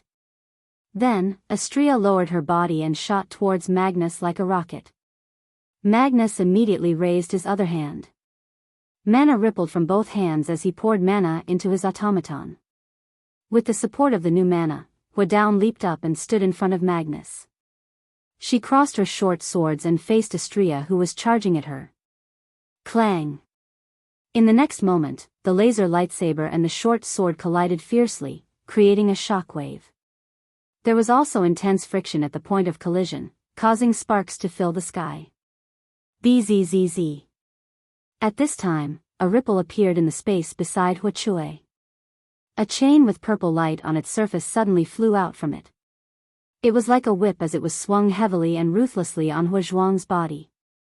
Boom! With a muffled sound, Huazhua didn't even have time to react. Her slender body was like a kite with a broken string as she was mercilessly sent flying. She smashed into the ground not far away and embedded herself into the stone layer, causing the entire ground to crack open. Astria had nothing to stop her now that Huapeng was knocked away. She levitated in the air and dashed towards Magnus. She swung her laser sword down towards Magnus' head with a clear vibrating sound. Bzzz. At this moment, the jade worm appeared in front of Magnus. She used her sickle to transfer the jade worm to Magnus. The jade worm didn't use its weapon to block the laser sword. Instead, it raised its empty hand and extended it towards Astria's laser sword. Under the watchful eyes of the audience, a formless energy appeared on the jade worm's hand like steam. It reached out and grabbed Astria's laser sword without fear. Then, the invisible energy enveloped Astria's laser lightsaber. It corroded the vibrating laser lightsaber like corrosive water. No. It wasn't corroded. It was absorbed. The laser sword's dazzling radiance turned into specks of starlight at a speed visible to the naked eye. They were absorbed by the jade worm's slender hand and dimmed down in the blink of an eye. Bang! The vibrating force was reduced to zero. Astria's laser sword dimmed and shattered like glass. Not only Astrea, even Charlotte, Flay, and Raisin were shocked to the point their expressions changed. That's... Wu Yen frowned. It absorbed Astrea's magic power? Yes. The jade worm absorbed the mana in Astrea's body. Without the support of magic power, an automaton wouldn't be able to move. This is common knowledge. It's the same for Astrea. Without the support of magic power, even though she wouldn't lose her ability to move, all of her attacks would be cancelled due to the restriction of the bracelet. Astrea's Chrysor also lost its effect. There's no doubt that the jade worm's magic circuit is magic power absorption. By absorbing the opponent's magic power, not only can it weaken the opponent and deplete the opponent's magic power, it can also use the magic power to strengthen itself. Chapter 1682. Charlot, Fry, and Raisin looked at each other in dismay as they looked at the jade worm that had turned the Chrysor into starlight and was continuously absorbing it into its body, causing the magic ripples on the surface of its body to gradually strengthen. Even though the seizing magic isn't as powerful as the space magic, it's just as difficult to execute. After all, the seizing magic isn't something that belongs to the caster, it's magic power. It's common for the caster to reject the magic power after absorbing it into their body. That's why the seizing magic requires the caster to control it with high precision. Even if the seizing magic is inside an automaton, it's still necessary for the caster to control the automaton. If the space series of magic spells were difficult to activate in theory, then the seizing series of magic spells were difficult to control in theory. However, Magnus didn't just let the jade worm absorb Astrea's magic power at lightning speed and convert it into his own magic power. He also controlled the other 3 automatons as if he was taking a stroll in the park. Among them, Sickle Cutter was an automaton that carried the spatial series of magic circuits. It's easy to see how skillful Magnus is in magic. How skillful is he? Astrea's mana was being sucked dry by the jade worm. She couldn't even maintain her Chrysor anymore. Magnus reached out with his other hand. Mana surged out of his palm. Bzzz, next second, the space behind Astrea vibrated and ripples started forming in the air. Sickle Cutter emerged from the space behind Astrea and aimed at Astrea's head with her scythe. She sliced through the air and a sonic boom sounded. She drew an arc of light. Sickle Cutter aimed for Astrea's head. Bzzz. However, just as the scythe was about to hit Astrea, a crystal barrier appeared around Astrea with an even louder rumble. Ikaros Aegis, Absolute Defense Circle. Clang. The scythe landed heavily on the surface of the Aegis. It created a ripple of light. However, it could not do anything to the Aegis, Absolute Defense Circle. Sickle Cutter's magic circuit is advanced. But spatial shift can't increase Sickle Cutter's attack power or the power of her scythe. It can't do anything to the Aegis. It's not surprising. But that doesn't mean Jade Worm can't do anything to the Aegis. Jade Worm placed her hand on the Aegis. Invisible energy gushed out from her slender palm and absorbed all the magic power from the Aegis. Bam! The surface of the Aegis quickly dimmed and shattered. Bzzz. Then, Firefall, who was knocked away by the lock of discipline, appeared in front of Astrea with the help of Scythe Slash. Hataru's cold gaze landed on Astrea's beautiful face. His body exploded with a scorching heat. His movement was so fast that it was impossible to see his movements clearly. The short sword in his hand sliced through the air like a bolt of lightning and sliced towards Astrea's neck. That merciless strike that caused even the air to distort was clearly not achieved by just relying on that sharp dagger. The strength behind that strike was definitely not small. If it landed on a rock, it would probably be enough to shatter the rock that was larger than a person. The magic of the automaton, called Fire Droplet, could not only produce heat, but it could also increase her strength. Ignoring the heat, Firefall's magic is almost the same as Yaya's King Kong's strength. Even if Astrea is an omnipotent angel, she wouldn't feel good if she got hit by Firefall's attack. Whoosh! Unfortunately, when Firefall's attack was about to hit Astrea, a sharp ice spike pierced through the air and brushed past Astrea's shoulder. It met Firefall's short sword head-on. Bam! The icy cold spike clashed with the burning dagger and exploded between Astrea and Huchuang. The impact of the explosion knocked Firefall, Sickle Cutter, and Jade Worm away from Astrea. Astrea finally broke free from Jade Worm's mana absorption effect. She regained her mana and a laser beam shot out from the hilt of her Chrysor. Ha! Astrea took advantage of the fact that Firefall, Sickle Cutter, and Jade Worm were knocked away by the explosion to appear in front of Magnus. She raised her Chrysor above her head. Just as Astrea was about to slash down with her lightsaber, the last member of Magnus' squadron, Dragonfly, appeared in front of Astrea and blocked her path. The moment Dragonfly appeared in front of Astrea, mana surged out of Dragonfly's body. It activated the magic circuit in Dragonfly's body. However, no one could tell what kind of magic it was. Dragonfly didn't do anything. He allowed Astrea's Chrysor to land a merciless slash on his body. Bam! However, Dragonfly didn't suffer any damage from the Chrysor attack. Instead, he sent a shockwave through his body and landed on Astrea's body with a dull thud.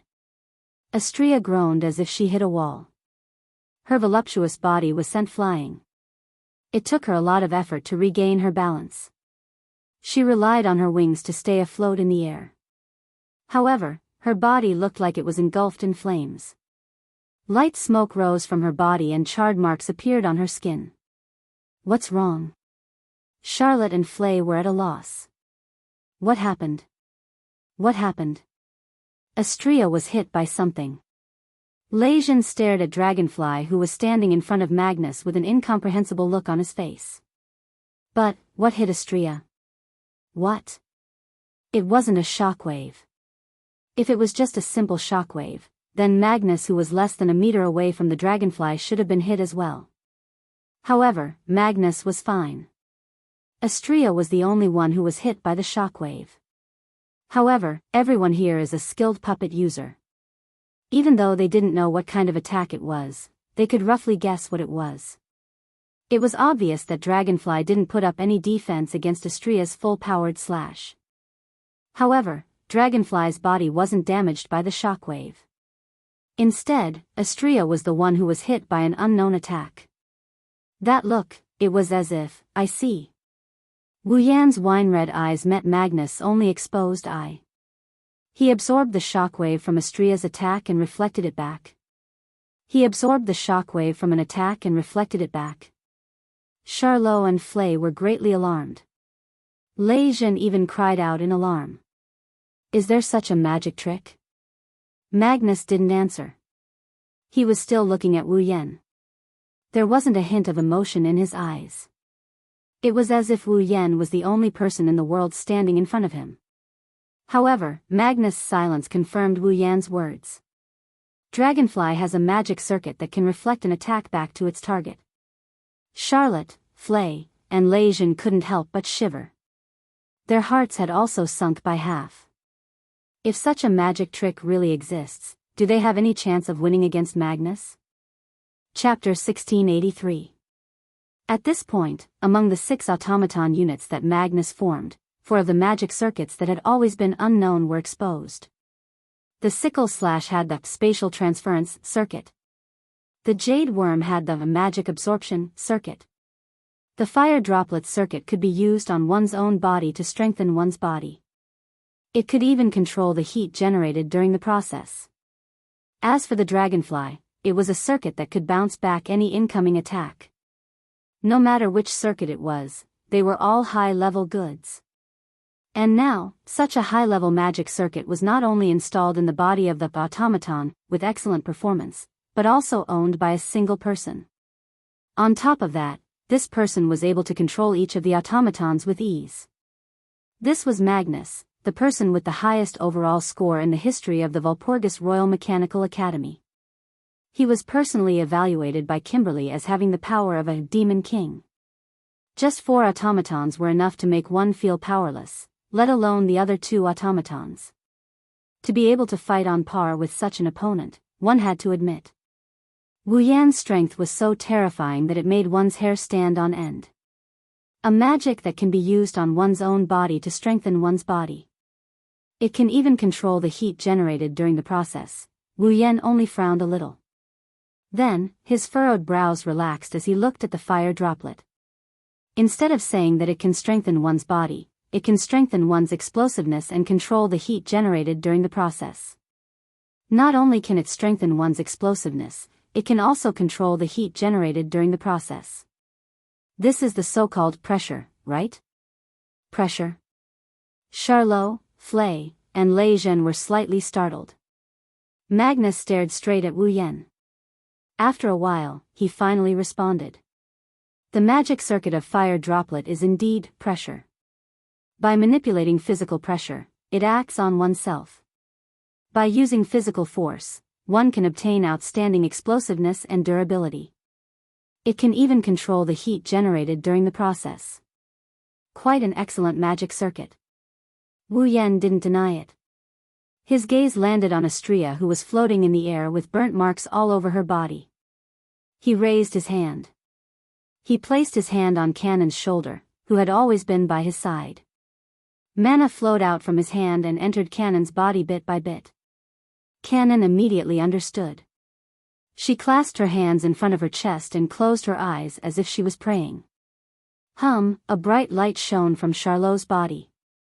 It condensed into a beam of light that shot into the sky and landed on Astria's body. The charred marks on Astria's body disappeared at a speed visible to the naked eye. Her skin returned to its original smooth state. This time, it was Magnus' turn to frown. Heal. That's right. Wu Yan admitted it. As long as it's not a fatal injury, it can be treated in a very short time. How about it? Not bad, right? Hearing this, Magnus' eyes began to ripple. Astria is an expert in close combat. Ikaros has an extremely sturdy defensive ability. Natsuki has excellent spatial manipulation. Agrora has a wide range of freezing abilities. Cannon, on the other hand, had terrifying healing abilities. Wu Yan's automaton has all the necessary elements for close combat, ranged attack, support, defense, and healing. Compared to Magnus' squadron, Wu Yan's squadron is much more suitable for combat. It was only at this moment that Magnus realized how troublesome his opponent was. This was the first time Magnus had felt so troubled by someone other than the dean of the Walpurgis Wangli School of Strategy. Little did they know that for the others, at least for Charlotte, Flay, and Raisin, who were watching from the sidelines, Wu Yan and Magnus aren't just difficult to deal with, they are almost invincible and undefeatable. Those two people. Lei Zhen's expression changed unpredictably. Do I really have a way to surpass them? Good. Flay muttered in a daze. Amazing, phew. Charlot let out a long sigh. His face was filled with anticipation. I hope Magnus can stop him from killing the dean. Unfortunately, this anticipation will soon be shattered. I admit that you are very strong, Magnus. Wu Yan sighed. So strong that I can't help but want to get serious. Hearing this, Magnus' eyes showed a stern expression for the first time. Are you trying to say that you haven't been serious since the beginning? If I wanted to be serious, I wouldn't have just sent Astria to attack you. Wu Yan mocked. Although my Ikaros is only in charge of defense and Cannon is only in charge of healing, the two of them won't participate in the attack. However, Natsuki and Agurola aren't any weaker than Astria. Since the beginning, I only sent them to support Astria, right? Magnus stared at Wu Yan for a long time before he spoke. Didn't you say you wouldn't go easy on me just because I only send out 4 automatons? I'm not going to fight you with 4 automatons just because you only send out 4. I want to see if I can get my comrades to fight at least once. Wu Yan corrected him and he grinned. And now, my companions have already attacked. Unfortunately, you didn't manage to force them to use their full strength. No one said we have to force the opponent to use their full strength in a battle. Magnus said coldly. A battle is only a method to determine the victor. Isn't that even more regrettable? Wu Yan looked at Magnus with a smile that didn't look like a smile. With Ikaros' aegis, you can't hurt me at all. Even if your automaton can absorb mana, I can use Natsuki's power to retreat. On the other hand, with Cannon here, unless you have a one-hit kill, you won't be able to take down a single person on my side. Of course, if your other two automatons can use magic to deal with situations like this, then it's a different story. Wu Yan shrugged. Unfortunately, you only have 4 automatons with you. You can't do anything to me. As soon as he finished speaking, there was dead silence. Charlot, Flay, and Lei Zhen sighed in their hearts. In the entire academy, Wu Yan is probably the only person who can confidently say, "You can't do anything to me," to Magnus. Magnus' automatons seemed to be a little unconvinced, and each of them released a shocking amount of hostility. Magnus stared at Wu Yan. Then, he opened his mouth. "Do you think I don't have any other methods? I don't know if you do or not, and I'm not interested to know. After all, you've wasted too much of my time." Wu Yan smiled. "So, I won't be accompanying you anymore." Wu Yan's body burst into a ball of magical flames and he channeled all of his magical power into Natsuki's body. Magnus, Charlot, Flay, and Ryzen thought that Wu Yan was going to use teleportation to leave this place. However, they were wrong. Natsuki raised the lace fan in her hand and pointed it forward. Bam! An invisible force struck Magnus, Firefall, Sickle, Jade Worm, and Dragonfly's heads like a club. They staggered and swayed drunkenly. Not good. Magnus clutched his head, and just as he said that, a spatial ripple appeared behind him. A chain extended out and wrapped around his body. Then, with a pull, Magnus was pulled into the spatial ripple. In a short instant, the spatial ripples dissipated, and Magnus disappeared from the spot. No one knew where he went. Chapter 1684. Master. As soon as they recovered from their dizziness, Firefall, Sickle, Jade Worm, and Dragonfly saw the scene of Magnus being dragged into the space ripple by the lock of discipline. They immediately exclaimed in unison. "I'm not against automatons being too human-like, but this is indeed a rare weakness for Natsuki." Wu Yan shook his head regretfully and glanced at the automatons of the squadron. "And then? Do you want to fight me without a puppet user?" The automatons of the squadron took a step back and looked at Wu Yan cautiously. Magnus' squadron was made up of bandoliers. That was why the automaton of the squadron could generate mana on its own to a certain extent to support itself in battle. However, the amount of mana they could generate was incomparable to that of a human, even the weakest among the puppeteers and magicians. Moreover, without the puppeteers' control, the power of the automatons would be greatly reduced. Therefore, if the automatons of the squadron were to fight Wu Yan without Magnus, they would definitely be killed in a short period of time. Of course, it would be fine if they were killed, but if they were captured alive, that would be the real problem. After all, in the automaton series, the value of each automaton in the squadron was almost comparable to a warship. Their structure and magic circuit would definitely be of great interest to many factions. By then, it would not be hard to imagine the automaton of the squadron. They would either become the enemy of their own master or become an automaton. Or they would become a commodity. Or worse, they might even become an experimental subject and be dissected for research on their structure and magic circuit. Mass production. That would be a fate worse than death. Therefore, Magnus had warned them again and again. If they were captured alive, then the automatons of the squadron would have to find a way to destroy themselves. Although it was very cruel. It was also very cruel, but it was indeed a way to escape. However, the automatons of the squadron hadn't been captured yet, and the opponent didn't seem to have any intention of capturing the automatons of the squadron. By the way, Magnus is still bound by a weapon called the Lock of Discipline. If the magic power flowing on it doesn't fade, not only will it not disappear, it will also prevent Magnus' magic power from being transmitted outwards. Wu Yan kindly reminded them. In other words, even if Magnus wants to rely on the connection between him and you to inform you of his current location, he has no other means other than sound. And now that Magnus is bound, if he encounters any danger, he won't be able to resist. The expressions of the automatons of the squadron behind the curtain finally changed. Without hesitating for too long, the automatons of the squadron chose to prioritize their master's life without hesitation. Under the magic of the sickle, they collectively teleported and disappeared on the spot. Quite obedient. Wu Yan curled his lips. He turned around and wanted to leave with the group of girls. Wait! Charlotte, Flay, and Ryzen were shocked. They raised their feet and chased after them. However, not long after, the three of them stopped in their tracks as if they had braked. Because, in front of the three of them, a person appeared. His back was straight, and his short silver hair was combed back. He looked very agile. He wore tinted glasses on his face, and his eyes were as sharp as blades. He was wearing a deacon's suit, and his hands were behind his back. Sensing the arrival of this person, Wu Yan immediately stopped. He turned around and sneered.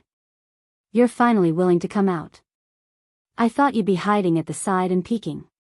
You're called Ryzen. The Granville family's deacon is indeed very outstanding. However, he's not perfect.